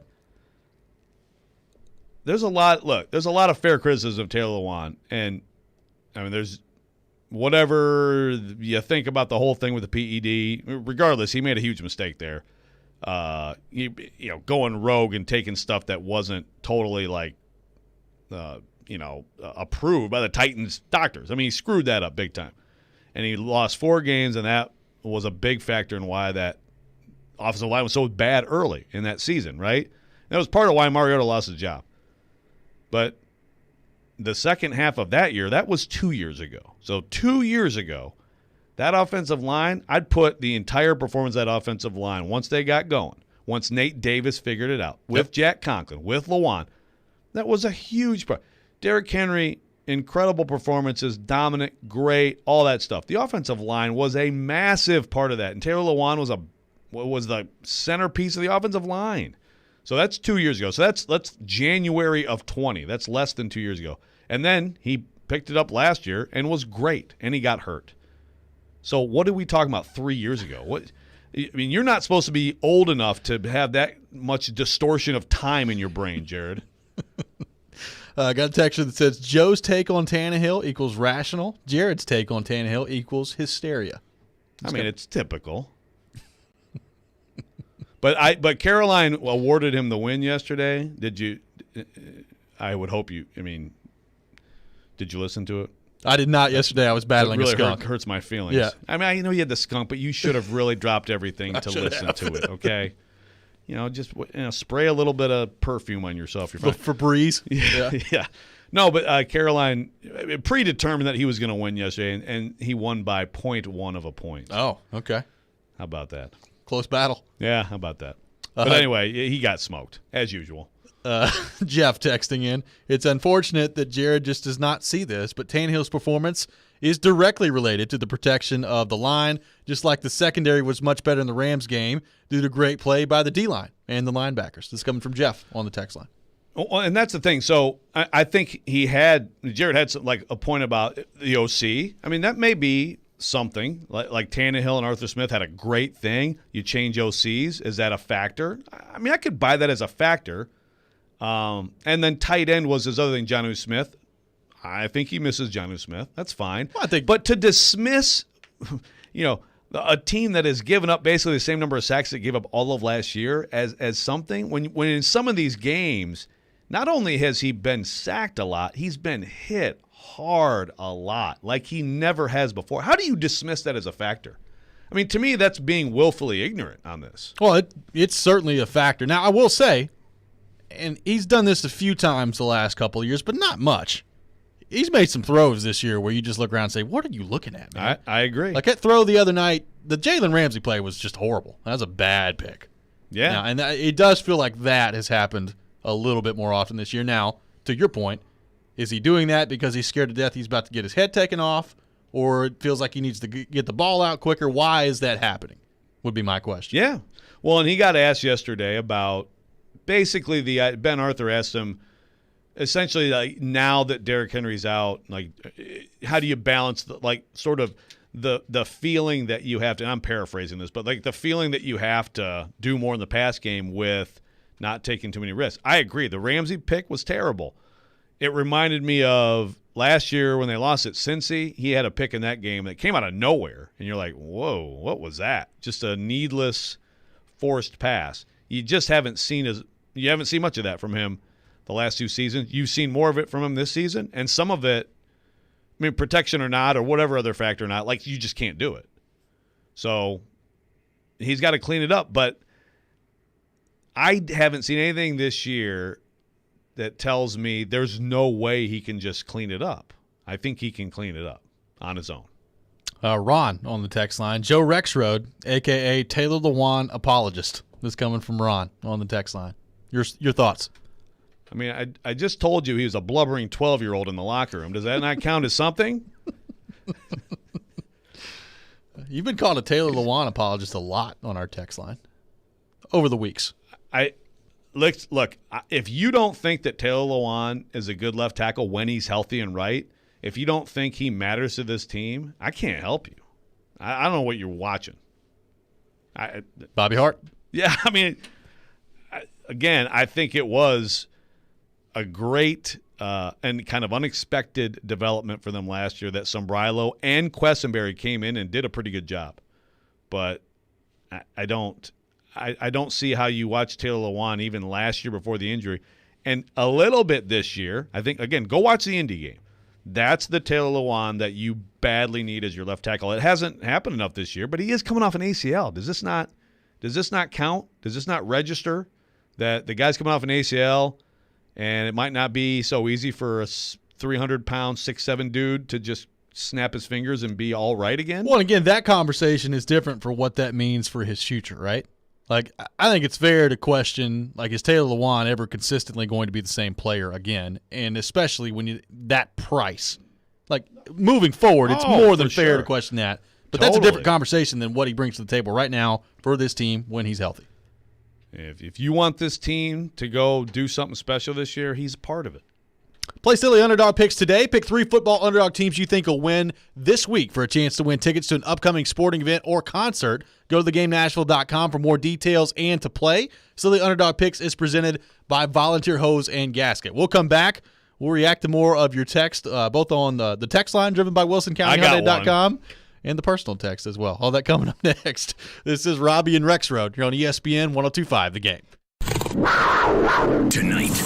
Quick feet in front, and not one save but two made by Saros from in tight.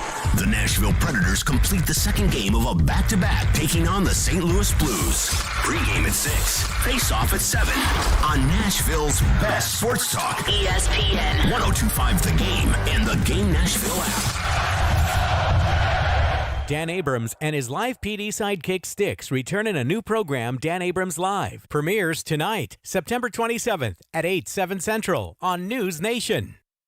Here's exciting news from Genesis Diamonds, just in time for the holidays. We've just introduced our all-new luxury pre-owned Rolex collection, the largest and best selection of luxury pre-owned Rolex timepieces in Middle Tennessee. Hard to find, very sought-after timepieces. Over the past few months, we've scoured the country to find the best, most pristine, hard-to-get luxury pre-owned Rolexes, Submariners, Hulks, Batmans, Daytonas, Pepsis, and more. And next weekend, November 19th, 20th, and 21st, Genesis Diamonds is hosting our first ever exclusive luxury pre-owned Rolex event. Your chance to get the luxury pre-owned Rolex of your dreams with special financing. Imagine a pre-owned Air King for just $199 a month, or an extremely rare two-tone Daytona for less than $460 a month. Also for this event, our Rolex buyers are on site, offering top dollar for your pre-owned Rolex. Come see Genesis all-new selection of certified luxury pre-owned Rolex watches, November 19th, 20th, and 21st. Genesis Diamonds, your new home for luxury pre-owned Rolexes. It's not just about being in your community, it's about being your community. Come experience the all-new state-of-the-art Volunteer State Bank, second Murfreesboro location at 2019 Memorial Boulevard. Volunteer State Bank offers personalized services like banking for professionals, free Kasasa checking, the convenience of mobile banking, and the money you need when you need it. Visit one of our 13 locations or online at ballstatebank.com. Real people, real solutions, right here. Member FDIC, Equal Housing Lender. Men, what if I told you that now you're able to get testosterone replacement therapy in the comfort of your own home? No more weekly trips to the doctor's office. We come to you 7 days a week, 12 hours a day. Be seen by a licensed medical professional in the privacy and comfort of your own home or office. You decide. Schedule your appointment today at CoolSpringsMDformen.com. Hey, Darren McFarland here, and let me tell you about my friends at Curacion CBD.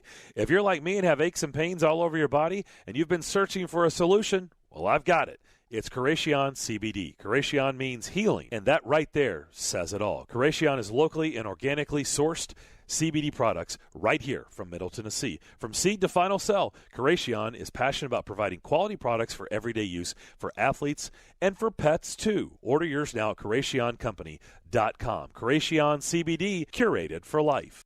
Boys and Girls Clubs of Middle Tennessee ensures children and teens, especially those who need us most, are ready to read, ready for class, ready to graduate, ready for their career, and ready to serve the community. You can support local youth and their great futures by donating at bgcmt.org. It's not magic that will deliver 1 billion packages to homes across the country this holiday. It's the United States Postal Service. And we don't need a team of reindeer to do it, because we've added more vehicles to our fleet. And while we don't come down your chimney, we can pick up presents for you and yours. So if making more holiday deliveries to homes in the U.S. than anyone else seems like magic, that means we're doing our job. Share the magic at USPS.com/helpers.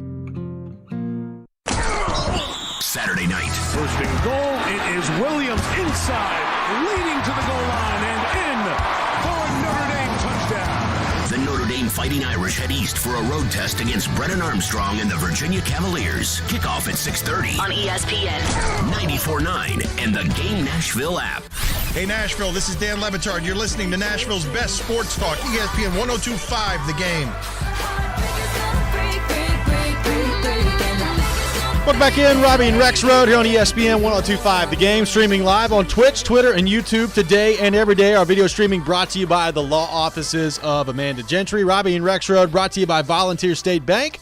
Visit our brand new Murfreesboro location at 2019 Memorial Boulevard, now with 2 locations in Murfreesboro. Member FDIC, Equal Housing Lender. Robby Stanley, Joe Rexrode, Michelle Knezovic here with you, talking Titans, taking your thoughts on our text line, driven by WilsonCountyHyundai.com, 615-737-1025. We will have the best and worst thing in sports coming up at 8:45. Katie Rexrode on my personal text line says, I'm not surprised you're a Lawan apologist. You're all about the blue wall. Wow. Remember, the blue wall is the Michigan. the Michigan State fans think that there's a huge bias in the media in the States, the blue wall. I was part of the blue wall at the Detroit Free Press. You big Michigan blue guy? Wall. Yeah, we had to have training, It's like Clockwork Orange, which no one gets this reference probably, but you have to watch like Bo Schembechler videos with your eyelids pried open. Got some Jim Harbaugh khaki pants on layaway. Oh, yeah, a whole bunch He's of coming those. in. Yeah. God, Harbaugh, by the way, just totally different topic. He's still whining about like a call in the Michigan State game. It's amazing. He's ranked ahead of them now. What's he got to worry about? That's right. And then Mel Tucker, the Michigan State coach, is like, yeah, I don't complain about calls. I think that makes your program soft. It makes your players and coaches, gives them a way out. It makes them soft. I was like, that's some good subtweeting at a presser. That's good stuff. That's some good subtweeting. But no, Katie, there's no blue wall. It does not exist. And I'm not an apologist for Taylor Lewan. He's a good player. Henry on the text line. If Taylor Lewan is more available for the last half of the season, do you think Robinson will consider getting rid of him? So if he comes back in, I think this is what Henry's trying to say. If he comes back in, he plays well, he's available, he's healthy, do you think Robinson gives any consideration to moving on from Taylor Lewan after this year? I say yes, he does. Okay. I'm not understanding how one follows the other. I would think the question would be more if he struggles to stay healthy. I mean, either way, I think it's possible. Well, that's what I'm saying. So he's asking if Taylor Lewan is completely healthy from here on out. Right. Do Robinson still think he give does? any consideration whatsoever to letting him go and moving on after this year? I still think he does. Yeah. I think there's consideration. It's just doesn't mean that he will. Right. There's a lot of players who may not be here next year, and Taylor Lewan's one of them. But if that's the case, boy, do you have a rebuilt offensive line. And it's amazing when you can find like a David Quessenberry and that story and what he's been able to do for you. I mean, Aaron Brewer is a good story. Like they've been able to find depth guys, but how much of a step back are you talking about? And who is your replacement as your full-time left tackle? Tyson Brilo just retired on you. You know, so I do think it's possible no matter what happens with Lewan here the rest of the way. You could still. I also think it's very be careful because this offensive line could be a problem without him. I mean, you could steal Isaiah Wilson from the Giants practice squad. There you go. Somebody just stole Matt Barkley from you. The circle. Go get Wilson back in there. Sign him to the active roster. Bring him on back. Still paying him. Hey, still a lots of options. Oh boy. Yeah, I don't know. I think that Taylor Lewan's a great example of Taylor Lewan. I mean, Kevin Byard. Like, how do you even consider with Kevin Byard the years he's having? Yeah, I don't think that's going to happen. Harold Landry, boy, you sure should pay him, right? But can you? Like, I don't think Harold Landry and Taylor Lewan are on this team next year. One of them might be on this team next year. It's hard. I don't think they're both on this team next year. It's hard to imagine. I'm trying to figure out what the next deal for Harold Landry is going to look like because obviously, I mean, he's already at 9 sacks this year. I said last week on Buy or Sell, he's getting 17, man. 17 sacks. I think the question was actually 15 or more. That'd be a number. So I start to feel pretty good about 15 or more. But he's at 9 right now. I mean, what does his next contract look like? He's at 9 in 9 games. His career high is 9 sacks. Had 5.5 a year ago. Let's say he ends up with 14.5 to 16.5 sacks this year.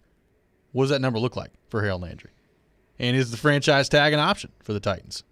Like, that may be the most likely scenario with Landry, is the franchise tag. Yeah. No, I think so. I think tagging him because, I mean, next year you're going to have some tough decisions, some painful, just like you just did. I mean, you had to let Corey Davis go. You had to let Jonnu Smith go. There's more of that ahead, but it's still a go-for-it year. You can't – I mean, they're still right there. So tagging him would make sense. Jared texting back in. You ready? Oh, goody. Joe is the only person in the tri-state Titans viewing area who thinks Lewan is going to be on the team. I guess next year. Okay. I'm the only person in the tri-state viewing area. Did I not just say either Lewan or Harold Landry is not going to be on the team? Just telling you what he said. Okay. Don't shoot the messenger. Robert's just the messenger. Just telling you what he said. Like, it's one thing to have stupid opinions and trumpet them on our show, but listen to what we're saying at least. Henry texting in, if Landry does achieve 17 sacks and Lewan comes back healthy for the rest of the season, who would you rather pay if you had to choose? Who would you rather pay, Harold Landry or Taylor Lewan? Well, okay. I mean, obviously you're paying Lewan. You've given Lewan the big deal. Yes, but it's still there's nothing wrong with the question. God, some of the answer to that is Bud Dupree. Yeah. Now, because like if Bud Dupree gets it rolling here, I think all these guys rolling, they are feeding off each other. That foursome right now is a real problem for teams because you could make the case to double each of those four guys. But the least case right now would be Bud Dupree. Really, the way Autry and Simmons are playing and the way Landry's played all year.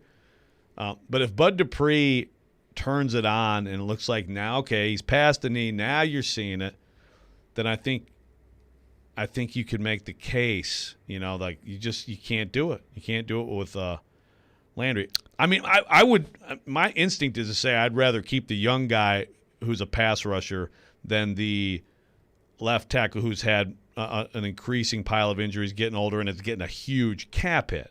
Now, he'll also be cheaper than Landry. That's true too.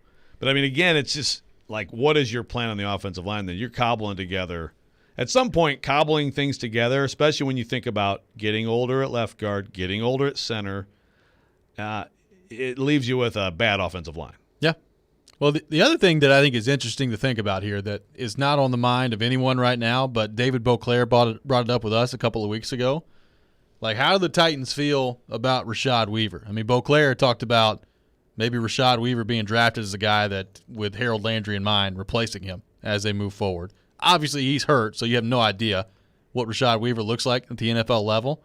But, I mean, if he's healthy next year and comes in and looks really good, let's say you franchise tag Landry, like, are you giving Landry a big deal after that? I think that would be another factor that had to play into it as well. Yeah, that's definitely worth keeping in mind for sure. I mean, he's a very – I almost feel like Weaver is almost more like an Autry kind of player. You can – he was a 4-3 defensive end. He's a big physical guy. He's not going to be the same type of player, but if he's a good, versatile edge piece that you feel good about, then that makes it easier to move on from Landry. I think the tag scenario is a pretty good one. That goes back to the linebacker part of the discussion, too. Feel bad for Harold Landry. Right. He tagged in with all the linebackers. Yeah, so I mean, like what – yeah, so for example – who got tagged at linebacker this year? I'll research this and figure it out. But, yeah, I mean, that will be one of those situations where obviously a tag, it's a one-year thing, but also you're going to pay less in the year than you would if you gave him a long-term deal, especially if he ends up especially like 12, 14 or more sacks. The tag number last year, just based on a quick Google search for linebacker, right around $14 million. Yeah, I mean that's just flat out cheaper than he would get on the open market in terms of. Is that your computer just doing a rock concert over there? Gosh. NFL.com apparently has some jamming guitar stuff going on here. Hey, it's one of their auto plays. Sorry about that. Better than a mute. Hey. It is better than a mute. When we come back, it is time for the best and worst thing in sports. We'll get to that next. Encourage your participation as well on our text line, driven by WilsonCountyHyundai.com, 615-737-1025. This is Robby and Rexrode here on ESPN 1025 The Game. From the Fox 17 News Code Red Weather Center. I'm Fox 17 News Code Red meteorologist Dan Guthrie. Scattered showers will continue to work their way through the mid-state, so expect it to be a little wet at times today. Most of this will clear this evening. High today, 65 degrees. This weather report brought to you by Hiller Plumbing, Heating, Cooling, and Electrical. Call the Happy Face Truck today. Need a new roof? Get a roof built with integrity from E2 Roofing. E2 is a veteran-owned and operated local roofer with 95 5-star Google reviews and Better Business Bureau A+ rating. E2 Roofing is a veteran-owned and operated local roofer with 90 5-star Google reviews and Better Business Bureau A+ rating. E2 assists customers with roof repair and replacements through insurance claim assistance. Find out if insurance will pay for your new roof with a free inspection at e2roofingnashville.com. Rock Bottom Nashville is Broadway's original brewery, where all brews are brewed on site. Josh Rappaport is Rock Bottom's brewmaster, creating fresh craft beers where peak flavors are always the rule. Grab one of their blockbuster beers to pair with their nachos, pretzel bites, and delicious flatbreads. They even have group catering. They boast one of the best views of downtown Nashville and is a short walk to Titan Stadium. And enjoy happy hour Monday through Friday afternoons from 2 until 6. Rock Bottom Nashville, 111 Broadway. Treating erectile dysfunction with acoustic wave therapy has been getting a lot of attention lately. But you should know that some are promising results we just haven't seen and charging a lot of money for the treatments as well. This is Kim for the Tennessee Men's Clinic, and if you're looking at acoustic wave therapy or any option to help your ED, you really should call us first. Unlike wave therapy-only clinics, the Tennessee Men's Clinic wave therapy protocols do use acoustic wave technology, but we also often combine it with other treatments that can give most of our patients far higher satisfaction rates. There is no surgery nor any type of invasive procedure required. And even better, depending on your treatment strategy and with our urologist and provider's guidance, you can likely have sex the day after your appointment. We even have other treatments that can help you last up to an hour. Plus, for a limited time, we're waiving our normal appointment charge, which includes a PSA and T test, and offering a free ultrasound, altogether nearly a $400 value for free. So make an appointment today. Call 615-208-9090 or go to TennesseeMen'sClinic.com. Visit our website to learn more, including side effects, treatments, extra results vary. Calling all sweet tooths. Head to Nashville Toffee Company, a place where rich, chocolatey daydreams are created from a secret family recipe generations in the making. Their toffees and candies are handcrafted in Nashville using all natural, kosher-certified ingredients. Sweet creamery butter, pure cane sugar, premium roasted nuts, deep rich chocolate, and sea salt. Visit NashvilleToffeeCompany.com or drop by their headquarters on Air Lane Drive for a positively hassle-free shopping experience. Whether you're buying for 1 or 100, Nashville Toffee Company is here to make your holiday gift-giving easy. Sheet Metal Workers Local 177 is looking for the next great skilled construction tradesman out there. Are you unhappy with your current situation and seeking a better opportunity? If you have prior years of experience and are getting overlooked, it's time to advance your career and start your journey with Smart Local 177. They offer great benefits and job opportunities that are waiting for you. Further your career in the construction trade industry at sheetmetal177.com or call 615-292-0587. An equal opportunity employer.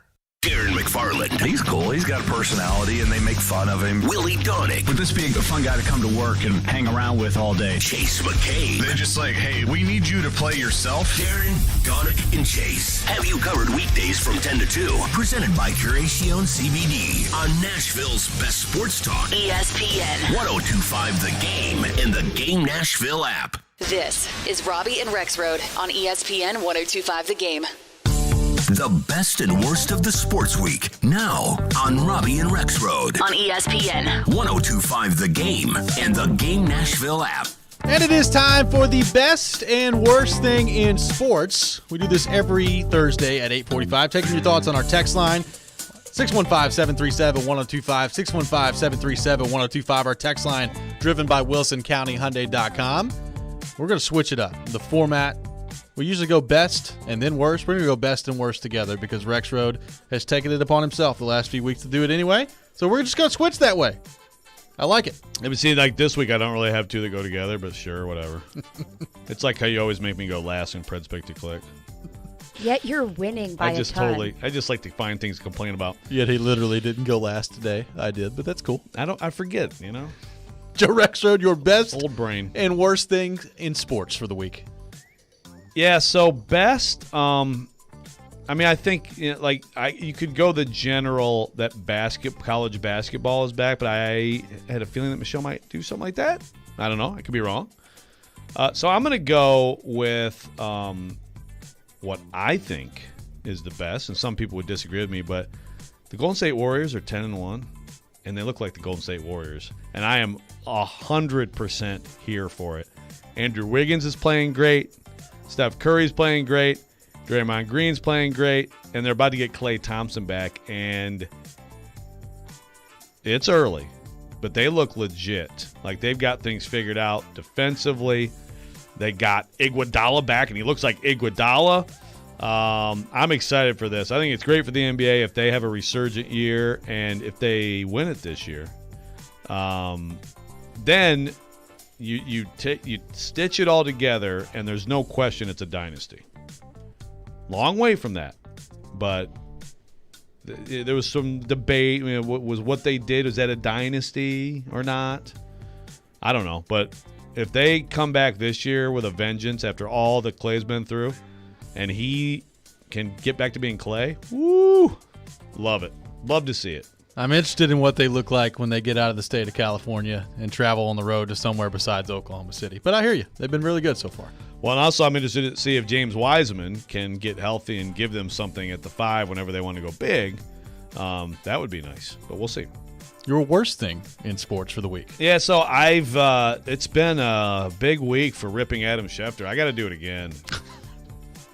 I mean, he again has to apologize last night on SportsCenter and Robert Klemko did a great job, the Washington Post, guy I've known for a long time, did a great job of kind of laying this out. Dalvin Cook has a situation. It's a domestic abuse. It's a civil suit right now. It's not a criminal suit, but it's a civil suit. And he is saying he's a victim. I don't know the situation. I don't know what's going to happen there or what happened. But Schefter came out, basically ran PR for Dalvin Cook and his agent to get out in front of this thing being released. And then comes last night on SportsCenter and says, I shouldn't have. I should have looked at both sides. I should have explored more deeply before I did this. It's being first is it's not. You got to sometimes slow down. Well, it's not just slowing down. You are running PR for an agent who gives you information, and that's not what journalism is. And he's had a heck of a run of not being a journalist. Adam Schefter, not great times as of late for good old Shefty at ESPN. Michelle Knezvik, your best and worst things in sports for the week. Had to lift my chair up so I could see you guys. Yeah, you kind of been hiding back there. Is this still like After Effects from Saturday? See, I already forgot. Already moved it out of her mind. Moving on. I'm sorry. No, it's okay. Okay, best in sports, obviously college basketball, but I figured I'd pick another one because that's just the obvious. We've been talking about it a lot. This kind of happened towards the end of last week, but then it officially happened this week.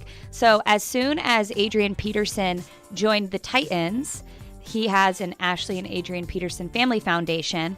He announced, probably within maybe 2 or 3 days since he joined the team and was in Nashville, that his foundation, for every touchdown that was scored in the Rams game, that he would donate a certain amount of meals to the Tennessee Food Bank. So for every Tennessee touchdown, it was 5,000 meals, and then for every touchdown he scored, it was 10,000 meals. So of course, we saw him score. We saw a couple other players score. So he donated 25,000 meals to the Tennessee Food Bank. I think that's great. I mean, he was only in town for 3 or 4 days before he set this up, and he's already trying to make a positive change just in the community here in the city. So obviously a great addition to the Titans. He's a legend, but I mean, just doing good, being good.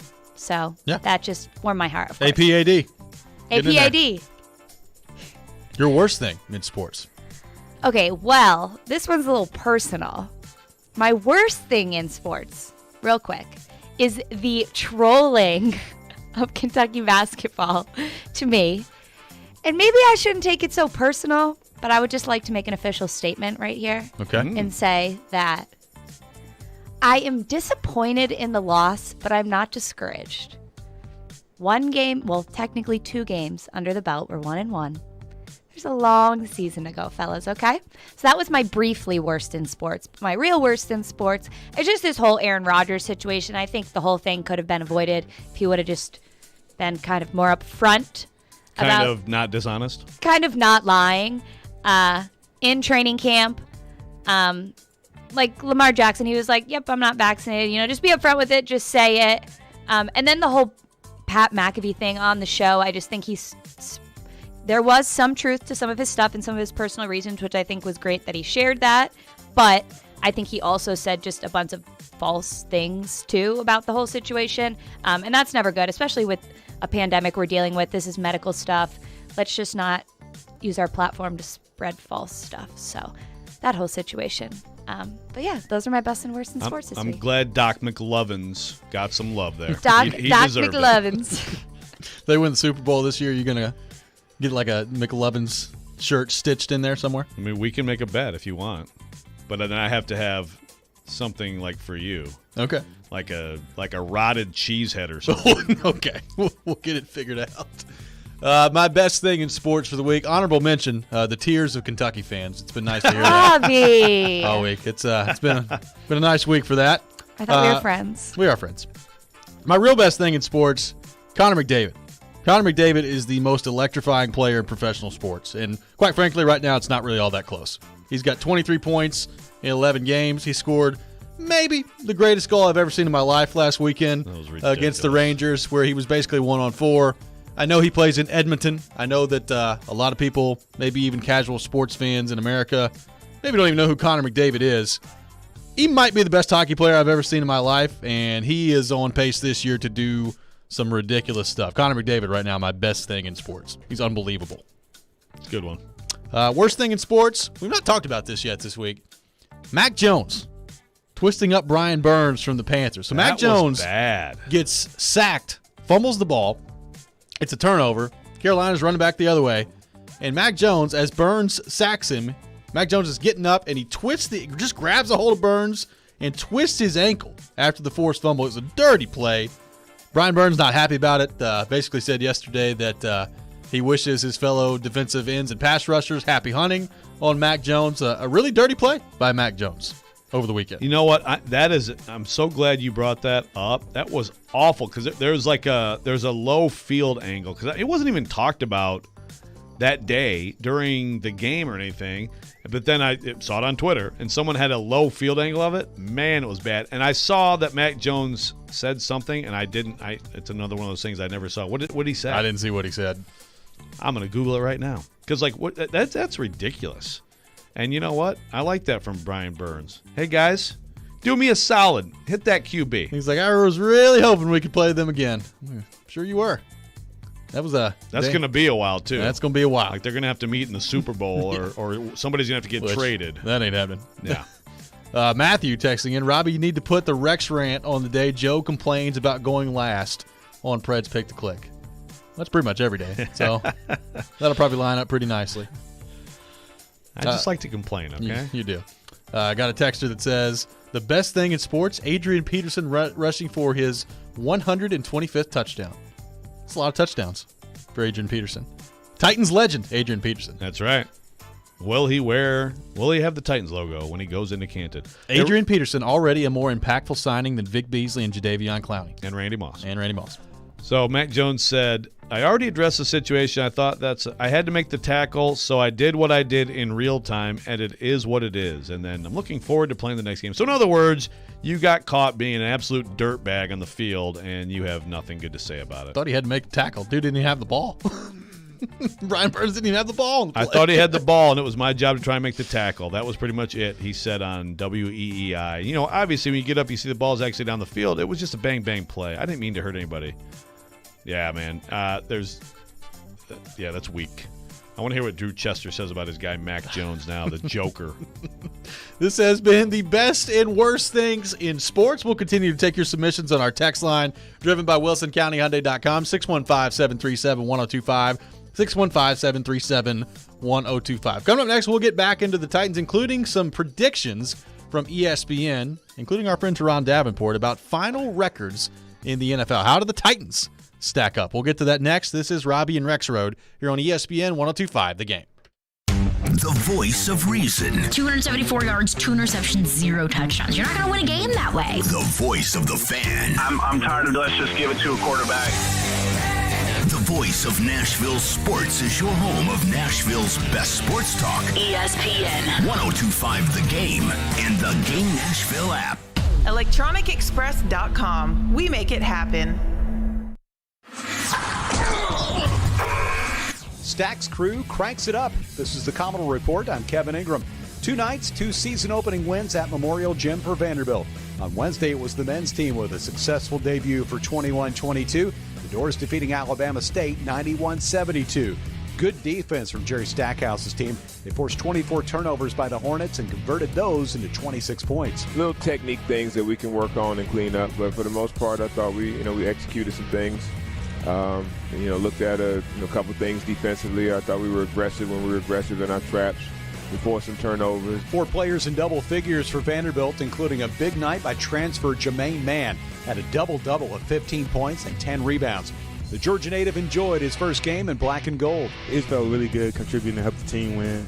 Just doing what I do best, contributing, playing hard, 10 boards. That's my second career double and everything. So that's really put a smile on my face. Jordan Wright scored a game-high 16. Scottie Pippen Jr. had 15, and Miles Studi scored 13 in the first half, including a trio of threes. Vandy plays again on Sunday against Texas State. Off that opening night win over Gardner-Webb, the Vanderbilt women's team plays again Friday against Little Rock. And then on Saturday, Vanderbilt and Kentucky in football. The Commodore defense will try to keep the interceptions coming, having racked up 11 on the season, 9 in the last 5 games. Deshaun Jerkins is tied for 3rd in the SEC with 3 picks on the year. A salute to our armed forces on this Veterans Day. That's the Commodore Report on 102.5 The Game and ESPN 94.9.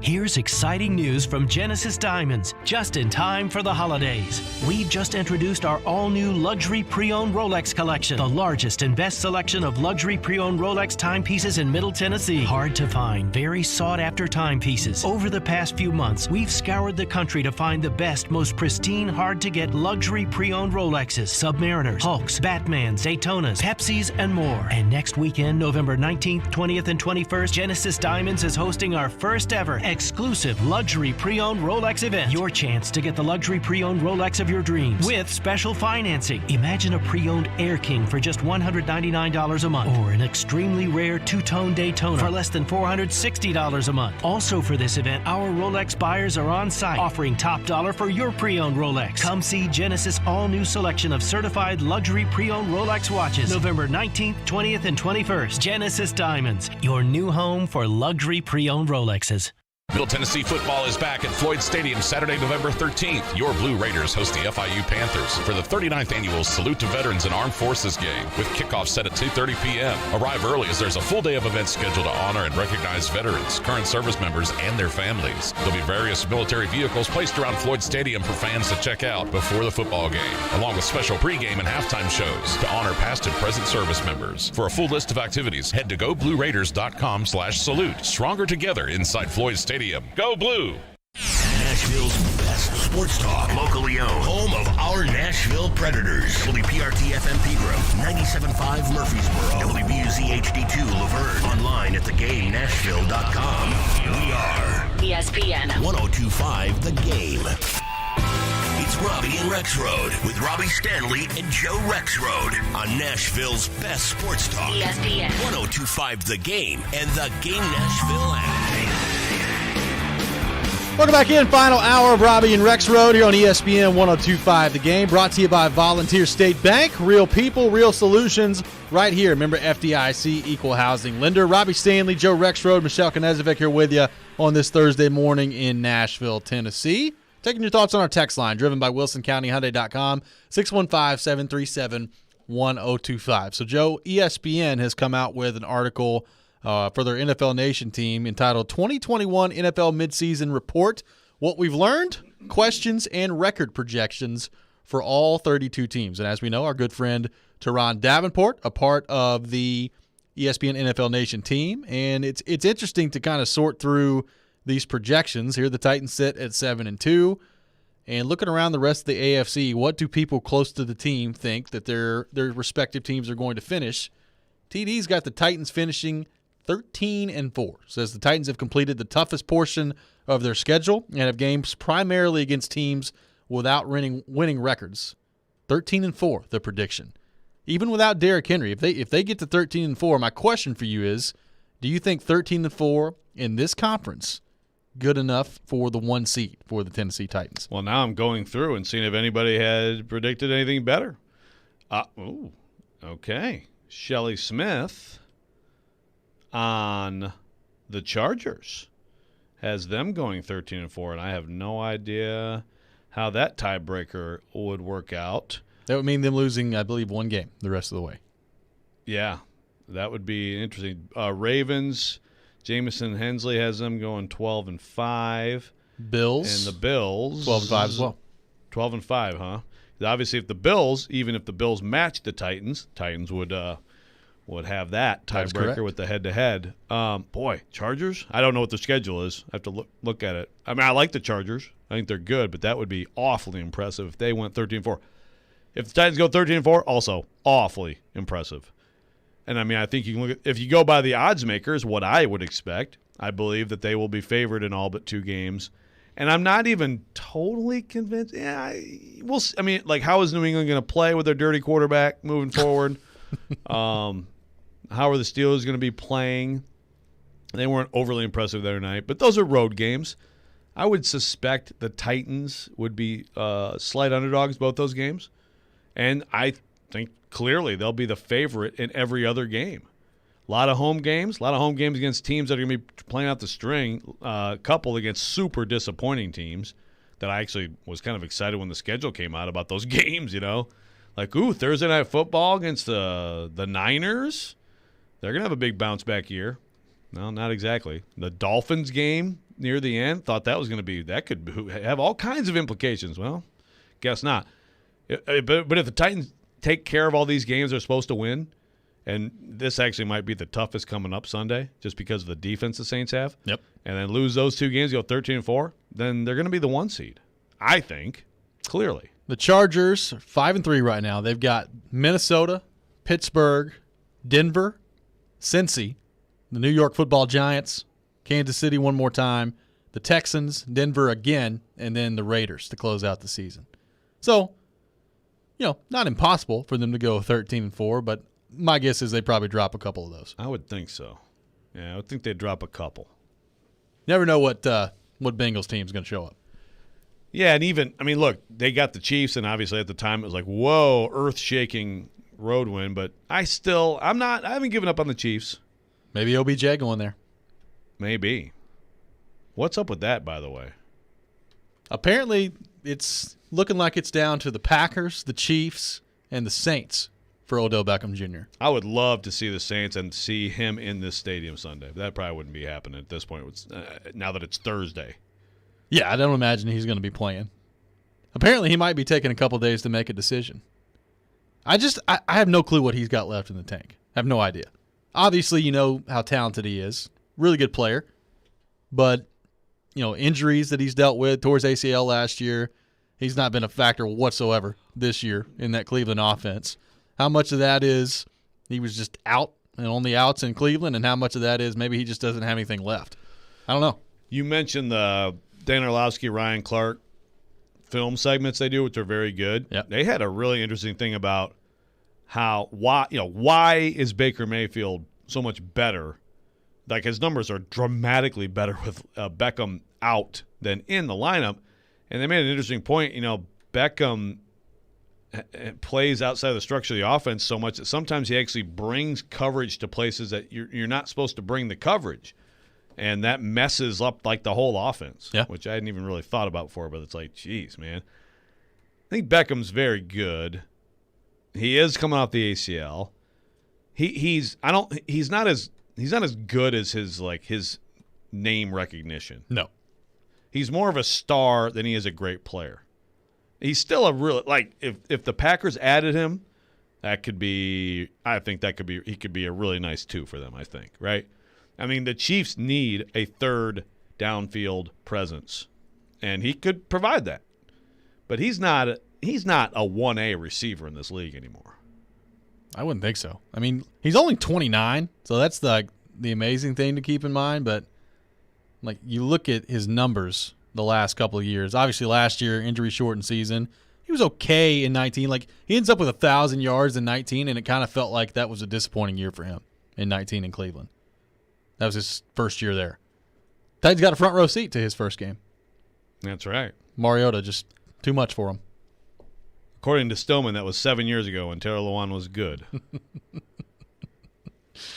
don't know. Like, first off, no, the Titans are not going to go after Odell Beckham Jr. Oh, yeah. I mean, we haven't heard much of that this week. We've gotten a couple of those, but not much. Yeah, it's been refreshing to not hear much of that.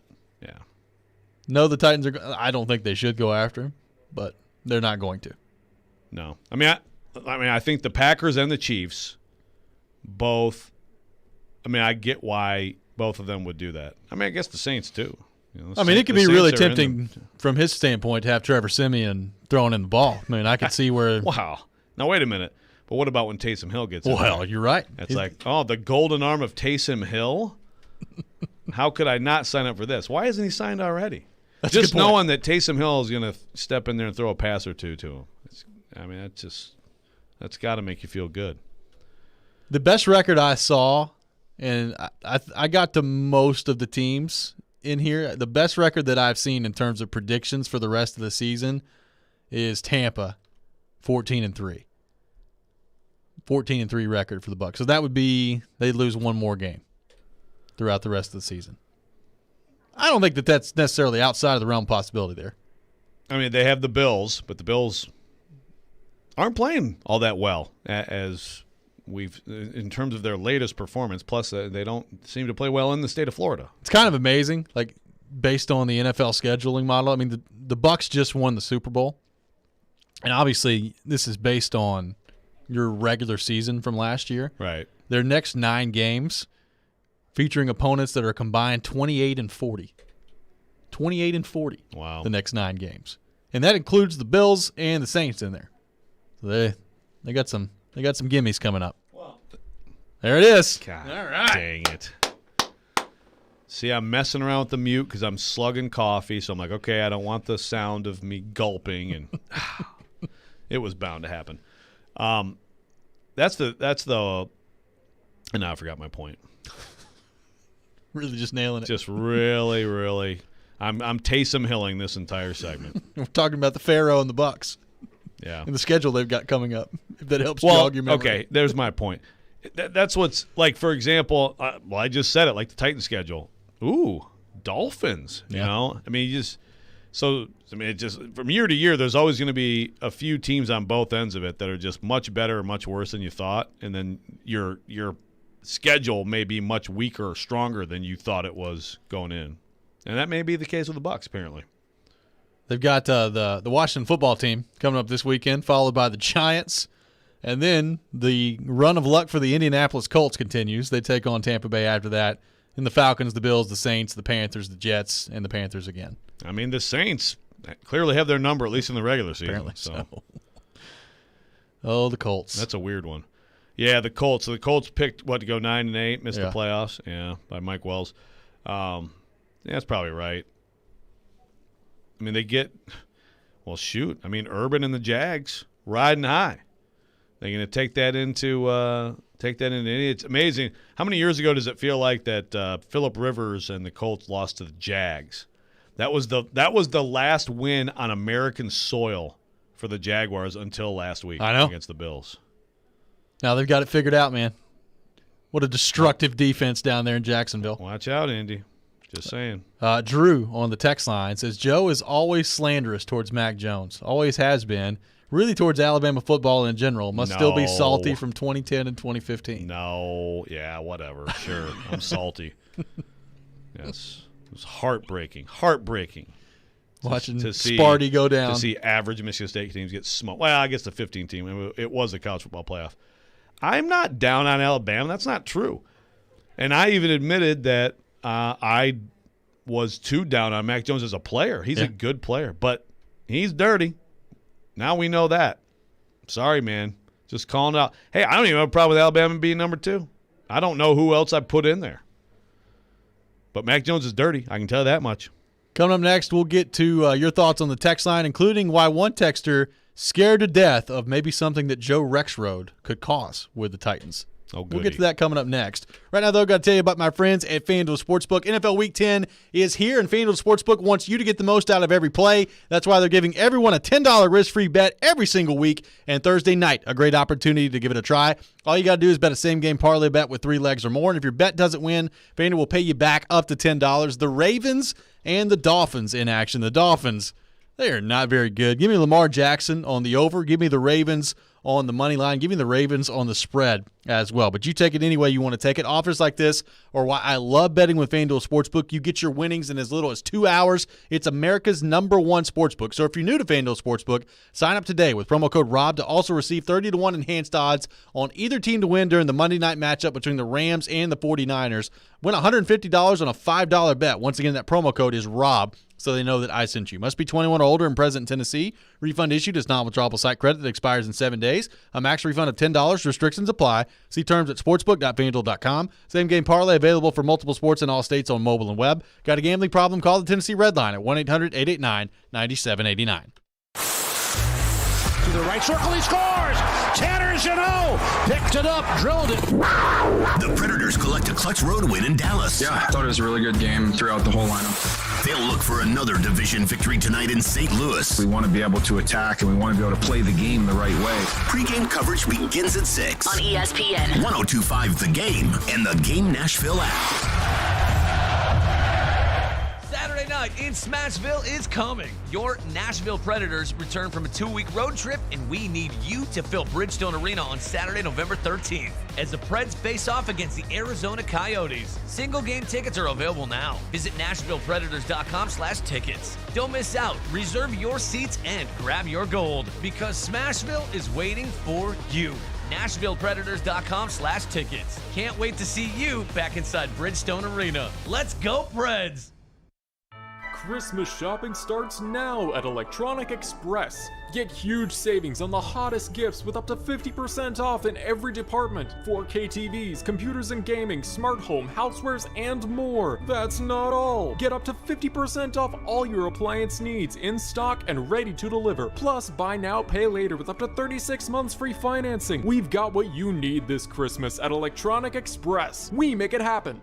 What's up, everybody? This is Teron Davenport, and I am here to tell you about Freedom Tire Guys. They're Nashville's premier mobile tire service. New tires, rotating, balancing, flat repair, torquing, they do it all. I can tell you this from personal experience. Just a couple weeks ago, I was at the Titans facility. They came there and changed my tires, all 4 of them. They did an excellent job. My car is riding extra smooth now.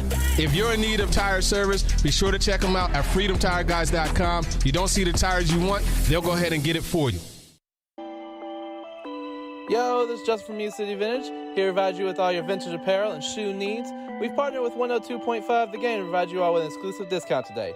Come to our shop today, located in East Nashville at 2503 Gallatin Avenue, and say The Game at checkout and get 10% off your entire order. If you're unable to make it in, we got something for you as well.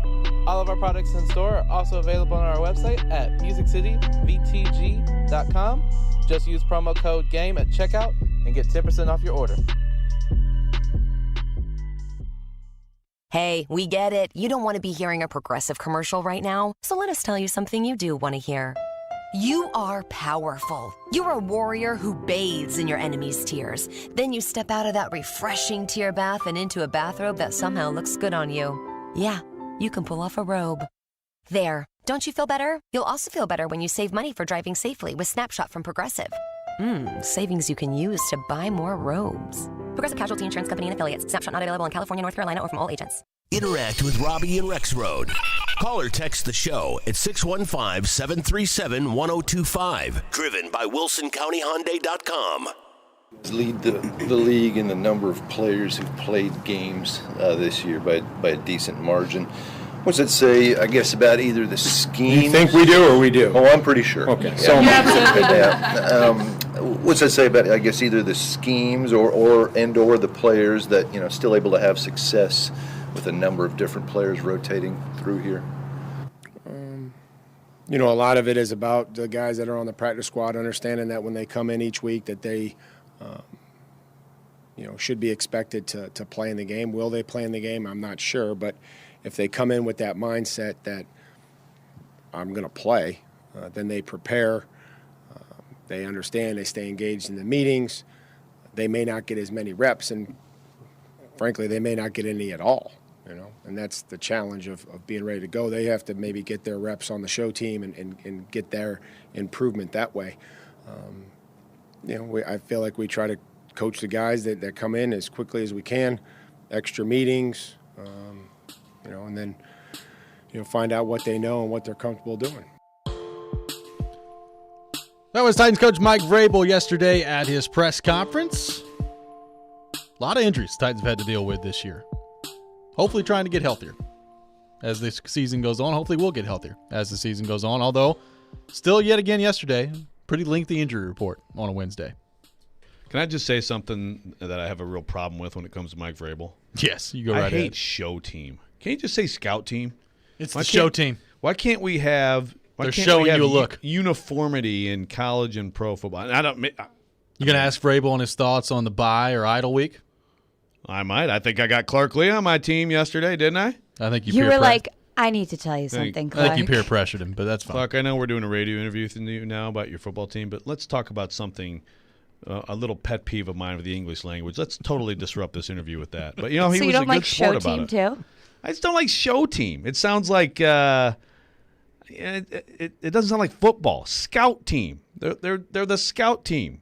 They're showing you the looks that you're going to see. They're literally showing you what you want to see. Show team. I want to. Yeah. See, this one you just not don't a like. fan. Just not a fan of that. Who does? I don't. Is that a normal thing in the NFL? I don't know. I've not heard another coach in the NFL, but I could be wrong. Maybe they all say it in the NFL. I've heard a lot of scout team. I think it's a Vrabel thing. Could be. Why doesn't he conform to everybody else and say scout team? By the way, speaking of Vrabel, I think it was the Sunday Night Football on NBC Twitter account last night came out with like, who's your favorite for Coach of the Year lists. Okay. And they listed like 3 or 4 coaches. Vrabel not on there. Really? Titans fans were not happy about that. Oh, boy. Here comes the announcers hate your team stuff then. They were not happy. The so list. Kingsbury for sure. Kingsbury, Brandon Staley. Yeah. Zach Taylor of the Bengals. What? And Sean McDermott of the Bills. Those were the 4 that were on the list.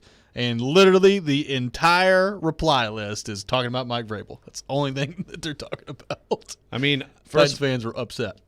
First of all, before Taylor or who's the last one? Sean McDermott, who, by the way, you can make an argument they've kind of underachieved so far based on their last couple of weeks. Right. You can't have the massive expectations and somewhat underachieve and be coach of the year. You have to overachieve. I mean, Mike Tomlin should be on there before those guys, shouldn't he?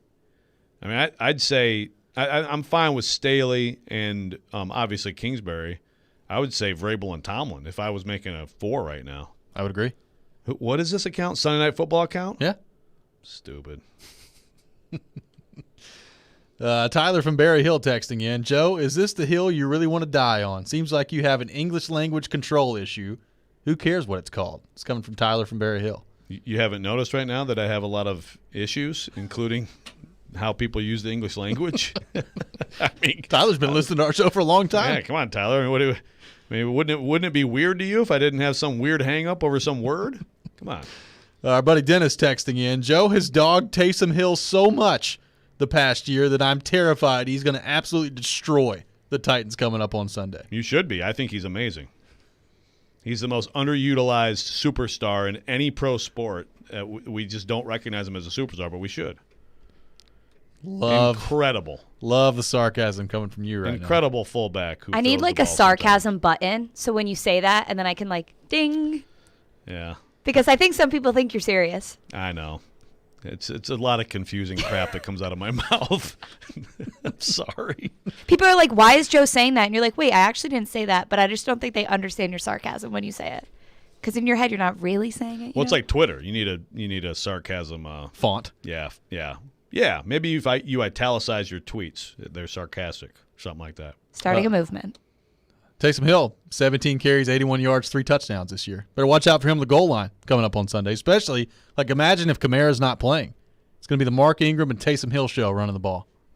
Well, the thing is, I mean, you'd want him as your primary, running back. I mean, really, he should be your primary receiver, because you're missing him. And you want him as your starting quarterback. Yeah. I mean, if he could hand and throw the ball to himself, I don't know what defense could deal with that. I mean, I would just like to point out he is 5 of 6 this year for 45 yards. That's an 83.3% completion percentage. So what do you think about that? It matches up with my analysis of him. He's incredible. Some breaking news in the NFL. This coming from Jonathan Alexander, who covers the Carolina Panthers for The Observer.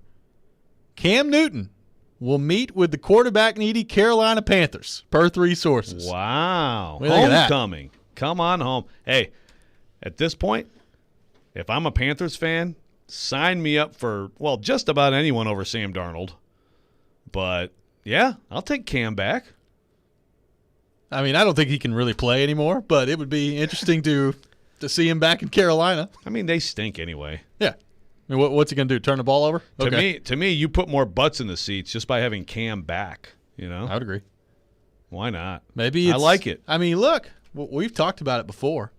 Cam Newton, outside of Keyshawn Johnson, everybody pretty much down on Cam Newton, but Keyshawn probably pick him to win league MVP if he comes back with the Panthers. What do you have him, like 6 or something in the NFL? He's 32 years old. I mean, he's still a relatively young guy. Just a lot of wear and tear on those tires so far. Yeah, but he's certainly good enough to, play in the league. I mean, at this point, he's still a starter quality, bottom third of the league starter quality player, if he's healthy. You agree? No? I mean, look, if Sam Darnold is a bottom third of the league quarterback starting quality, then yeah, sure, Cam Newton could play. Yeah, I mean, that's the reality of the NFL. You go to the bottom third, you're going to find some real gems. He's good enough to be in there somewhere. I wonder if that ends up happening. Good for you, Cam. I'm here for it. I don't really know what that report means. He's meeting with, is that a tryout? Is that a, hey Cam, what's going on? Let's go have some lunch. We'll see you later. What does that mean? Yeah, I don't know. Interesting. But it is kind of, it's been a long time since we've heard from him. So last time I saw Cam Newton, he was in the stands at Auburn with a shirtless Bruce Pearl. That's the last video image I have of Cam Newton. That's awesome. So Rappaport says Cam Newton is now vaccinated, so if they sign him in, considering the meeting today, there is real interest. He could join the team, practice quickly. They play the Cardinals this week. So Ian going up against Ron Rivera next week. Good to see Rappaport get beat and quickly follow up with this. It's been you're in a war with Schefter and Rappaport, huh? It's, well, the Schefters, it's really like the Derrick Henry stuff. Come on. You're going to just double down and triple down when anybody who's reported it all on this knows that there's no way you could report that. And he's got some apologists, including locally, who are trying to defend him. But it's just – and then this whole thing with Dalvin Cook is ridiculous. I don't have a special beef with Rappaport, but I just like seeing those guys get beat. Me too. Don't miss Nashville's best NFL pregame show live from Rock Bottom Brewery on Broadway this Sunday. The NFL pregame show features Jared Stillman, Mark Howard, and former Titans wide receiver Chris Sanders. Join them from 9:30 to 11:30 a.m. live at Rock Bottom Brewery on Broadway. Prior to the Titans taking on the New Orleans Saints, the NFL pregame show brought to you by TriStar Moving, Parman Tractor and Equipment, FreedomTireGuys.com, FanDuel, E2 Roofing, Hillside Medical, Social Furniture, and Screwball Peanut Butter Whiskey. When we come back, we'll be joined by our good friend Hal Gill, Preds radio analyst. The Preds back in action tonight against the Blues. We'll look ahead to that coming up next. This is Robby and Rexrode here on ESPN 102.5 The Game. Hey, I'm Matthias Ekholm, and this is Smashville. Ekholm, his shot, he scores! Matthias Ekholm gets the Predators' third of the night. You're listening to the flagship of the Nashville Predators radio network, ESPN 102.5 The Game. Now's the time to get a great deal on Kubota construction equipment featuring durable Kubota engines, more comfort, more productivity, more get it done right. The Kubota construction lineup shows up ready to work every day. Right now, bring home select Kubota equipment for 0 down, 0% APR for up to 60 months. Now through December 31st. See us or go to KubotaUSA.com for more details.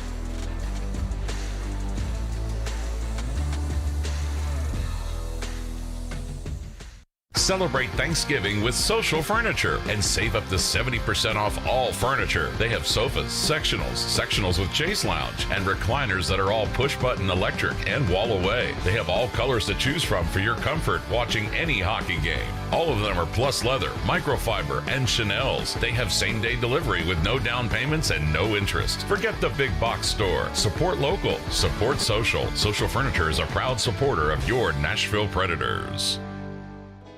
It's not just about being in your community, it's about being your community.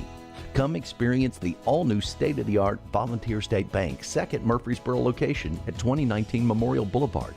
Volunteer State Bank offers personalized services like banking for professionals, free Kasasa checking, the convenience of mobile banking, and the money you need when you need it. Visit one of our 13 locations or online at ballstatebank.com. Real people, real solutions, right here. Member FDIC, Equal Housing Lender. Got chronic joint pain? Not having success with steroids, but trying to avoid surgery? Well, thankfully, there's a better way. And now it's available here from the medical professionals at QC Kinetics. Hey, Willie Donick here. I'm talking about new therapies. Advanced, all-natural, regenerative treatments that can not only just give you relief, but can also restore and repair damaged tissue, so you can have lasting relief. If you've got joint pain due to arthritis, knee pain, hip pain, shoulder pain, don't just think the old ways of dealing with pain are the only ways. You need to learn more about these new biologic therapy solutions. Call now for a free consultation. QC Kinetics, 615-249-4024. These remarkable new treatments increase mobility, decrease pain, and help restore tissue. They actually encourage your body to heal itself. Call now and learn more about these restorative, regenerative, and revolutionary alternatives. Don't wait. Call today. QC Kinetics, 615-249-4024. That's 615-249-4024. Gary Ashton here. Most people in Nashville know me as the don't sell without the intel and the guaranteed offer guy. But despite my accent, I'm also 100% guaranteed Nashville. I'm a guaranteed musician, a guaranteed dog lover, and you're also guaranteed to see me at every Titans and Preds game. Guaranteed offer means the Gary Ashton team with RE/MAX Advantage will sell your house for top dollar with no cleaning, staging, showings, or open houses, and give you up to 90 days to close. So there's plenty of time to find your next home. Guaranteed Nashville means my team lives here and loves it here. We've served Nashville for over 20 years, and we're passionate about helping the people we call neighbors and friends, which is why we've had a long-standing tradition of donating to the Vanderbilt Children's Hospital. If you're thinking about a guaranteed offer, get the only one that's guaranteed Nashville. Request a no-obligation offer by calling 615-301-1650 or go to GaryAshton.com today. Remember, Gary Ashton, guaranteed Nashville. Hey Nashville, Vanderbilt football coach Clark Lee here, inviting you to tune in on ESPN 94.9 every Monday at 6 p.m. for the Commodore Hour, providing you with exclusive insights on Vanderbilt athletics. Hey, it's ESPN NFL analyst Tim Hasselbeck on Nashville's best sports talk, ESPN 102.5 The Game. Welcome back in, Robby and Rexrode here on ESPN 102.5 The Game. Brought to you by Volunteer State Bank, conveniently serving Middle Tennessee with 13 locations. Member FDIC, Equal Housing Lender. Robbie Stanley, Joe Rexrode, Michelle Knezevic here with you on this Thursday morning. Talking Predators, and to help us do that, we go to our 102.5 The Game phone line, driven by WilsonCountyHyundai.com, and welcome in our good friend, Preds radio analyst Hal Gill. Skillsy, what's going on? How we doing? Just hanging out here in St. Louis, ready to finish off this back-to-back tonight. Hal, we were talking about Matt Duchene earlier in the show, and he gets the 2-on-1 with Yossi last night and just rips it. And to me, that just kind of is emblematic of the way he's played so far. Just seems to be very confident. Number one, do you agree with that? And number two, how important is, from a player's perspective, just seeing things go well for you early into a season in terms of what that could mean as the season goes down the road? Yeah, I think anytime you're shooting the puck and shooting it well, you get confidence from it. And, you talk about that play specifically. He didn't – I'm sitting there looking, all right, he's going to set this up. Maybe a 3-on-1. What is he going to look to do? And I asked him about it last night, and he said, yeah, normally I would try to make a play there. Normally I'm a pass first, but he said, it looked like the shot might be the only option at the end of the play, so he's decided I'll just take it ahead of time, and I think he surprised Holtby for sure. But more importantly, I think it was just a laser. And when you say, hey, I might as well just take the shot, and you rip it like that, then you're going to get more goals than not. That was he's dialed in right now, so that's a good sign for the Preds. His confidence, I think, is huge for him and for the Preds. Beyond that, Hal, his confidence and the fact that he's putting the puck in the back of the net, what are you seeing from him just in terms of physicality? Does he look different in that way, like last year to this year? Yeah, I do think he's got more. I think it's part confidence too. He's got more drive towards the net. He's making plays that are going. He's not just trying to get away from a defenseman. He's trying to beat a defenseman and get to the net, and there's a difference. And he was doing that a lot last year, where he was, a cutback and he'd skate up the boards. Instead, now I feel like he's making that cutback and attacking the net, bringing another player to him and making a play that way. And I think you got to give a lot of credit to Gronlund with him. I think Gronlund has been really good at opening up space for him and driving the line that he's been on. So I think you have some chemistry there that's helping him out as well. How impressive does Tanner Jeannot continue to be on a nightly basis? Not only the scoring that he's bringing to the table, but that young of a player, he almost kind of feels like the tone setter for this team on every night. How impressive is that at his age? Yeah, it's pretty awesome to watch right now. I've been enjoying it. You know what to expect from him. He's going to go and be hard and physical. Last night he went over and had a conversation. I'd love to know what was said between him and Jamie Benn. But I think he's setting that tone with a big hit or a heavy forecheck. But then the ability to score goals is. I didn't really know he had that in him, and I think he's surprised a lot of people, except for the Predators brass who wanted to keep him around, and for himself. I think he knows he can make plays, and he's confident doing it. That goal he scored last night, it really should have set up for a big power move where he's setting his edges and attacking the net, and his ability to take it from the backhand to the forehand with a quick release and put it just inside the post. I mean, that's a goal scorer's goal. I don't care who you are. A big lug guy who's going to go heavy on the forecheck doesn't make that play. So he's got a couple attack modes that he can switch to, and it's pretty fun to watch. And I talked to Ryan Johansson about the assist he had last night on Johansson's goal, and he said he was coming up from behind him, and he's like, I had no idea what was going on, and he just lugged up with the play and found a way to make that happen. And that's the difference between having a good team and a great team in the end, is if you get those guys that are hard workers that can play with skill. I think it's going to be huge for the Preds, and so no wonder the Preds brass has always liked him and wanted to keep him around. Well, what do you think his, destiny is in terms of like where he might be in the lineup? Hal, obviously he's moved around some, and it's just looking increasingly like, this is a guy who you can count on for some offense to go with all the other things he does for you. Yeah, and that's the fun part is, everyone sets a ceiling for you. What's your ceiling? What's this guy's ceiling? And I think he's kind of saying that, I'll take care of it. He's pushing it up. He's pushing the ceiling up. When I first saw him play, I said, "Oh, he's a great, checking line, maybe, but more of an energy line guy, and he'll be in the bottom six." But right now, I don't know why he's not your first forward. I mean, he's scoring goals, he's getting assists, he's physical, he's hard to play against, he's killing penalties, blocking shots.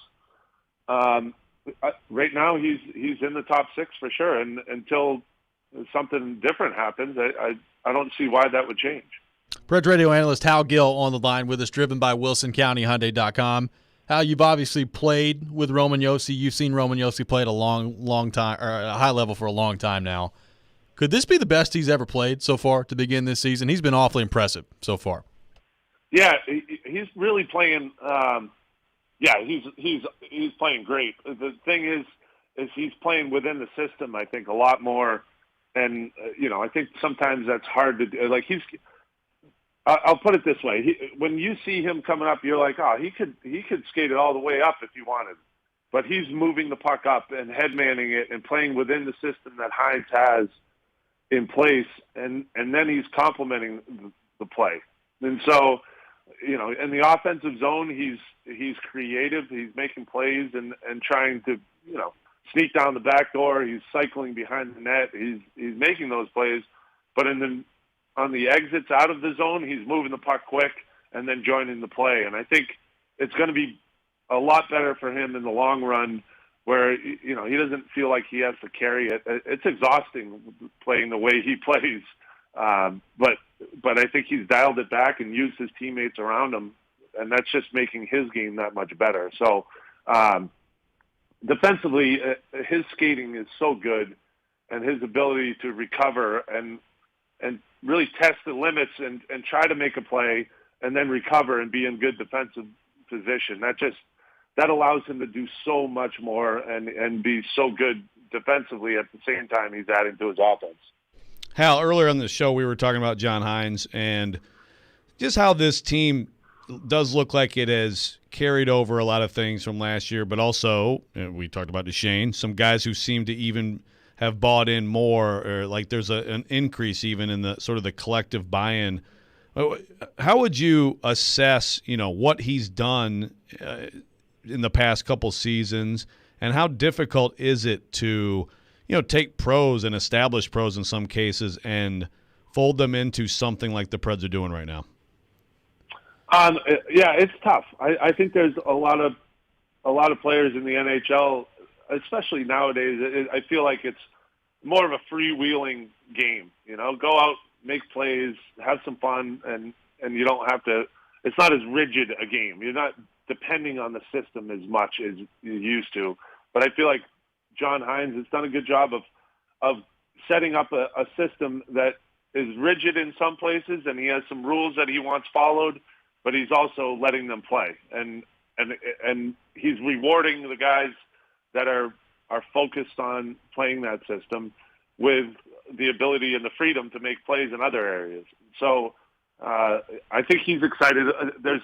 He explained it to me as, guys aren't thinking about the defensive system. They're just playing it now. And it's a big difference where, you say, oh, where should I be right now? Instead, you're saying, okay, I'm already there. And it makes it a lot easier to play a system when you have that buy-in and you say, okay, this is what I'm supposed to be doing, and I'm already doing it. And so I think he's at that point right now where guys know where to be and how to be there and what to do when they get there. And with them buying into that, they're seeing rewards offensively and seeing rewards of ice time and ability to go make plays. And ultimately, that's what good players want to do, is go make plays. They just have to do the dirty work before they can get there. Hal, last thing for you here. Obviously, it's 13 games in. It's still very early. You hear American Thanksgiving thrown around all the time in terms of the standings and what that means for the playoffs. I'm curious from your vantage point as a player, when did you start to actually, pay attention to the standings in terms of what the mix looked like, and when did that become, I guess, on your radar as a player when you were looking at the standings? What part of the year? It depended how good you were or how bad you were. Right? I mean, if you haven't won a game, you're looking at the standings and you go, hey, we're in the cellar right now, and guys are going to be gone. Because as a GM, they're looking around, and it's all, I hate to say this, early in the year, it's all based on your jobs. Like you're fighting for jobs, contracts. You're out there, am I going to make this team? Or is this going to be a good team? Are we going to have a chance to win? If we have a chance to win, I'm probably going to get paid if I'm part of it. And if we're losing, there's a good chance I'm gone. And pack your stuff up and get out, because things are going to change. So if you're not the best team or you're not the worst team, then I don't think you pay attention until about, I guess Thanksgiving is fair enough. Around the 20-game mark, I feel like the GMs are settled in and know what they have and are about to make decisions accordingly. So, I'd say Thanksgiving is a good mark to see where you're looking, but you're really not focused on, your spot until you get to Christmas. I feel like that's the cutoff point, where you say, okay, we got to look at it day by day. Like, are we climbing or are we going down? And unless you're in the cellar, then it's a tough spot to be in. French radio analyst Hal Gill has been our guest here on Robby and Rexrode. Joins us every Thursday at 9:30. Skillsy, appreciate you taking time to join us this morning. Have fun in St. Louis today. Always That's fun right. in St. Louis. Chuck those bags. That's right. You got it. Hal Gill, our guest here on Robby and Rexrode. We'll come back. We'll react a little bit to what Hal had to say there. Take your thoughts on our text line, driven by WilsonCountyHyundai.com, 615-737-1025. This is Robby and Rexrode here on ESPN 1025, The Game.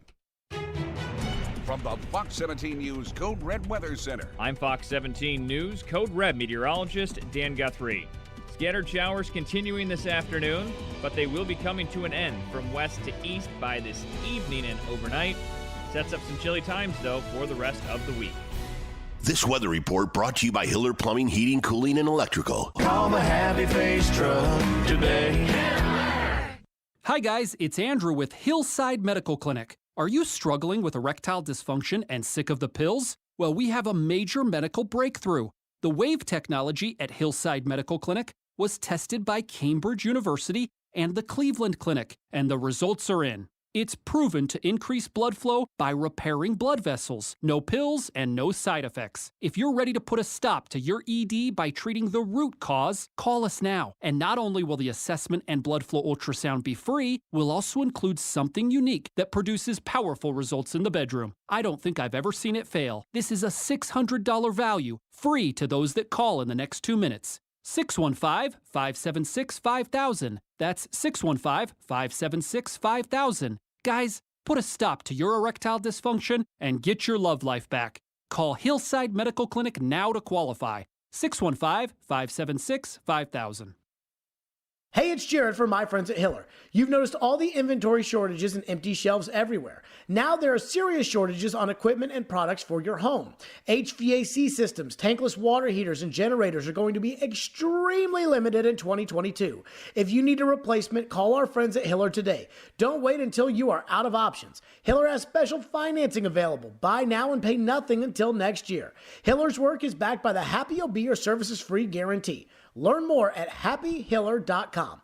More than 80% of hospitals and other healthcare employers are now looking to hire nurses holding a bachelor's degree. That's why Aspen University's 3-year accelerated and accredited BSN pre-licensure program is now enrolling with no wait list. Tuition and fees are less than $50,000 and transfer credits are accepted. Want to learn more? Just text STEP to 323232 right now. Most courses are online and you'll complete your clinicals within our collaborative network of healthcare providers. Plus, if you need more flexibility, we offer a nights and weekends program. Text STEP to 323232 right now. All clinical simulations and labs are delivered in person while following CDC guidelines for social distancing and masks. If you've thought about becoming a registered nurse, the time is now. Text STEP to 323232 to learn more today. Text the word STEP to 323232 right now. Text STEP to 323232. Total cost of the degree program will vary depending on the courses taken, transfer credits awarded, and fees incurred. Employment statistics are from the AAC and Research Brief published in December 2020. Texting privacy policy and terms and conditions posted at textplan.us. Message and data rates may apply. 312 Pizza Company is Nashville's authentic Chicago pizzeria, and they're now hiring. Work for a family-owned business and be a part of their incredible team. 312 Pizza Company is hiring for all positions, including host, waitstaff, bartenders, cooks, and more. 312 Pizza Company offers health insurance and pay time off to full-time employees. Contact Kimberly at 615-730-7888 or email at contact@312pizzaco.com. 312 is an equal opportunity employer.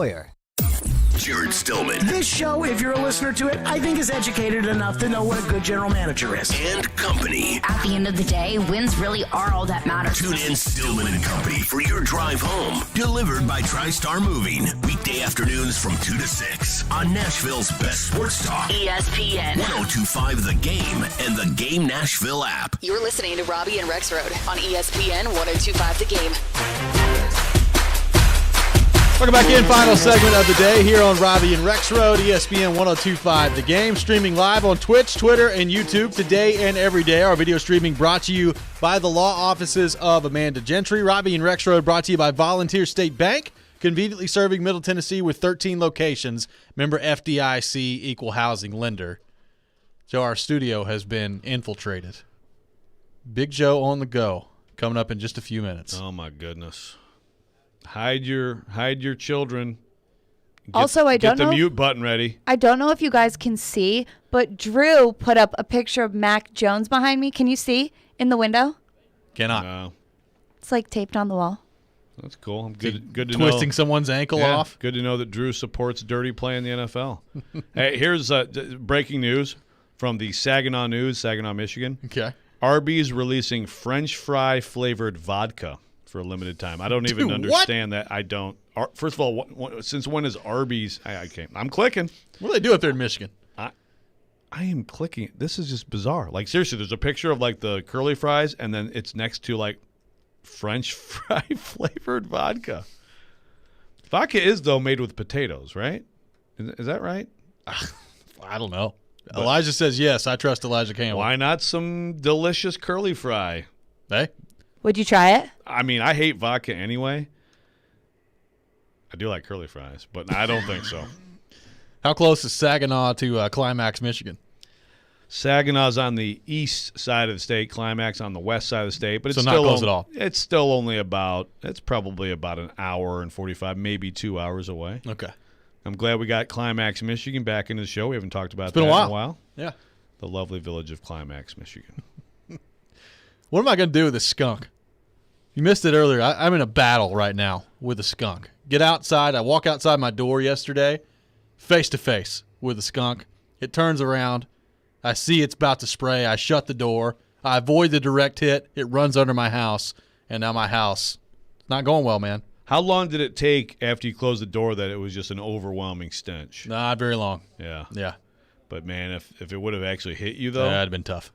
Yeah. Do we think that the old. Be scrubbing yourself right now. Yeah, like, do we think the old story of the tomato juice bath is true? I don't know. I'm glad I don't really have to find out. I can Google that, too, if you want. I can Google just about anything. I gotta say, that's the first time I've come face-to-face with a skunk. I've seen them before, obviously, but, I mean, I'm talking, he was in my grill. I've heard they don't have great eyesight, but I think I was close enough to where he probably saw me. That's just, man, like obviously you drive around and you get like, you're running through skunks sometimes and it's overwhelming. But for that skunk to be so bold as to come right up to your front door. Living under the house, that's apparently. A skunk going rogue. Everything I'm seeing online is that it's just a total myth. And that the tomato juice. But it appears to work thanks to a phenomenon called olfactory fatigue. Yeah, that's what I was thinking. This is from villageveterinary.com. So apparently, like it I don't know, it like makes your nose tired, so you feel like it's working, but actually it's not. You still stink as bad as you did before. Robbie's like, I smell good, and Joe and I are like, oh God, no. Honestly, I mean, but seriously, I haven't. Have you detected anything? I haven't detected anything, Rob. But this is the photo I was talking about. Elijah moved it for me, so now you guys can see. Just look at that dirtbag, Mac Jones. Mac Jones going to become your new hated quarterback in the league. Well, taking over for Rodgers. Well, I think Dr. McLovin still tops the list now. Well, still, did McLovin get up there to Brady, or is he? Robbie. I've never disliked Brady. Oh, I don't think that's true. I've never disliked Brady. I just have in the past said I think Peyton Manning was better. Sorry. You definitely look at Elijah nodding, pumping his fist. Peyton Manning got a nickname called the Pharaoh? No, he does have the Sheriff. It's pretty good. The Sheriff? Yeah, it's pretty good. See, you didn't know that Peyton Manning's nickname was the Sheriff? No, when was that? I've never heard that before. I've never heard that either. Have y'all been watching football? Yeah, at Tennessee, in the NFL. Yeah. What's Eli's? Does he have one? I don't know. Yeah, I can look that up. Some of these nicknames just sort of. I mean, honestly, I watched Peyton Manning's entire career. I never heard anybody call him the Sheriff. You never heard anyone call Peyton Manning the Sheriff? I swear. I mean, somebody get on our text line and tell me I'm not crazy. I believe the first nickname is the Sheriff. There's some of these Pro Football Reference nicknames are just incredible. The Sheriff is what he goes by. There's also the Caveman or Pay Dirt. Pay Dirt, spelled P-E-Y. Pay Dirt. What do you think of that one? I kind of like that one. So the Sheriff is, I mean, okay, so give me who named him that and why? I don't know. He's in charge. Yeah. Or, he yells Omaha a lot. I mean, what, Guess so. But no, I never hated Brady. I never really disliked Rodgers all that much. Arrogant, know-it-all, but Dr. McLovins. Doc McLovins. Dennis says, I thought Peyton's nickname was, quote, the forehead. Wow. By the way, are they going to do the Manning cast the rest of the year? I don't know. We don't know this yet. I thought the number was 10 total.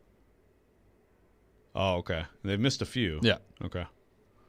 Yeah, we got a lot of support on the text line. It's definitely the Sheriff. Yeah. Okay. Yeah. Well, I apologize. I mean, I missed that. I still want to see the origin. There's got to be some kind of a story behind it, right? Yeah. How do you, a Tennessee fan, not know the story behind the nickname? Well, I'm sure it's just he's in charge, man. He's the big man in town. I don't know. All right. Now I'm going to Google this. Got a texter that says, don't let the skunk spray under your house if you can help it. Everything you own will smell like it. Don't ask me how I know. Yeah, we're past that point. It's too late. I've lost that battle. But you got the raccoon trap with the honey bun. Yeah. Okay. We're going to see if that works. I mean, I hope it works. I hate to laugh at your plight here, I might be able to. Might need to live stream this later. Be like a crocodile hunter out there, getting after a squirrel. Pete will get you. Or a squirrel, a skunk. I'm not gonna kill it. Yeah. Well, if you catch it in the trap, that might kill it. No, it's not like a bear trap. Okay. It's just a cage. And then so you trap that skunk, and then how much of that stench is going to be shooting out of the Pepe Le Pew after that? I mean, probably a lot. I was told it's going to make it worse. I'm getting some redneck advice here, which I'm cool with. But I was like, my buddy was like, yeah, just put a honey bun in there, catch the skunk, get you a tarp, toss it on top of it, and take that, just go release it somewhere. And then slice it up and make skunk soup. Well, it could be. I know Big Joe's in the house. I know Big Joe's had skunk soup. You've had skunk soup, Big Joe. Come on, tell me. Yeah, he's nodding. I hear it's a fine meal. JD on the text line. There's got to be part of the skunk that tastes okay, right? I'm sure it probably does. Won't you find out for me? When do we end the show? That's a good segue into Big Joe. Though. Yeah. Yeah. Yeah, what a show. Hopefully I've got some clothes to wear tomorrow that aren't just totally eviscerated by this skunk. We'll see what happens on that front. Did you get any of the clothes out of there? Yeah, this one. This is what I have. Yeah. So everything else has been exposed. Yeah. Man. One singular outfit. You guys might have to go clothes shopping today. Well, we might have to. That does it for us today. Here on Robby and Rexrode. We'll be back 6 a.m. tomorrow. Darren Donick and Chase up next. This is ESPN 102.5 The Game. Take us wherever you may go. There is going to be a whole lot of work going on. Tune us in anywhere, anytime. I think he has some big play in him. Just search The Game Nashville in your app store and download today. And keep it locked on Nashville's best sports talk. ESPN 102.5 The Game. ElectronicExpress.com. We make it happen. It's back. Family Leisure's Ultimate Game Room Sale is back. Okay, so what's that mean? That means